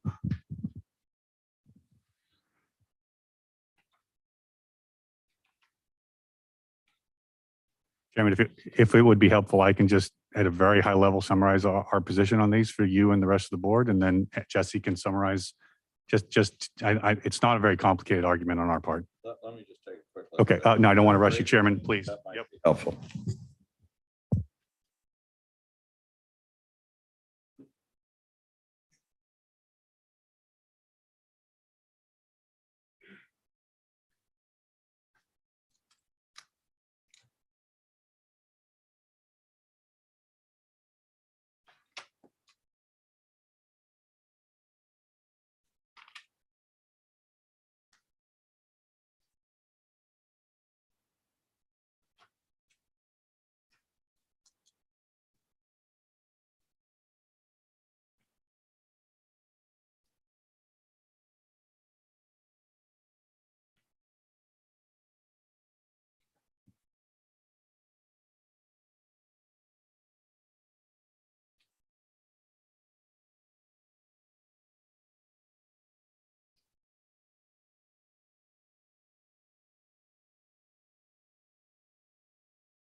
Ray, have you had Amtrak's reply brief?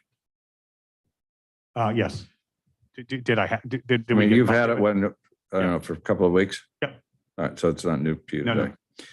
All right, why don't we take about 4 or 5 minutes on each side for this high level argument? I think I'm going to have to see the exhibits. But why don't you start, Ray, and make your point?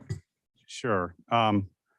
So at a high level in a hearing of this sort, it's not supposed to be a litigation by ambush, right? So particularly when it comes to experts. So the experts submit written reports to which we get work papers and we respond with our own experts.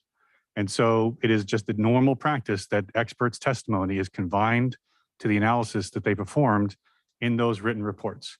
And we actually have a stipulation between the parties that you heard me read into the record when there was some question about some additional analysis that Mr. Dingler had done in the RTC modeling. And that stipulation was that a party may not, through its expert witness, present testimony about analysis that were not previously disclosed in the party's written evidence. And it's just a fair play point, which is in order for us to cross successfully, I need to see the underlying work papers. I need to make sure that the calculations are done correctly. Whatever inference the expert is trying to draw from that analysis, I need to understand it so I can actually have another expert who comes in and offers a different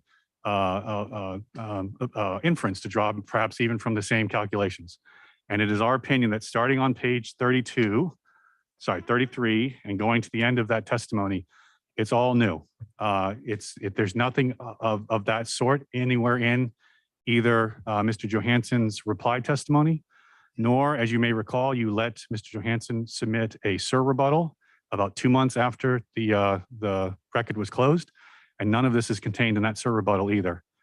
And I would actually draw to your attention, if you look at the page right before it, which is page 32 of the demonstratives, which I take it, Jesse, they don't actually have yet in front of them. I believe that the demonstratives are actually in both the binder that you have in front of you and are attached to the response. Thank you. All right, So if you look at page, what tab are they in the binder?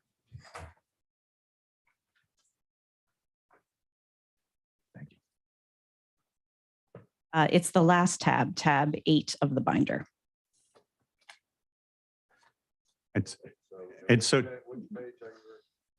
so Chairman, if you go to page 32 of that, I just want you to contrast that to the last page of his opening of his reply testimony, which I'm assuming is this in this binder as well. Can just let me flip to the front, figure out which page it is. Tab 2. Tab 2. Okay, hold on.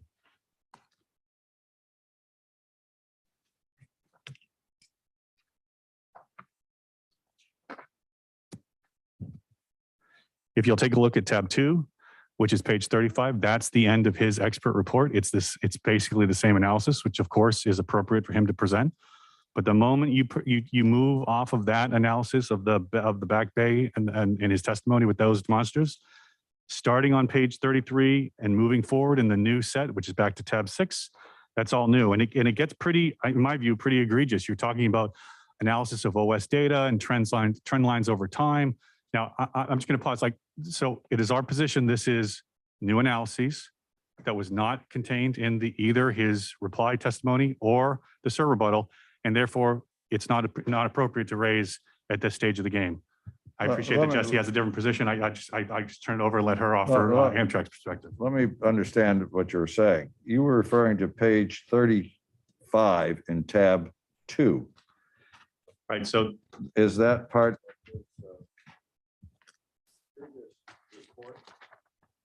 That's correct. So if you look at that page, that is up until that point, everything he's doing is appropriate. That's his reply testimony that was submitted in writing in November or so. We had a chance to respond to it. We saw all the underlying work papers. That's perfectly appropriate. But if you look at the demonstratives they intend on using today, they run all the way up to that same presentation. Yep. Now we're on page 32. You see, it's exactly the same presentation, maybe just slightly. It actually looks like it's completely identical. But when you move to page 33 on, none of that appears in the reply testimony or in the SIR rebuttal. of Mr. Johansson. And I would just respectfully say that it's prejudices us because we don't have the underlying work papers. We don't know what opinion he's going to draw from that testimony. And I'm not in a position to have an expert come in and present conflicting testimony. So it's, in our view, it's inconsistent with the stipulation, and we think it's inconsistent with the sort of the normal parameters of litigation. But again, I've been talking for a lot, and I know Jesse should offer Amtrak. Well, let me ask you this. How long have you had these slides that begin on page 33? We've had them a while, since March 28th, but we have no work papers. We don't know what analyses he's going to draw from it. We don't know what opinions he's going to draw from it. It doesn't do me any good to have a series of slides and find out what he's going to testify about at this hearing. Jesse, you want to respond? Yes, thank you, Mr. Chair. The slides essentially fall into two categories. They are either enlarged. First of all, let me point out that they are demonstrative exhibits. They are essentially mostly visualizations of CSX and NS work papers. So when Mr. Atkins says he doesn't have the work papers behind them, they are their work papers. And these are just visualizations of data that CSX and NS have given us. They are responses to criticisms that have been made of Mr. Johansson's analysis. And if the board would like, I can go through each and every slide and point out to you either which work paper the slide is depicting, and or which of Mr. Johansson's earlier slides, the demonstrative is simply a larger or kind of blow up of his prior representations. And I would also just point out that as Mr. Atkins has said, they have now had these slides for more than 7 weeks. And that is, in fact, a longer amount of time than they had Mr. Johansson's original slides that were presented in our November 3rd or our December 3rd response evidence. So if the board would like, I would be happy. It's in our response as well, but I'd be happy to walk through each and every slide and point you to exactly which work paper it's depicting. Rather than that, let me ask this question. Are you saying that Mr. Johansson doesn't have any work papers behind these slides, that these slides were based on the work papers produced by CSX and NS or their experts? They are simply visual depictions of CSX's and NS's work papers.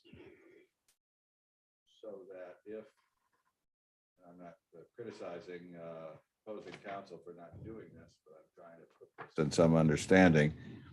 Had opposing counsel said, produce all the work papers behind these additional slides, there aren't any work papers that Mr. Johansson himself created behind these slides. He never created any. Is that what you're saying? I believe that's right.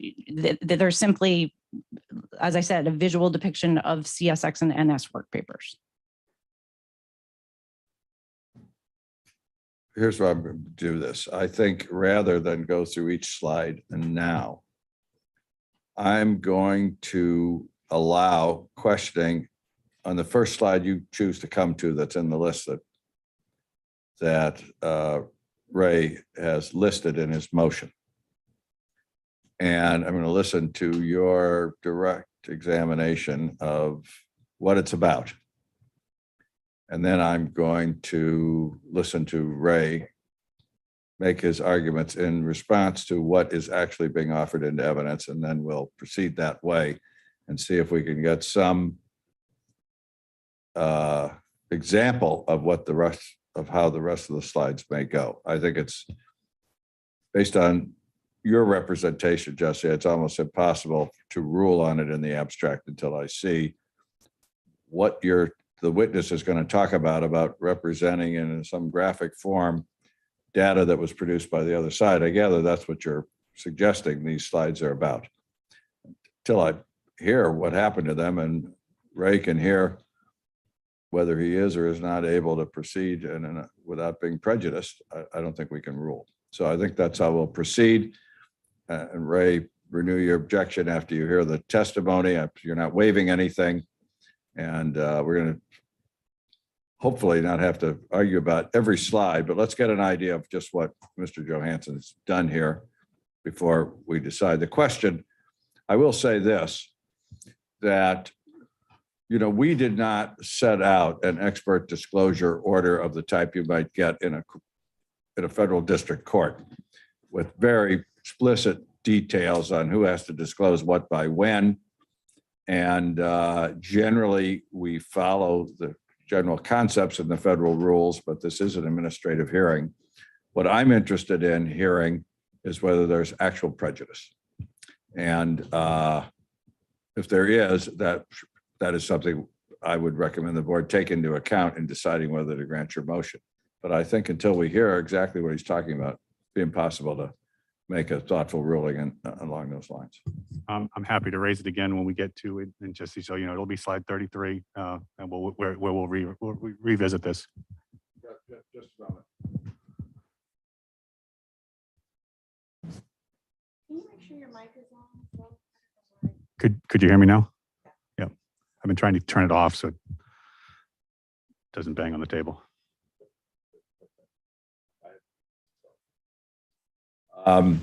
So with that sort of preliminary observation, let's proceed and see how far we can get. Thank you, Mr. Chair. Good afternoon, Mr. Johansson. Can you please introduce yourself to, oh, yes, you have to be sworn in. My fault. Raise your right hand, please.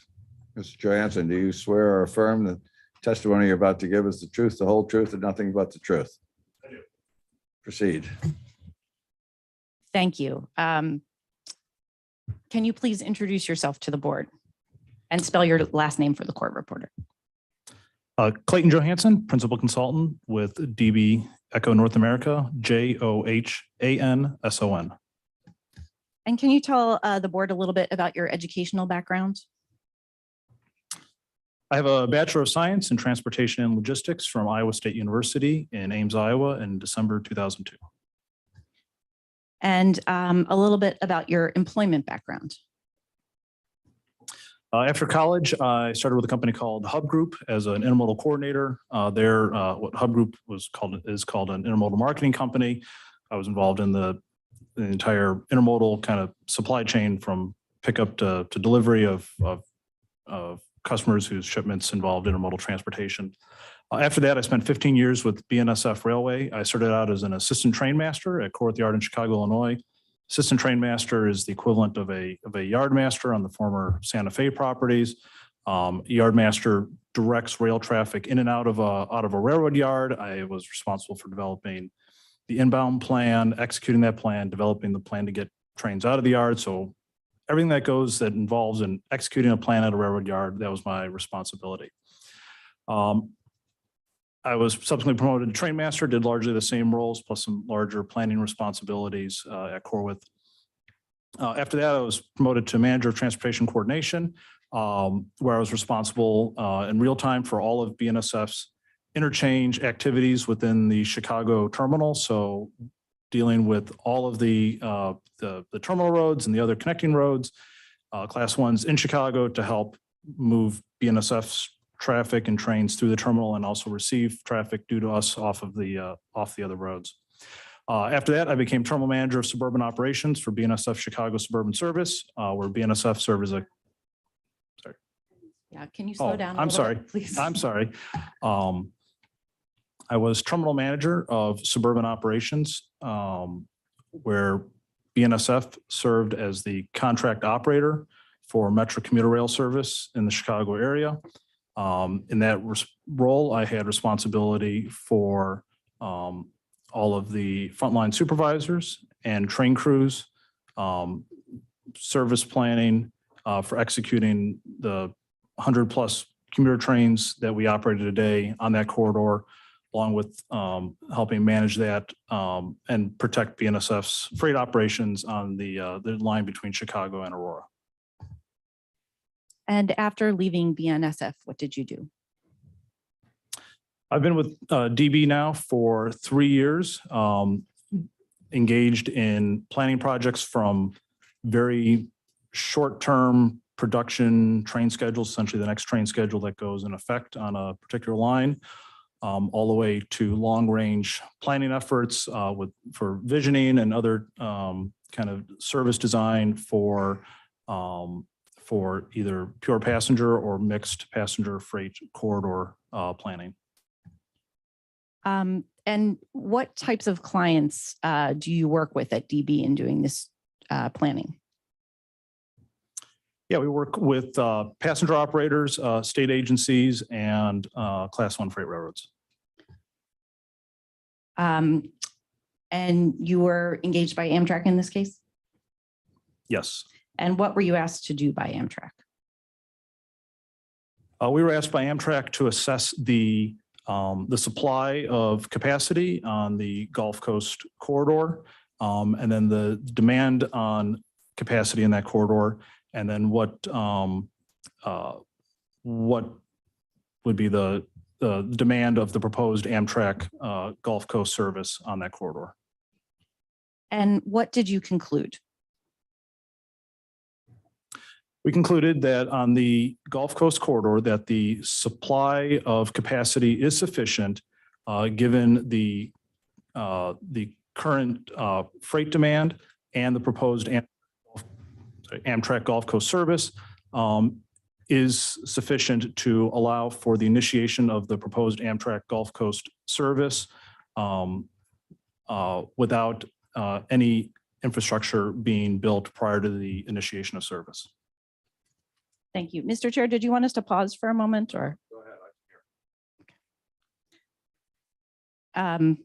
And your conclusions are set forth in the verified statements that you filed in this case? And just for the record, those are joint exhibits 31, ZA, ZB, and ZC, and joint exhibit 49B. And those are in the witness binders that I believe you have in front of you and the board has, correct? Yes. Okay. And I'd like you to turn to the report that you prepared along with your first verified statement, which is Joint Exhibit 31 ZB. It's at tab 2 of the binder. And I just want to start out by just asking you about this capacity marketplace methodology. Before you go ahead, this is listed in the index as highly confidential. Yes, I was about to get to that. We have discussed with CSX and NS the confidentiality designations. They have agreed to de-designate this and it can be public. If there will be certain things later that they did not agree to de-designate, those are, I believe, only in the as far as the slides that I am going to cover here, those are only in the disputed slides with Mr. Atkins. Okay, proceed. Okay.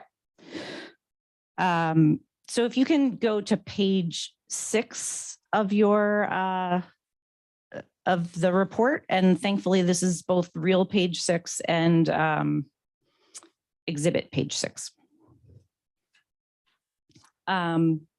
And the heading at the top of this page, mixed rail corridors present challenges that can be mitigated when cooperative service planning with all partners is undertaken from the outset. Can you just talk to that as the philosophy for your methodology? Yeah, so the type of work that we do at DB, we take I think a unique or a different approach to how we tackle capacity problems. We try to look at it from starting from a kind of a holistic standpoint and looking from a service planning first standpoint, where we try to seek to understand the service plans and service needs of all the operators in a corridor, and try to align those service plans as best as possible before moving to discussions on infrastructure mitigations and other types of things, so that we can first try to understand how the corridor is going to be used, and then design solutions that ultimately support those service plans. And if you can go on to page 7, can you explain what we're looking at here? Yeah, so 7 really summarizes this approach that we've developed at DB over the last few years, where we developed a new approach for how to calculate the capacity of a rail corridor, and then assess kind of a supply and demand on that capacity. And what we did is that we start by determining a capacity unit. The capacity unit is really derived from what we called a standard train. Once we've derived this capacity unit, we can determine a supply of capacity on a corridor. Then we can look at how the demands placed on the capacity, and examples of things that are demands on capacity are passenger trains, freight trains, track work, variability in train operations. Then we can look at ways we can iterate through how to essentially balance supply and demand, such that at the end of there, you can find the right projects or the right initiatives in the right order to introduce a service. And from there, you have an operating plan, and then can delineate the right projects or the right other types of improvements to make in the right order to ultimately support that service plan. And Mr. Johansson, I'm just going to ask you to slow down a little bit more for the court reporter, but how does your methodology differ from an RTC study? Yeah, so RTC is a simulation tool. Try to simulate all the activities on a railroad. Our methodology is not a simulation tool. It is a planning approach and a planning methodology to understanding supply and capacity. The outcomes of our types of work can eventually be used in a simulation package like RTC or other products, but it is the planning work that can be done prior to simulation. And are there examples of places where this methodology has been used to introduce service either with or without RTC modeling? Yeah, so we did work last year with Metra and BNSF in Chicago, where where Metra wanted to reimagine, realign their services for a essentially a post-COVID world. And the challenge there was to find ways to allow Metra to simplify their operating plan, expand their operating their services to kind of expand more towards an all-day service, while also protecting BNSF's freight operations on the corridor. And as a result of that, our work, that plan was implemented, and all operators were able to achieve their goals and operate the plan with a high degree of reliability. And we've heard a lot in this proceeding about RTC modeling and the infrastructure sort of recommendations that it has produced, at least in this case. With your methodology, is the solution always just to build more infrastructure?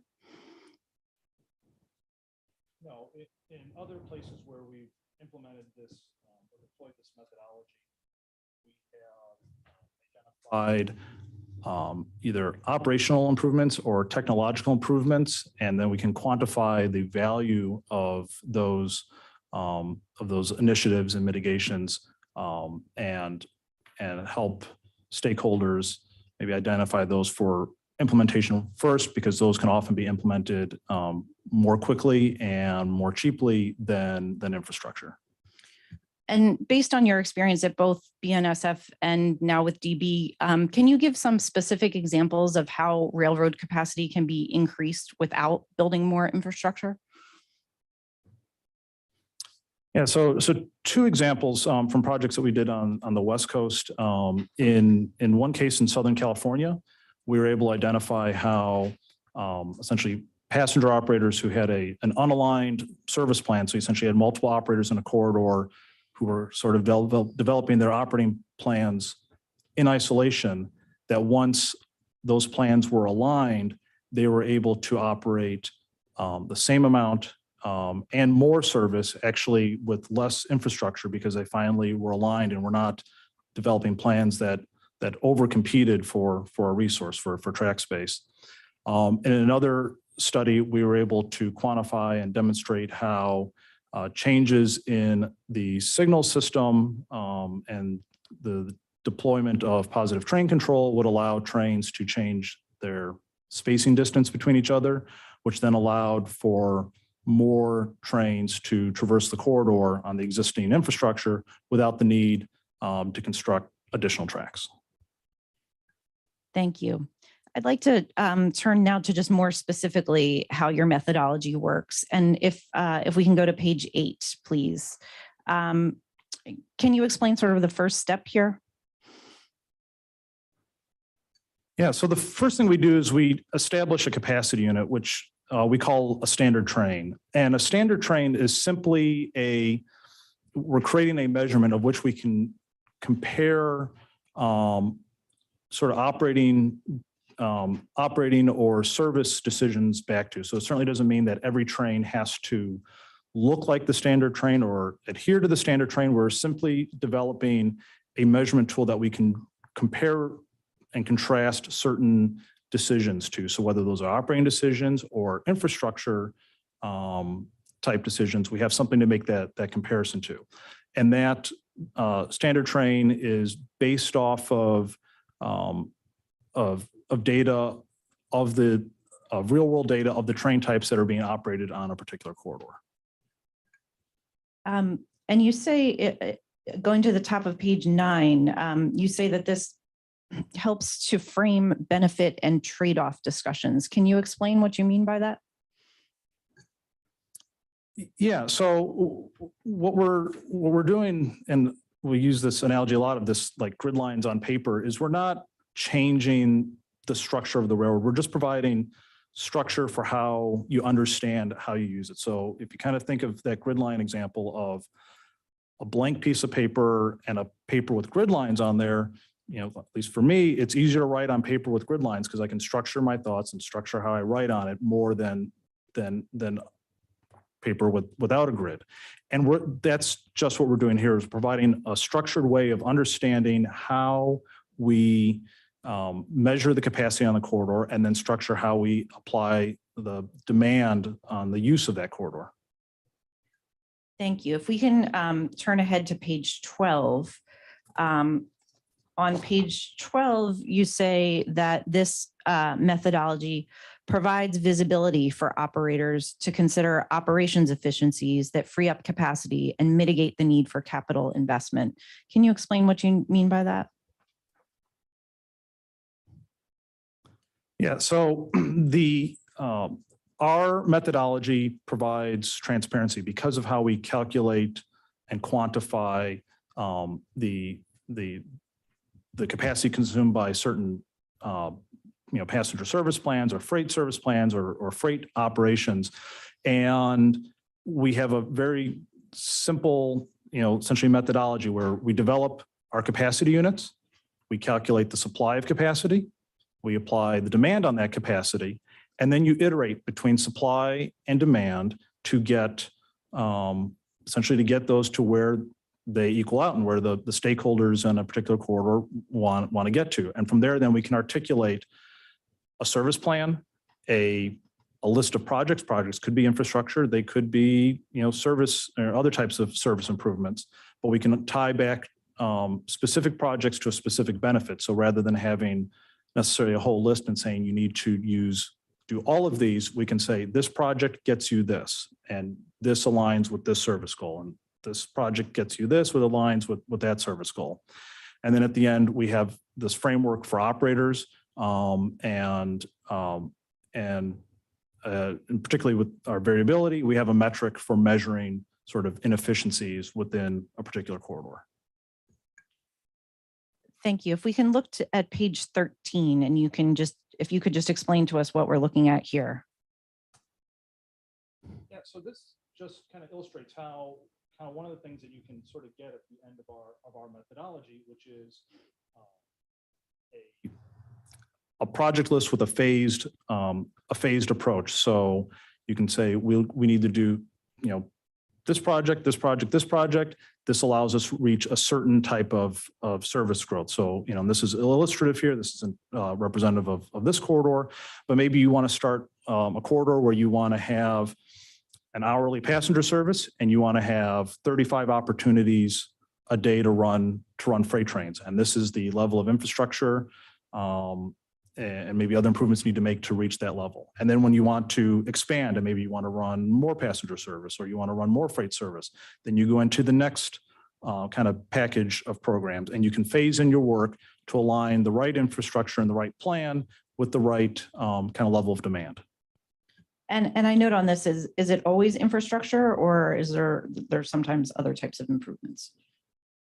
Yeah, it doesn't necessarily have to be infrastructure. They can be operating changes. So like the ones I talked about with our project in California, where we're able to align service plans there. There we essentially worked on the demand side rather than trying to add supply. And then, as I spoke in the other project, we can use technological changes to increase kind of the supply of capacity. Thank you. And now just going to how you actually applied. Could I? Sure. I'm sorry. Could you explain that again, in addition to technology changes? What was the first part that you said could be done? Yes, Mr. Chairman. The first one could be service plan changes. So the example I spoke about in Southern California, you have a corridor with multiple passenger operators on there, and each operator has their own service plan, their own service goals, and they're not necessarily aligned. And so they create service plans that inefficiently use a rail corridor. And if you can get those service plans to align, you can essentially run the same number of trains on the same corridor, but use less overall capacity because we squeezed out inefficiencies by essentially working together and getting aligned. A lot of questioning in this proceeding about operational changes. Are we talking about the same thing when you say changing in service plans? It can be. It's a little, this quarter is probably a little bit more challenging just because of the passenger volume isn't as much as I used in the Southern California example. It's also kind of harder in sort of this sort of challenged environment to be able to identify operational improvements without really an easy ability to collaborate. But yes, I think overall there are opportunities to look at operational changes. It's hard to do that and suggest very strong, meaningful changes without in the environment that this case takes place in. I appreciate that. I was more focusing on the terminology when you talk about service plans. It's just another way of talking about operational changes. It sounds like it to me. Yes, absolutely. The corridor in Southern California that you did this work on? Yes, it's between Los Angeles and San Bernardino, which includes the Losan corridor and Metrolink, and Amtrak long distance and BNSF freight services. Thank you. Sorry, go ahead, Jesse. Thank you. I want to turn now to how you actually applied your methodology in this case. And if we can go to page 16. And if you could just explain to the board what we're looking at there. And this is, I will say, one of the slides that was originally designated highly confidential that they have now agreed can be public. And so what we did is we took the signal system data from 2019, September through November. I believe this aligned with the HNTV study. And we essentially plotted every single train that operated in that period. And then we looked at the 95th percentile of the length of a train and the 95th percentile of the weight of a train. And we picked those 95th percentiles to develop our standard train. And so what that means here is we chose a very conservative standard of a very long, very heavy train. And this train encompasses, at 95%, the vast majority of all the types of train events that occurred on the Gulf Coast corridor in that data period. And then if you go to page 17, can you explain what are the axes, the length and time? Oh, I see. Okay. So it looks like most of the density of the dots is towards the lower end of these 95th percentile. Is that right?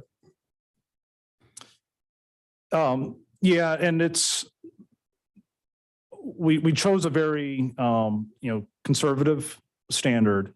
There's certainly possible. I don't know exactly what, but it's very possible there's many movements of switch engines and other types of maybe yard activities that can certainly populate a lot down there. But we go to the 95th percentile because what we're really just trying to achieve is a train operational profile. It's not a minimum criteria for designing sidings or anything else. We just want to choose a very kind of conservative level of what the types of trains that will be operated on the corridor might look like.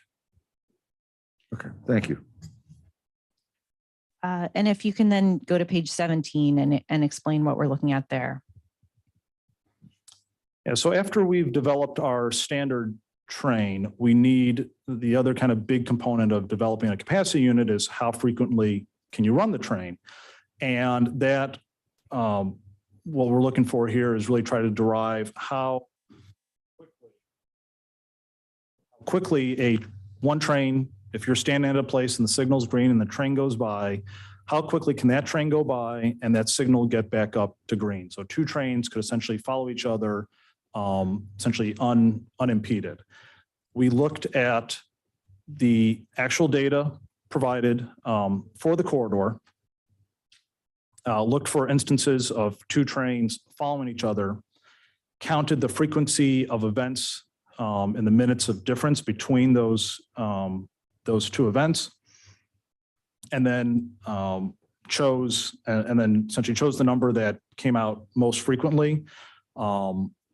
And we arrived at this 15-minute headway parameter. So essentially, train goes by, 15 minutes later, the next train could go by unimpeded. And so this is essentially a parameter that allows us to figure out how closely or how far apart to space the trains and create these capacity units. And again, this was based on actual data and is mapped to the actual sort of locations along the line across the top. Is that right? Yes, that's correct. If we can go to page 18, based on sort of all of the data, can you explain, are these the parameters that you developed for the analysis? Correct, yeah. So then these are essentially become our planning parameters. So we have our standard train, which becomes which is composed of four 4,400 horsepower locomotives, 11,000 feet, 17,000 tons. We chose that 4,400 horsepower locomotives to reach a certain horsepower per ton, which was roughly 1.0. So 1 horsepower and locomotive for every tonnage behind the locomotives. Our separation time, so our minimum distance that a train could theoretically follow each other, that just sets up our capacity units. Separation, at least on the freight side, of 7 minutes. That's if a train goes by in one direction, maybe you're standing at the end of a siding. How quickly could the train kind of going the other direction, kind of begin movement and start exiting the siding?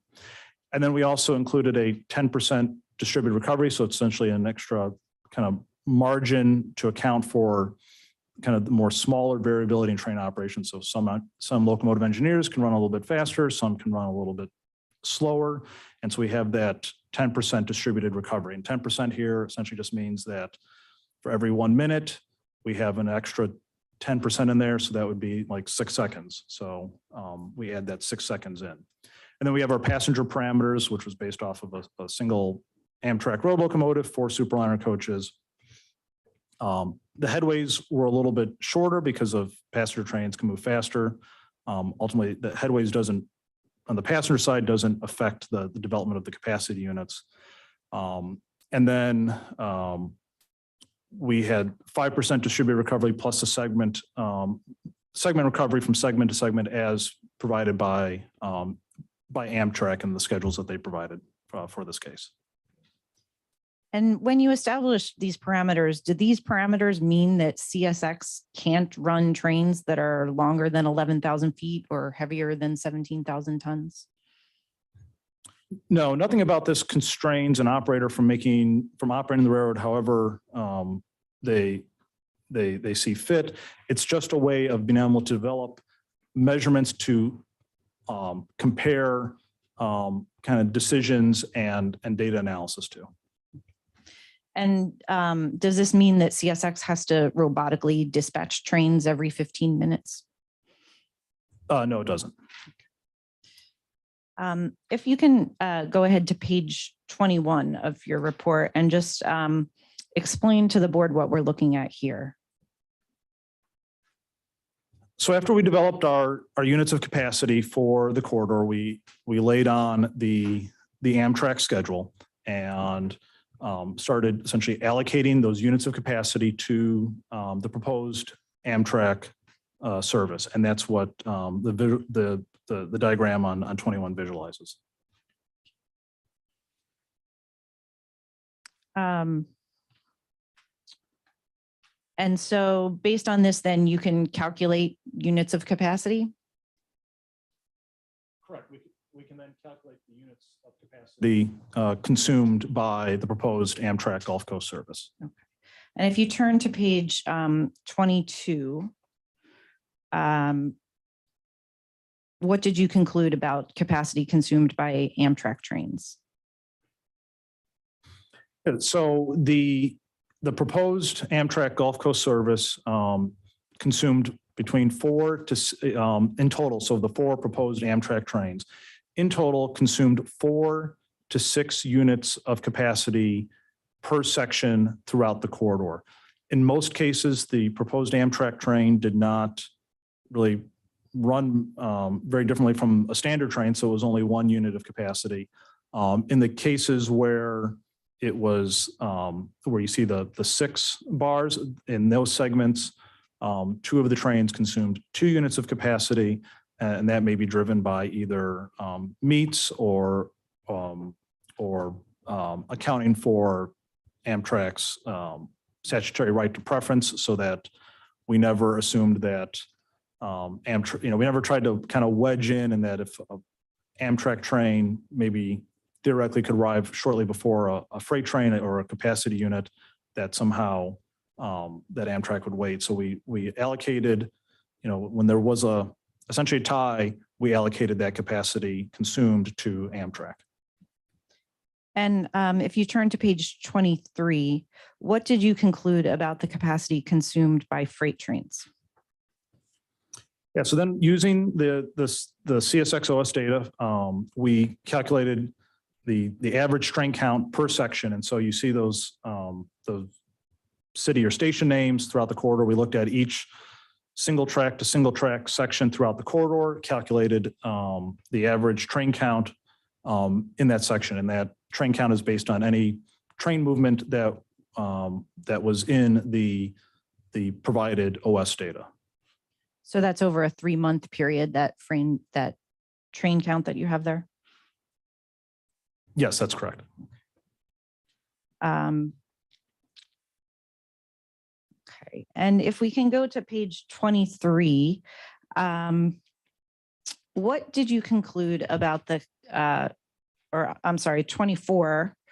How does your methodology account for variability in operations? Right, so there is a lot of variability in freight train operations, and that can be driven by a number of things. Some freight trains may run faster, some freight trains may run slower. Length sometimes can be a factor. There may be speed restrictions. There's all this stuff that happens in the day-to-day operation of a railroad that causes a train to be delayed. And what we did is that we calculate variability for our purposes, for our methodology, is really just calculation of the difference or the deviation from the standard train. So we can calculate a metric of, if you will, kind of the inefficiencies that are created by that trains that don't adhere to the standard train. Not all not all those deviations are necessarily bad, but it's at least a way to quantify that and then be able to have an objective discussion on the decisions that lead to that variability. We calculated that across the corridor and came to an average unit of essentially 1.4. So for every freight train that is operated, one freight train would consume 1 unit of capacity. And then there's an additional 1.4 units of capacity consumed by variability, all this other stuff that happens in the day-to-day operation of a railroad. And one of those variabilities you accounted for was drawbridge openings? Yes, so any train that is delayed, waiting for a drawbridge, that delay would be accounted for in the variability metric. And again, this variability metric is based on actual data from CSX and NS? Yes, that's correct. Let me just ask this question. The data is the data that was produced in Discovery in this case. Is that where you got all your data? Yes, that's correct. Compared to what Mr. Crowley and Mr. Fapp have said about their inability to get behind the data, was that a concern of yours, or did you just accept the ultimate numbers that were produced to input into your study? Yeah, so we looked at the data. There were, I think, some initial sets that we had received that weren't thorough, but we later found other stuff that satisfied our needs. I not in ability to question and say if there was a train that ran, that passed by a signal in real life that somehow wasn't accounted for in the data. So we assumed that what was in there was in there, and we did not try to audit it or say that if there was something missing. So for your work, if they said there's 1,265 trains that there aren't backup data, the dot train file, I think that's the point, if I get the terminology right, you just said, fine, I'm going to put that number of trains into our evaluation without challenging it. Is that the way to understand it? So there's a couple things. So anytime a train passed by a signal in the corridor, that should be recorded and therefore should be in that data set. My kind of understanding of a lot of the discussion around various types of train counts, at least from what I heard or understand the testimony, it involved train movements that occurred within a yard and a train that never passed a signal on a main track. Our methodology is focused on a main track, and we calculate anything that consumes that main track, and that's derived off of the data of this OS data that should show anytime a train passed by a signal on the main track. Anything that occurs in a yard and all those activities that occur in the yard, that we don't need for our methodology. If a train essentially pulls up to the front door of a railroad yard or a terminal and then can't get in, that gets captured in variability because maybe the train passes a signal 2 miles before the yard, sits for 1 hour, 2 hours, whatever that number is, and then passes the signals and enters the yard later. That's captured, that's in that OS data, and we can use that to make our variability calculations. So in short, our methodology doesn't require any of the stuff that occurs within a yard and never touches a main track. I have a hunch that opposing counsel is going to cross-examine you on that aspect of your methodology. I was just wanted to get at the data, where you got your data, and I think you explained that. Thank you. If we can turn to page 27, how does your methodology account for events like staging? Yeah, so staging, in terms of the way this is defined here, staging is when a train for whatever reason essentially does not move for over 3 hours. So in my experience in Chicago, oftentimes we would have to what we call stage a train, which means the connecting carrier was not ready to receive the train. So we took it to a place, generally took the crew off the train, and then at some point later put a new crew on the train and then continued it on to the connecting carrier. And so we wanted to, in our methodology, we wanted to capture those types of activities because that's, kind of a very pronounced way of defining the capacity consumed by these types of delays that can happen to freight trains. And oftentimes the solutions could either be perhaps infrastructure that doesn't cost as much because you're not building maybe a main track, you can build a storage track somewhere, or you can actually identify just how much of capacity is consumed by that type of activity and then think of ways to drive that out of there. And so for in our other studies, and the same as in this one, any train that doesn't record a movement for over 3 hours gets moved into the staging bucket and is pulled out of the variability bucket. And so I'm not going to take you through each one of these slides, but does your methodology also break out and quantify capacity for other activities or events? Yes, so we also account for track maintenance activities. So how much time a railroad line is consumed by people needing to work and repair or maintain the tracks. We also account for the additional capacity consumed by a train entering and exiting a terminal, which we kind of colloquially call a on-ramp, off-ramp movement, because as a train has to enter a railroad yard, it has to run slower, and therefore it is essentially on that main track longer while it makes that kind of slow movement into a railroad yard. And again, for purposes of quantifying the capacity for those other activities or events, what sorts of data or assumptions did you use?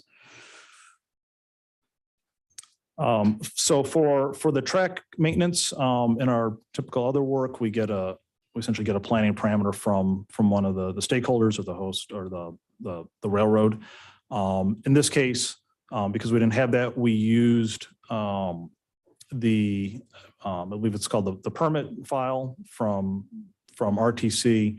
We put that into Excel and simulated 30 days of outages 30 times, overall 900 simulated days, took an average of that, and then we carried that as a maintenance away outage assumption, which came out to, I believe, 2 hours of track capacity per day per segment of the corridor.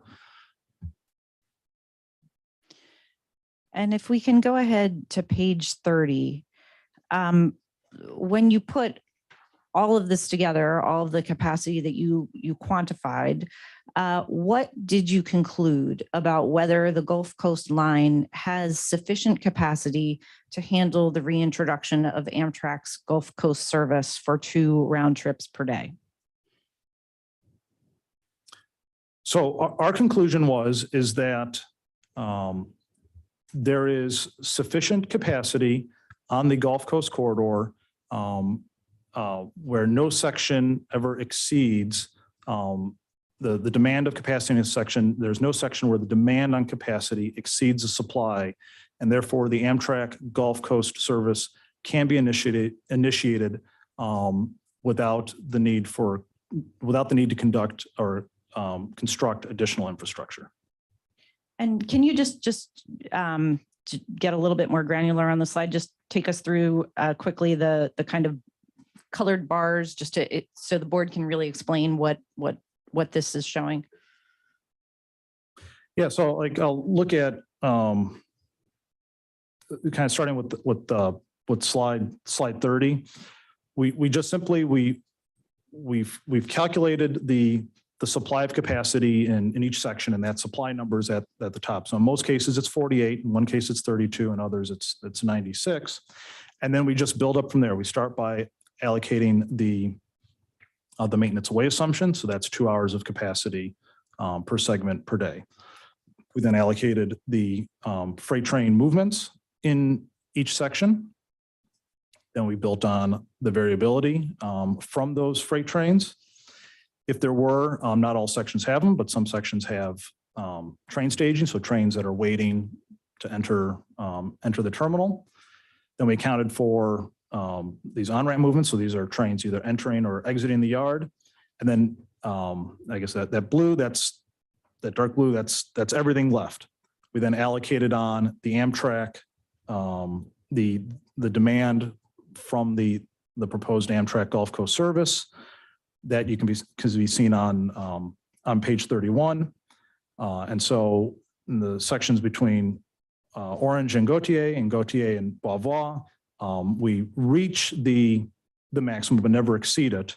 And then in the section between Seibert and Choctaw, track 2 is fully allocated, but track 1 still has some capacity remaining.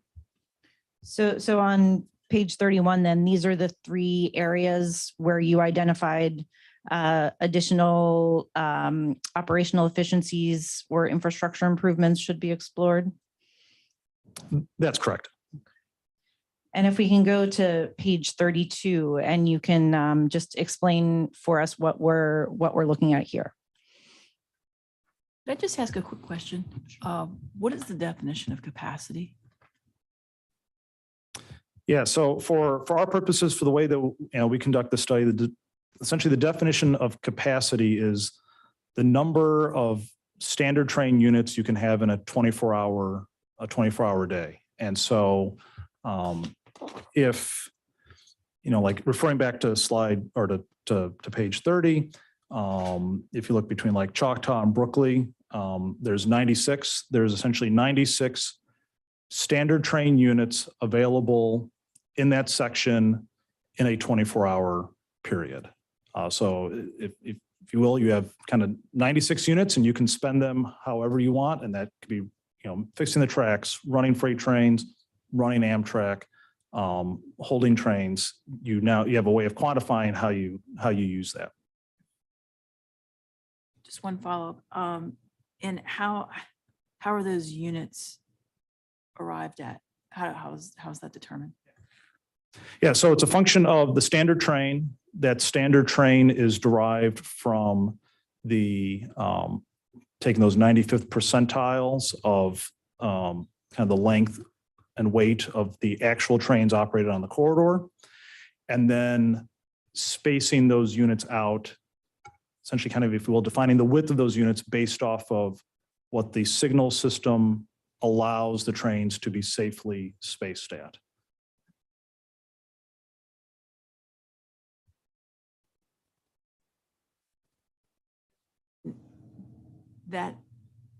That unit then is based upon CSX and NS's determination? No, we had to determine the standard train, but it's based off of the type of trains that they operate on the corridor. So it is reflective of, essentially a very conservative reflection of almost the longest and heaviest train they run on the corridor. There are 5% of trains will be longer or heavier, but it's essentially a very conservative representation of the vast majority of train types that CSX and NS will operate on the corridor. You're welcome. And if I could just abstract out and follow up on your question, if I could just abstract out for a moment from your methodology, I believe we heard sort of CSX and NS witnesses kind of testify that capacity equals infrastructure is another way of saying that there's sufficient capacity, saying that the existing infrastructure is sufficient to handle the reintroduction of Amtrak trains. Yes, that's correct. There's sufficient, the current infrastructure and the capacity of that current infrastructure can support the demands placed on it with the introduction of the Amtrak Gulf Coast service. Thank you. If we can look then at page 32. And these are, I think, the 3 areas where you identified sort of the potential to look at additional capacity issues. And if you could just talk the board through those. Yeah, so we've identified, 3 locations on the corridor where either the supply or the demand on capacity is just short of the full supply, or with the proposed Amtrak service, the supply and demand are equal, and therefore at some point demand may exceed the supply. And we've identified three sections. One is around the Mobile station, and then we identified that the construction of the layover track near or at the Mobile station that would reduce the demand on capacity because you wouldn't have the Amtrak non-revenue movement from the Mobile station to Choctaw Yard and back.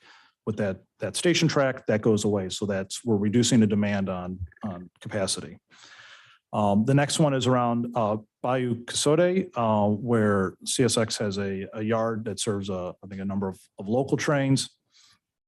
There, in the current state, the track switches there are not powered. So anytime a train needs to enter and exit the yard, conductor has to get off, walk over to the switch, unlock the switch, change the switch direction, and that takes time. So we proposed adding what we call power up those switches such that a train dispatcher can control those switches, and that essentially eliminates the need for the train to come to a stop, and the train can enter the yard a little bit still slow, but eliminates all of that stopped time from having to stop, walk, change the switch, all of that.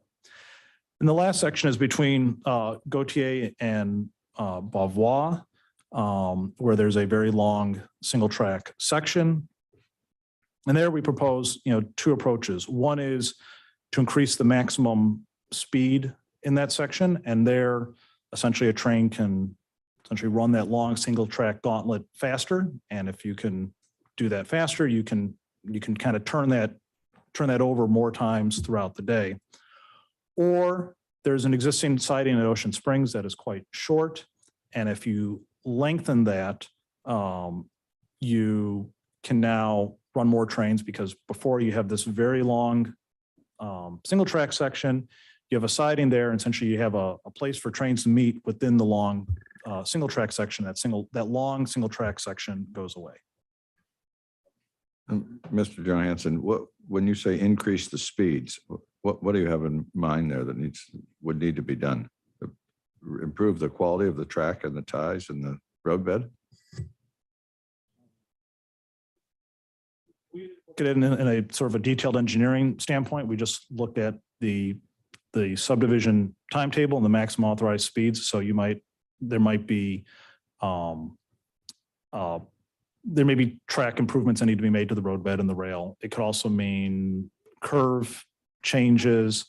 It could mean changing grade crossing approach times. We didn't do a detailed engineering, so in short, we don't know. We just identified, and this is kind of the way we approach our work, is we identify solutions, and then kind of stakeholders can compare and contrast what is the best one that either meets their needs or maybe meets a specific, if it's on an infrastructure side, a specific infrastructure cost target.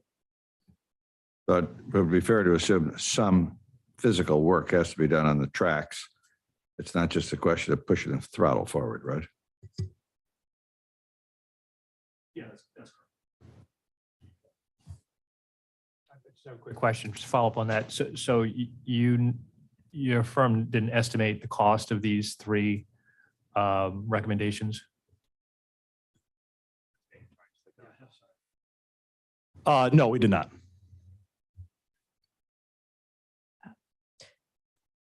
So just to stick with page 32 for a minute, this, I believe an earlier slide said sort of this helps operators kind of tie the benefits directly to the areas of concern and identify trade-offs. Is this kind of what you were talking about there? Yeah, exactly. So now we have these three sections, and we can talk about what benefit is derived from the improvement in each one of these sections. So if we need to make improvements in Mobile or drive down demand, we build the station tracking and say, all right, we've done this and we get this, and then so on with the second and third areas. And what did you conclude about whether these three projects or these three areas that you've identified, whether anything needs to be done prior to Amtrak restarting service? None of these projects need to be completed before the initiation of service. And did you also look at the, I'm never quite sure whether to say it's 14 or 15 now that NS has added the freight lead extension to the infrastructure projects, but the projects that CSX and NS have stated must be built before Amtrak can begin running the Gulf Coast service? We did. We took the 14 projects, released the projects leased on the CSX portion, and we used the same methodology to calculate the additional supply of capacity created by any one of those projects. And in most cases, the projects proposed provided a supply of capacity that was greatly high, or that was higher than the demand on that portion. One project that was proposed did not provide as much supply of capacity as our proposal did, and that's on slide 30 or page 33 in that section between Fontainebleau and Beauvoir, where I believe a siding extension was proposed, whereas we proposed, or they proposed extending an existing siding and just make it longer, one that's already kind of used. We proposed extending Ocean Springs, which is a siding that is, I believe, is too short really for freight trains to meet. And so if we can just take a look at slide 33, and you can just explain to the board what this is showing. Yeah, so the colored bars represent the existing, on the left side represent the existing supply of capacity, and then how that may change with our proposals. The dashed lines represent the additional supply of capacity that would be created by the projects proposed by in the Dingler report. Do I understand this does not include the freight lead, the 15th, so-called 15th project? That's correct.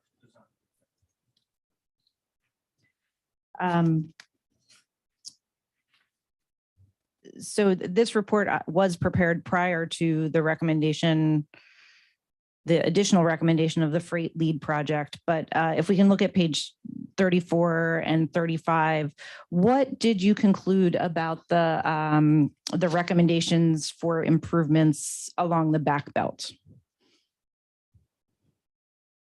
Yeah, so for the back belt portion, because at least in the opening evidence, what was presented was kind of three different types of crossover projects. So track switches that allow you to cross over from one track to another.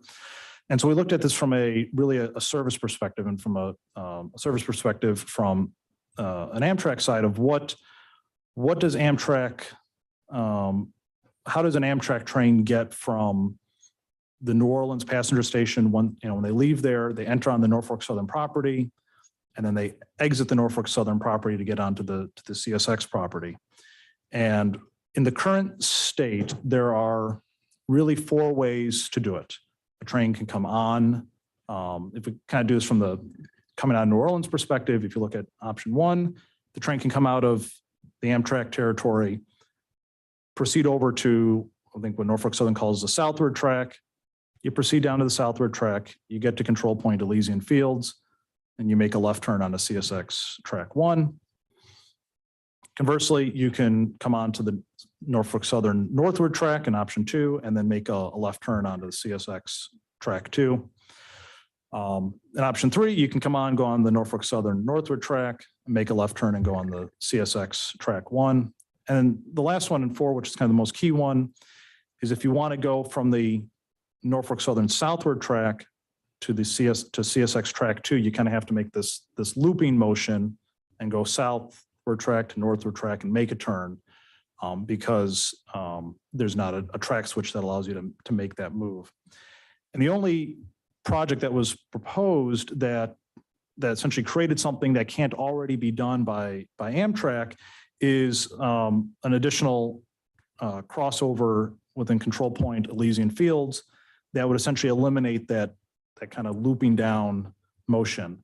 But our recommendation is that is not required prior to the initiation of service, because that the need for that can be mitigated through communication between the Norfolk Southern train dispatcher and the CSX train dispatcher when it comes to the handling of the Amtrak trains. And they just need to communicate of what track they're on and what track they need to go to on each other's railroad.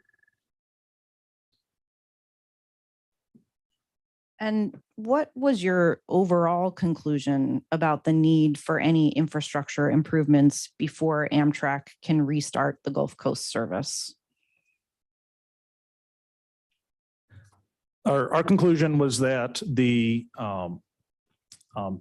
there is a sufficient supply of capacity and the existing demand on capacity between CSX's Norfolk Southern's demand on capacity and the proposed Amtrak Gulf Coast service, that demand never exceeds the supply of capacity anywhere on the corridor, and therefore the service can be initiated without the need to construct additional infrastructure.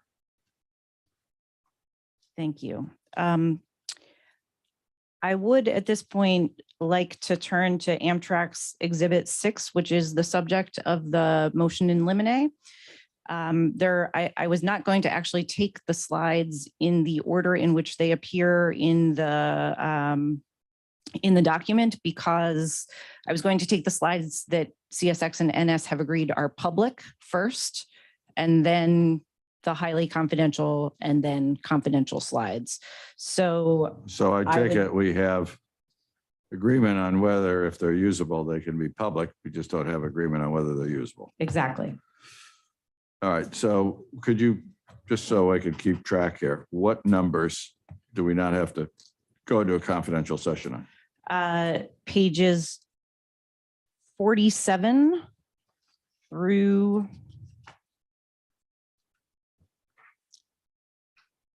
52.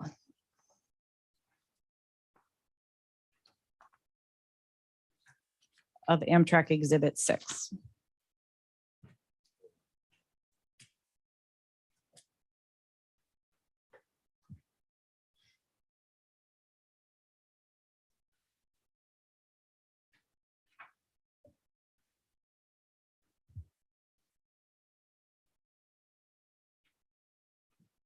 Do I understand that up through page 34, this is the same as the prior exhibit? It's not exactly the same, but it's very similar.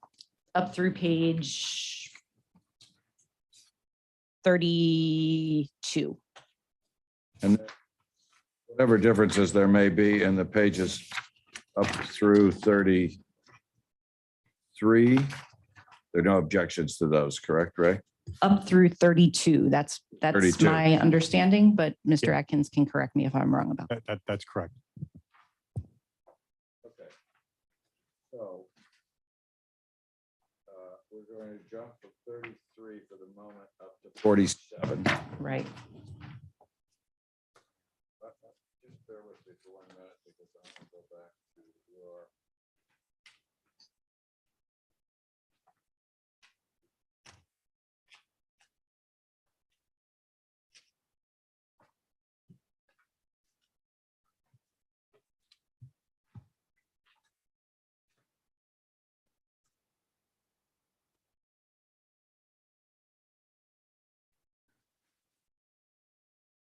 And if the board would like, I can identify the exact CSX work papers that these slides are depicting, as well as just identify, as you'll see from my questions to Mr. Johansson, that they are in response to criticisms of his methodology, that it didn't account for sort of actual operations on the corridor and growth. Well, I just want to, I'm looking at your brief, Jesse, at page 7. You identify, that is where you start discussing these slides.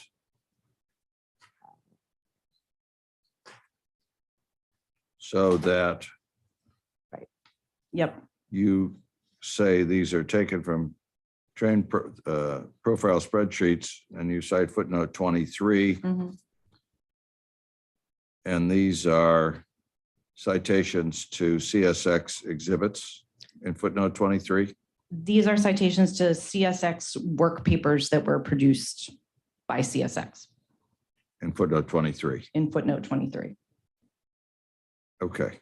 And I take it, if we just sort of follow through, it looks like you cite other papers that were previously produced in footnotes on this page up through 26, that you contend these exhibits are depictions of. Is that right? That's right. All right. So, Ray, your objection is outstanding. Why don't we proceed? Let's hear what the witness has to say about it. And we're going to take these one at a time. Yes. So All right. I yes. have a thought about how I'm going to deal with this after you finish page 47. So let's see where we end up there. So go ahead. Okay. You need 5 minutes? You're not a super person? Really? That's what they told us when they sent you over. Is 5 minutes enough? Yeah. Okay, 5-minute break. It's 5:30, but let's come. We're not even gonna move. We really need to keep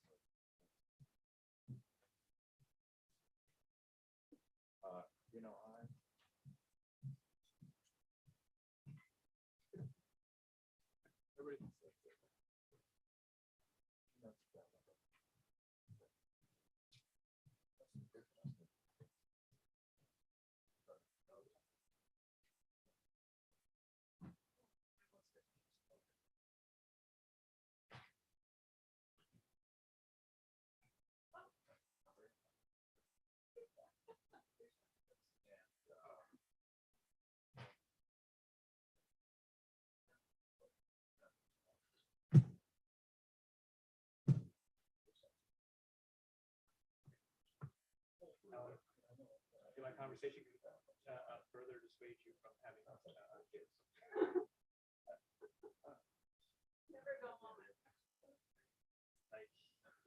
Especially my wife, like I said, this is all boys. So it's like, you know, one whole thing, snowballs, they don't actually much fun. Like, you know, I was a kid on top of it, but, you know, they know which mom. It's like, you know, higher. So send this email to look at the face. Like, so I have to threaten. So you got to threaten it before you get home. It's just like, okay, you said it gets home. It's like, yes, you know. The whole thing is, if I don't get any more messages anytime soon, they're okay. And they will be. They will be.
mean, if you'd been in Kansas City. Oh, yeah.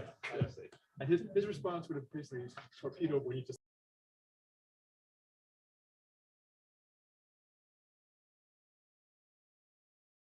All right, we're ready to resume here. Are you ready, Mr. Reporter? Are you coming back tomorrow, or you've had enough of us? Yes, I'm You're good. Are you going to ask that of all of us, Mr. Chair? No, I only care if it comes back. The rest of you I can do without. All right. I was actually included, All by right.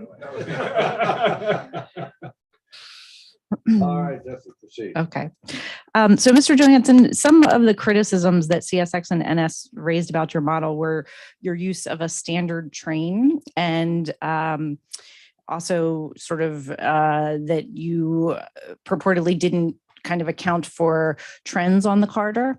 Did you take a look at the data that CSX produced about trends on the corridor over the last several years?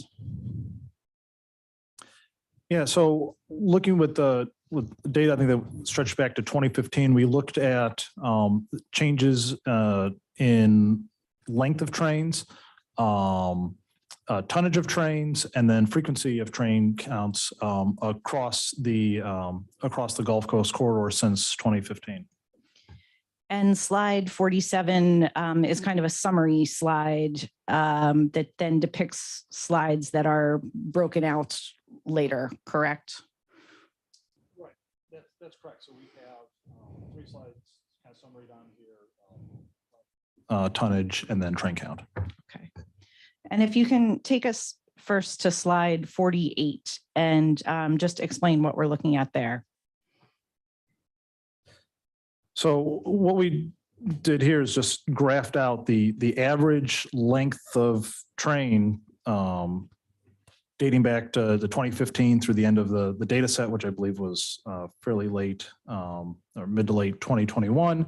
And then you can just, look and see how, while there are fluctuations that generally trains have increased in length since 2015 over the corridor, the kind of generally by 2,000 feet between 2015 and 2021.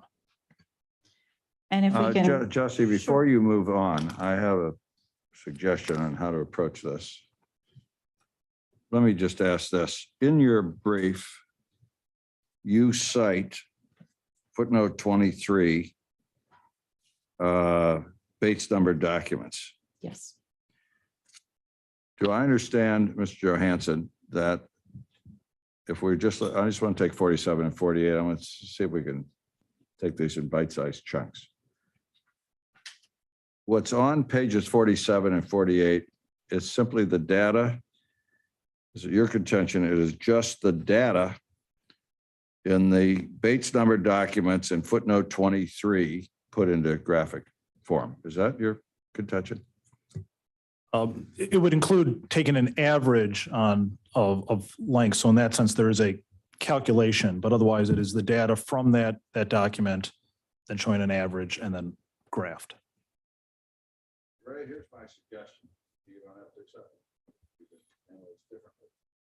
I'm going to suggest that you come up here and conduct a voir dire of Mr. Johansson on these 2 slides aimed at the concerns you have raised about surprise and prejudice, to fill us in on what that contention is based on, so we can understand that before I make a ruling on it. If you'd rather wait until No, I definitely don't want to wait. So I'm happy to come up and ask a few questions if you would oblige. I think that would be more appropriate, but in the nature of a voir dire as to the issue which you have raised of surprise and prejudice. Okay. I think I'm gonna need it.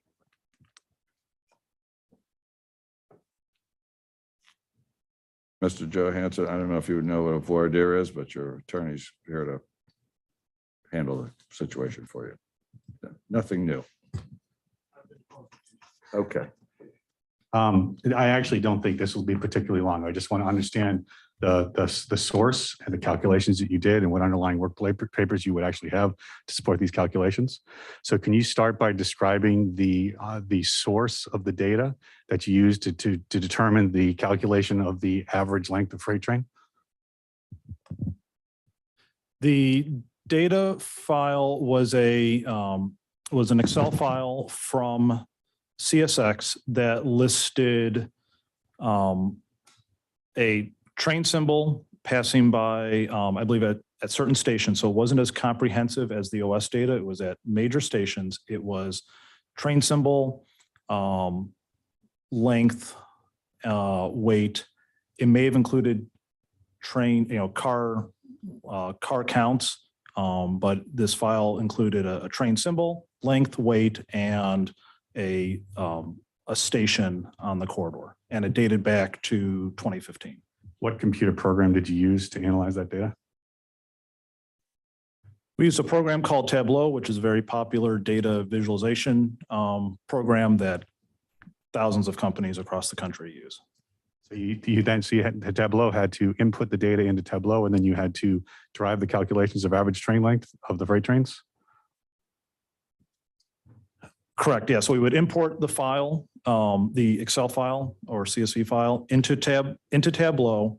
Don't recall right off the top. Oftentimes you can just, with Tableau, you can pull a field and then just say, give me the average, and it does the calculations. In other instances, you have to create a calculation, not all that dissimilar from like a calculation in Excel, and get the result. And then you can create a graph based off of any sort of time frame, and you can make the time frame down to an individual day, week, month, year. Did you provide that Tableau file to CSX and Norfolk Southern when you submitted this demonstrative? Not that I recall, no. And the data that you drew from, was that one of the work papers of one of the experts submitted in this case, or was it from the raw discovery data that was provided to the parties at the outset of the case? It came from discovery files that we were provided access to. Thank you, Chairman. I think I have enough to establish the basis for excluding this testimony as new evidence. Do you want to restate it now? Yeah. So it's clearly new evidence. It was not actually information in a work paper by one of the parties, but actually they went to the original discovery information, pulled it up into a computer program, which we have not been provided, to perform calculations such as calculating the average length, and use that program to come up with a depiction of it. You can also see that there's a trend line there, which means you have to do an OLS analysis, which I know that Tableau will do automatically. This is exactly the type of analysis that we're entitled to see. And I will tell you, you'll see on my cross in the Tableau files that he has produced to us, we do have concerns about some of the calculations, some of the filters they applied. Those are the types of things I'm going to cross him on the work papers that he actually provided. But I can't assess this calculation. I can't tell if it was done correctly. I can't tell if it was done, if they filtered out certain information. I can't tell if they excluded outliers. I can't tell anything about what was done because none of the analysis was provided to us, just this and now his testimony. It is classically inappropriate to have new analysis by an expert done at the last minute without providing us the work papers and an opportunity to respond. So I would suggest that 47, 48, 49, 50, they all fall into exactly the same category. 51, 52, they're all drawn from discovery data where he did analyses in his Tableau in Excel spreadsheet. That's analyses by an expert to which we were not provided any information about. Mr. Chair, may I respond? Yes. Mr. Chair, these demonstrative slides were provided more than 7 weeks ago to CSX and NS. This is the first time that I have heard CSX or NS ask for the underlying work papers from Tableau. They had more than ample time to either ask us for the work papers, to prepare their experts who then testified in this case to address these slides or these analyses if they had concerns about them. These are similar to Ms. Rossi and Ms. Sincannon put on demonstrative exhibits that had, if the court or if the board will recall, kind of much more granular data about all of the trains that were missing from the train file than had been actually in their original reports. They've sort of broke them all out, presented them visually in those little circle graphs you will recall. This is just a visual depiction of data that exists. We could just put on the Excel spreadsheets if the board would like, but this is obviously much more digestible to see. Jesse, did you object to Ms. Rossi and Sincannon's exhibits? No, we did not. Bear with me one moment.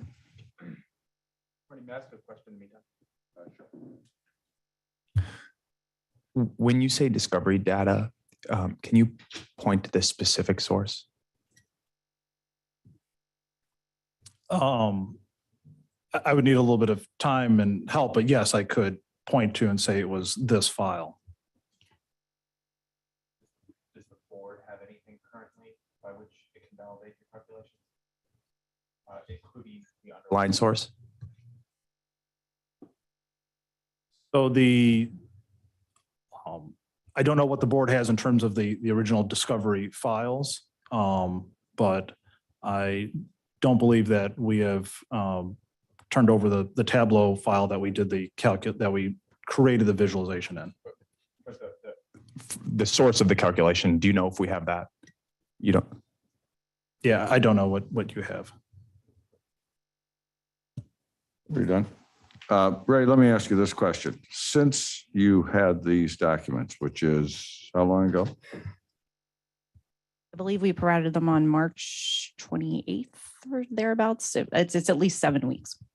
Have you had time and have you sat down with your own experts to at least look at the conclusions? So I'm looking at page 47, which the graphs purport to show that the trains have become longer and heavier while the count has fallen. Have you had a chance to go over those points with your experts? So we've certainly had an opportunity to discuss what is visually depicted, but we were not able to assess the validity of his calculation, where it was come from, what the data was, how it was calculated.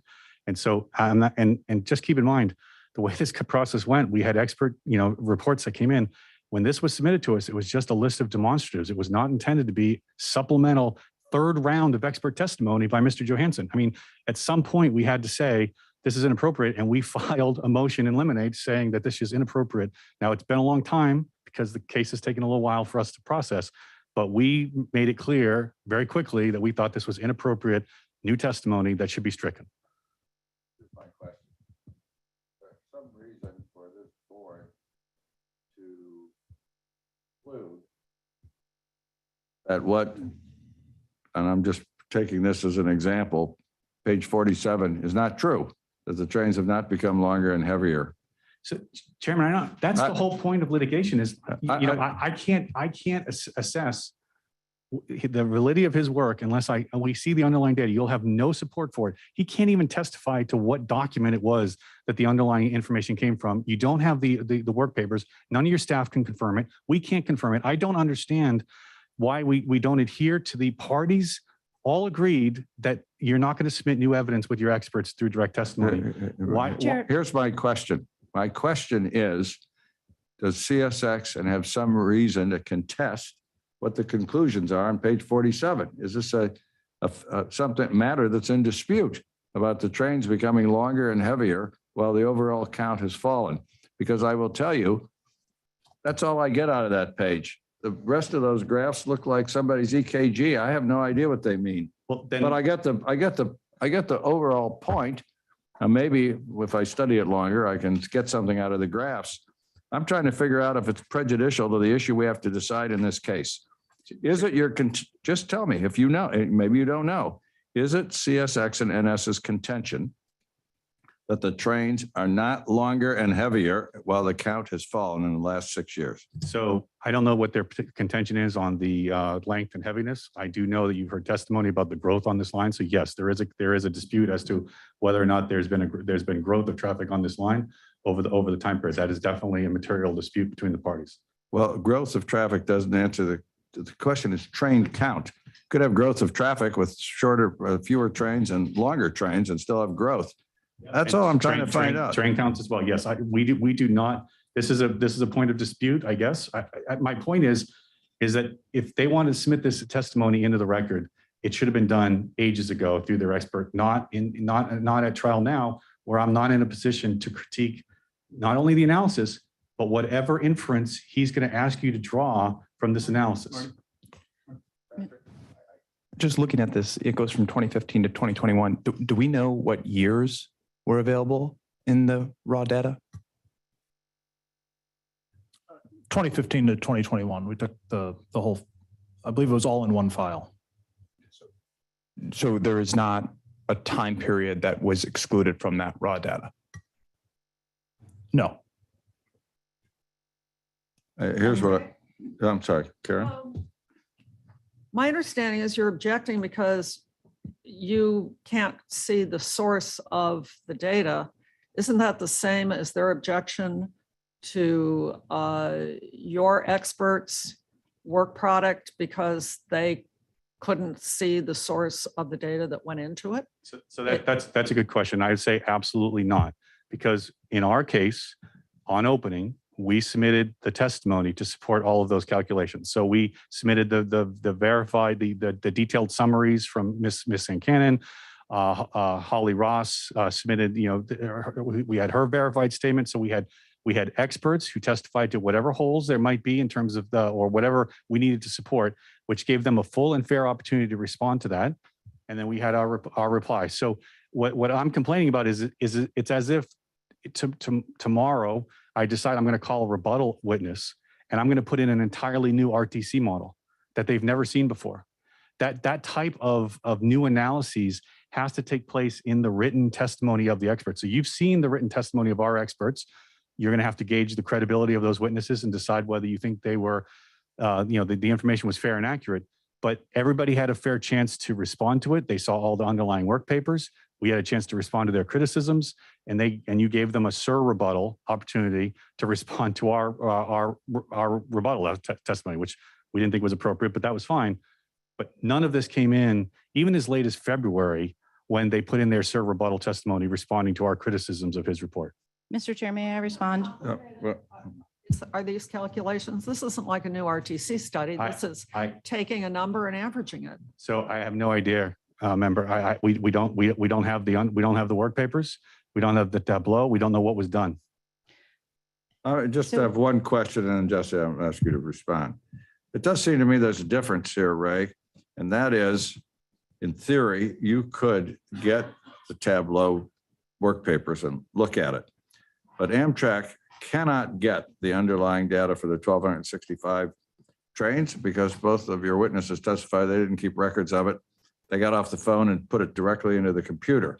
So if you're talking about being unable to validate or verify something, it seems to me it goes both ways, but I would like to let Jesse respond. Yes, Mr. Chair. And I think this is entirely different than presenting a new RTC study. And for Mr. Atkins to say he doesn't have the underlying data is just not correct. This is their data. This is simply a visual depiction of evidence that they produce to us. So to also member Fuchs' questions about what is the source of this data, it's all documented right in our response to their motion in limine. They had that. They could go to those Excel files and actually calculate whether these are done correctly. They could have had their experts done that. They could have asked us for the Tableau files and we would have gladly provided them now 7 weeks ago. They didn't do any of that. And now is the first time that they are sort of complaining that they don't have the underlying data when the underlying data is theirs. Moreover, I would just point out that throughout this, the parties have reserved the right to respond to each other. I will say that as far as CSX and NS's case that they put on, it certainly went well beyond anything that was submitted in their verified statements, particularly Mr. Johnson's testimony and Mr. Hunt's testimony, which took us through all sorts of aerial drone footage and maps and things like that, that literally each of them conceded was not remotely part of their verified statements or attached to their verified statements. So this is simply a visual depiction of evidence they produced in this case. Well, I would say, you know, when objections were raised, that would have been a time for us to consider it. But here's how I'm going to suggest we rule, unless the members of the board have a different view. That for these two slides, and I think for the rest of them, I'm going to take them under advisement till I hear the rest of this witness's case. And what I want to hear is, what do any of these slides have to do with the issue we're trying to decide in this case? Because that will affect whether there's been any prejudice in one direction or another. For the moment, looking at slide 47, it doesn't tell me one thing about whether infrastructure is needed or not needing, or how long the delay is. And that's some of the questions I have for Mr. Johansson about his earlier testimony. But until I can hear how this affects the issues that we have to decide, it's very difficult to decide whether this should be allowed in or not. So I'm going to recommend we take this under advisement at least until the end of Mr. Johansson's testimony and cross-examination. And then I think we can better assess it. So Chairman, just so I understand, and I might ask if the rest of the board agrees with that decision, because what you're saying is, if it's useless, you're going to grant our motion. But if it actually is information that you think is useful to the resolving the outcome of this case, you're going to overrule us? You got it exactly backwards. So if it's useless, it goes in. But if it's actually informative of the issue before the board, you're going to exclude it. If in fact it is prejudicial, or there's no other way to alleviate the prejudice, which I haven't ruled out yet. So I'm going to suggest to the board that we reserve ruling on it. We may still grant your motion in its entirety when Mr. Johansson finishes. I want to hear what the purpose of all these slides is. So far, I'm just hearing them in the abstract. So Chairman, I understand if that's the decision of the board, I get it, but this will go a lot faster if the stipulation of the parties that experts cannot submit new analysis is adhered to. That was a joint stipulation of the parties. And I've heard the argument, Ray. Well, I don't have to state it again. I've heard it. That's my recommendation. The board wants to have a different approach. We're all here. Be my guest. After his testimony, you're going to revisit with all this? I think we should revisit it, see what is the purpose of these additional slides. That's my view. It's hard to evaluate the argument of prejudice and surprise in a vacuum. One thing that I just want to call attention to, Marty, as we're working through it, is the top line statements on the slides. Mr. Johansson, those are the 2000 number, for example, on 48. You're deriving that from your regression? Yes. So, and there are different ways to calculate increases and conduct regression analysis in order to derive what the top line statement is, right? Yeah, I only got a B in statistics. So we just used the trend line in Tableau. And especially where whatever the starting points and end points, there are some, it appears to be some big differences, particularly in the first period of 2015 compared to pretty much every other period.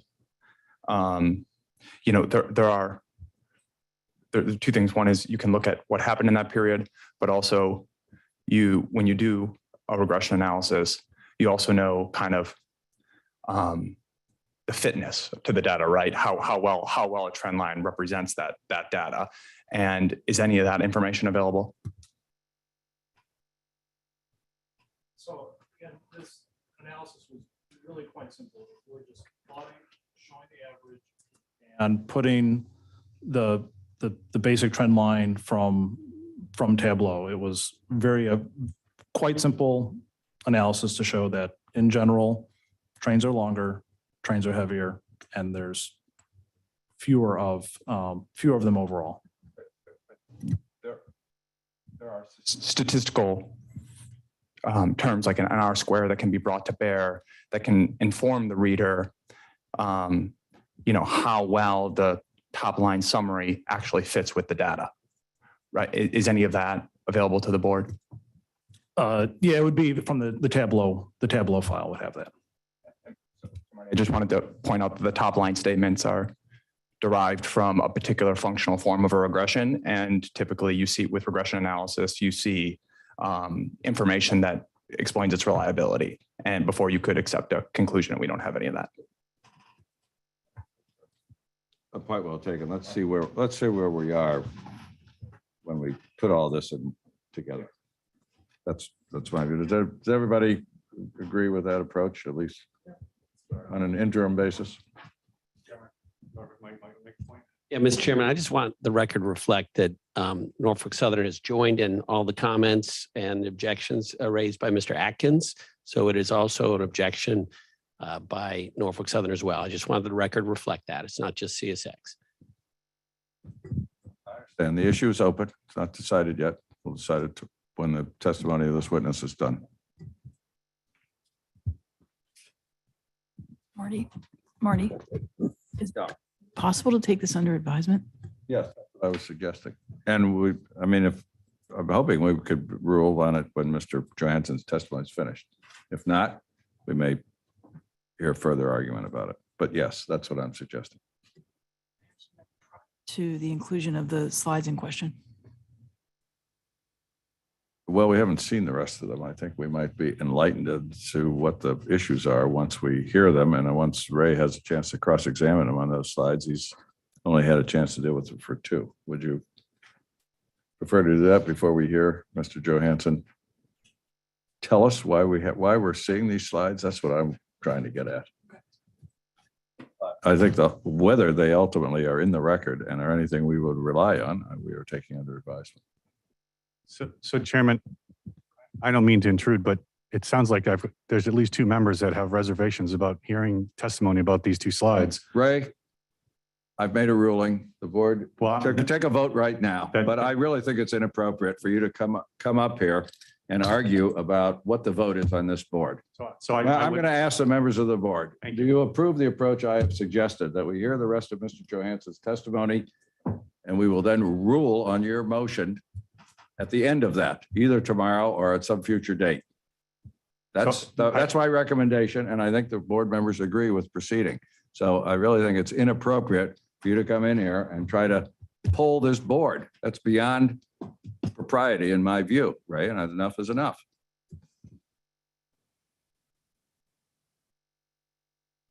Jesse, proceed. Mr. Johansson, can you just take us through slides 48 through 52 and explain what we're seeing there? Right. So starting from slide 48, we, again, using the data provided by CSX that included a train symbol, train length, train weight. We averaged the length of each train throughout the data period, which was 2015 through 2021. And as you can see, generally, while there are periods of fluctuation, generally speaking, trains have gotten longer on the Gulf Coast corridor, on the CSX portion of the Gulf Coast corridor, and that's on slide 48. Moving to slide 49, tonnage of trains has increased. Again, there are periods where it does fluctuate up and down, but generally, the average.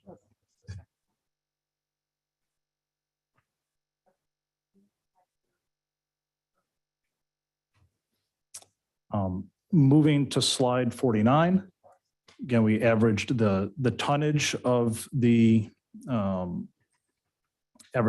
tonnage of the trains, again, in the same data set, starting back in 2015, and trains have generally become heavier across the corridor.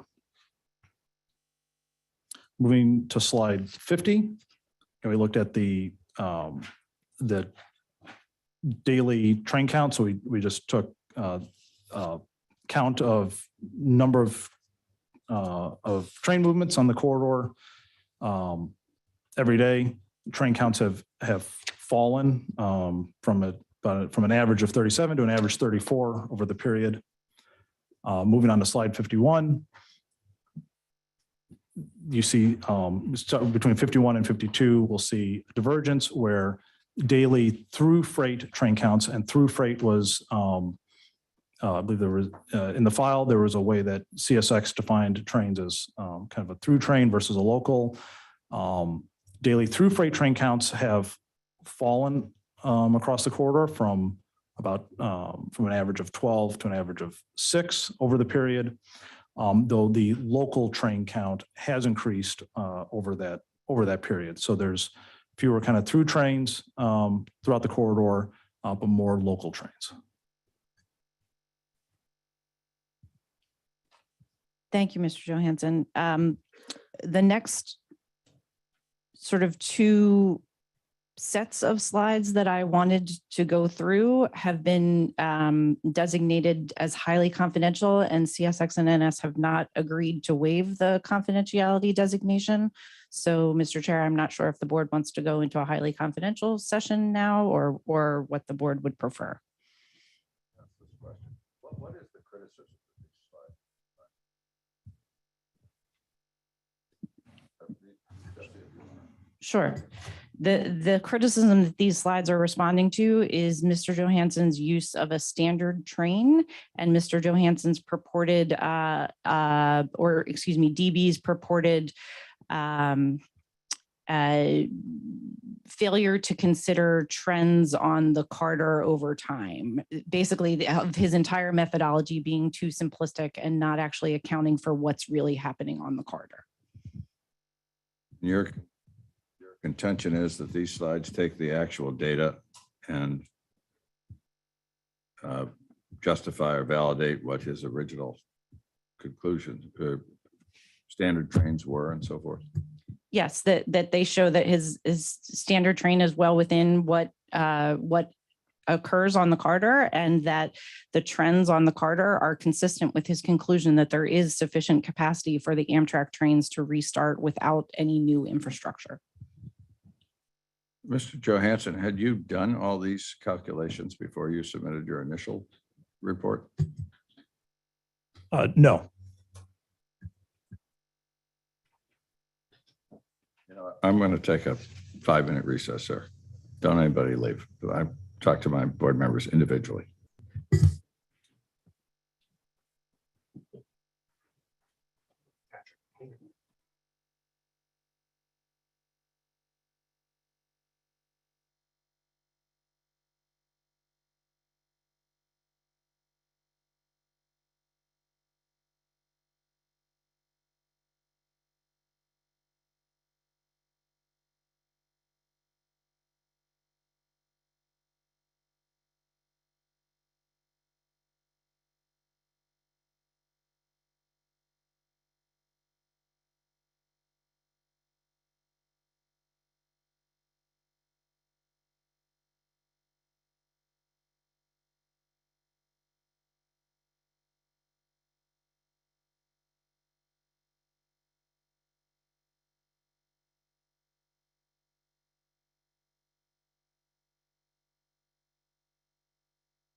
so maybe I can.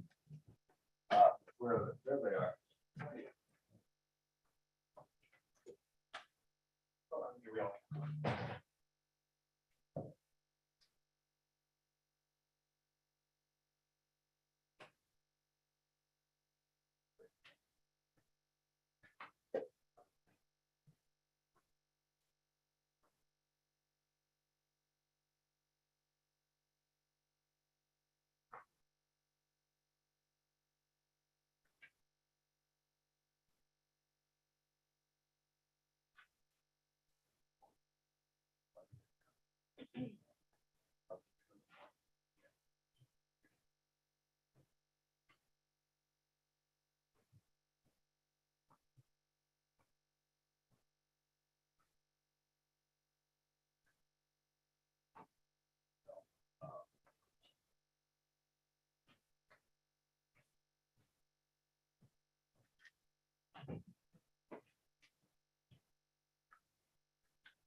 Okay, let me just run really quick then. Go ahead.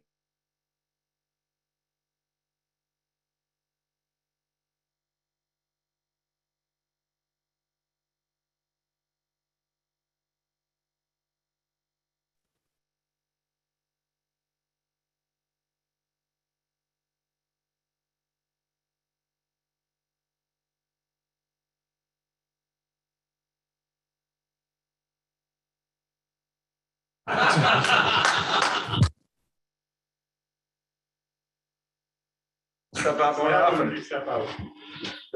10 minutes at the most, I think. Yeah. This garage close? No.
Okay, is Roberta, are we on?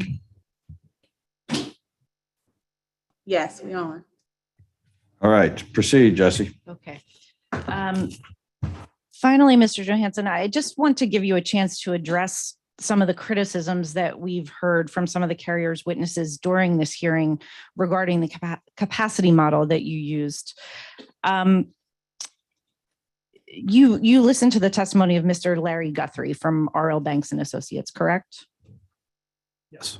And Mr. Guthrie called your model a, quote, theoretical capacity modeling and not a, quote, practical capacity model. Do you agree with that?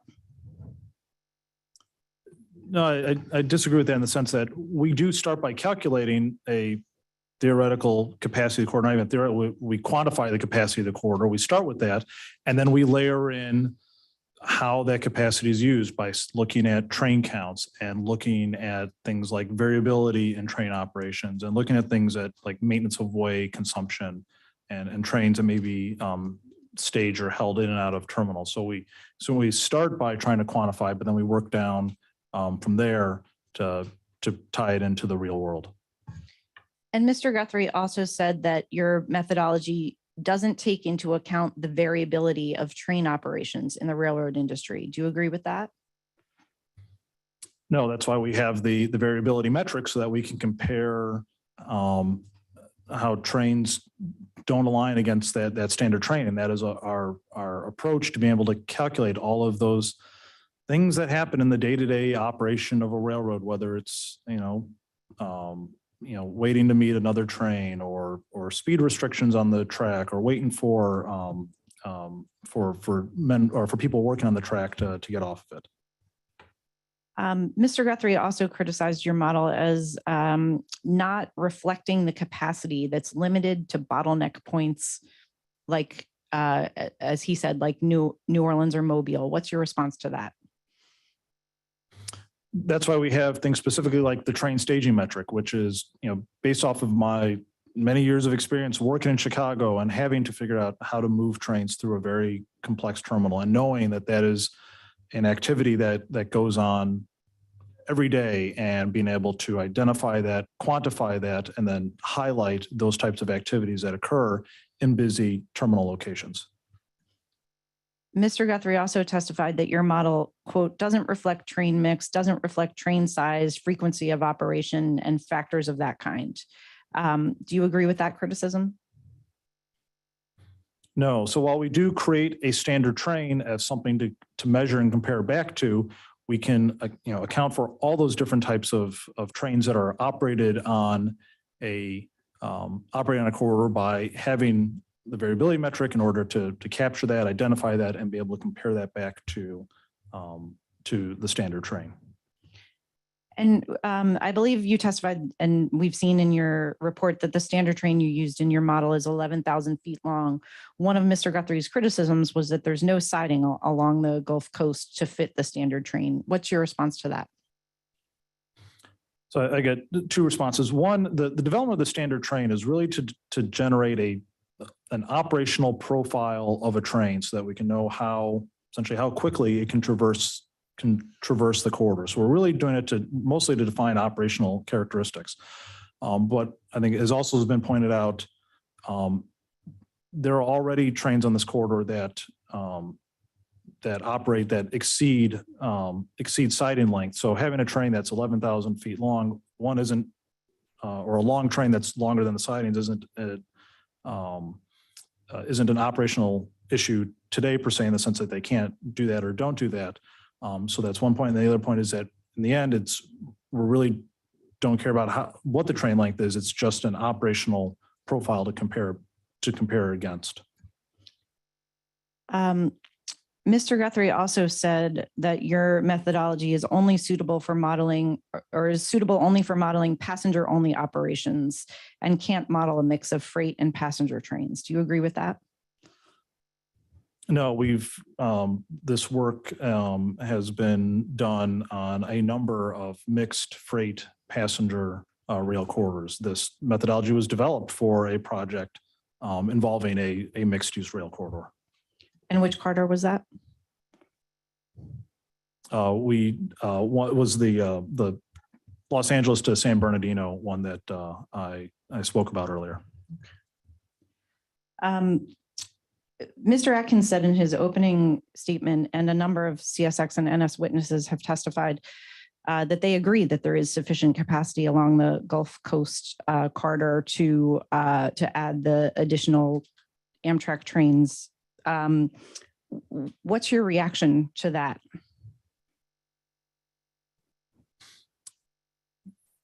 Yeah, so I would agree. I believe it was in a reply to a rebuttal that CSX said that there is theoretical capacity available.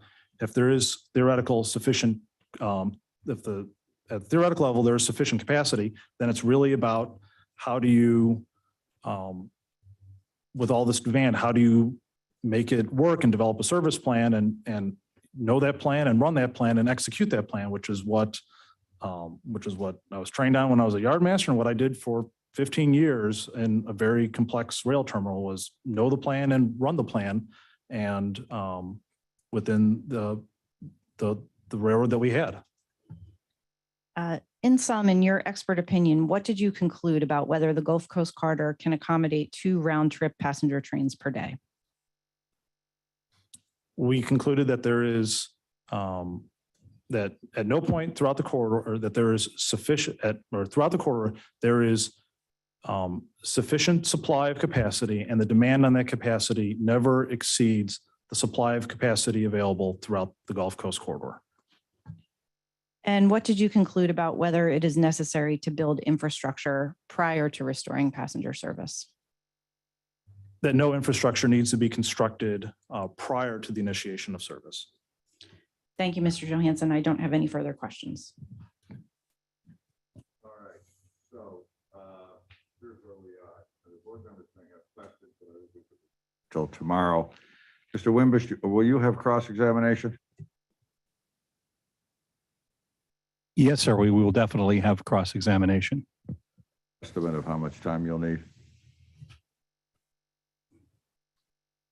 I think I'm going to kind of invoke the Collie Bracey rule on this one, which is I'm not very good at estimating this, but I would say somewhere between a half an hour and an hour. All right. Here's what we're going to recess. Ray, I am going to make this observation that you should plan to cross-examine Mr. Johansson up through the point where he began to testify about the contested slides. When you've reached that point, so we are taking under advisement all of the slides that are your subject of your motion and eliminate, and all of the testimony about those slides. And when you have finished your cross-examination up to the point where we began to deal with those slides, we'll deal with it then, and we may rule at that point, one way or the other. We'll see where your cross-examination goes, but that is sort of my more refined thinking about this, having heard all of the testimony. So with that, unless any other board member, so we're going to start at 1 o'clock tomorrow. We should be back well in advance of that. I wouldn't mind starting a little earlier, but my congressional experts over here say we should start at 1. So to be here promptly, and we're going to finish. We all have planes to catch. I hope we finish by 5-ish. That'd be great. But it sounds like we could. So, all right. Thank you all very much for your patience. It's been a long day. See you tomorrow.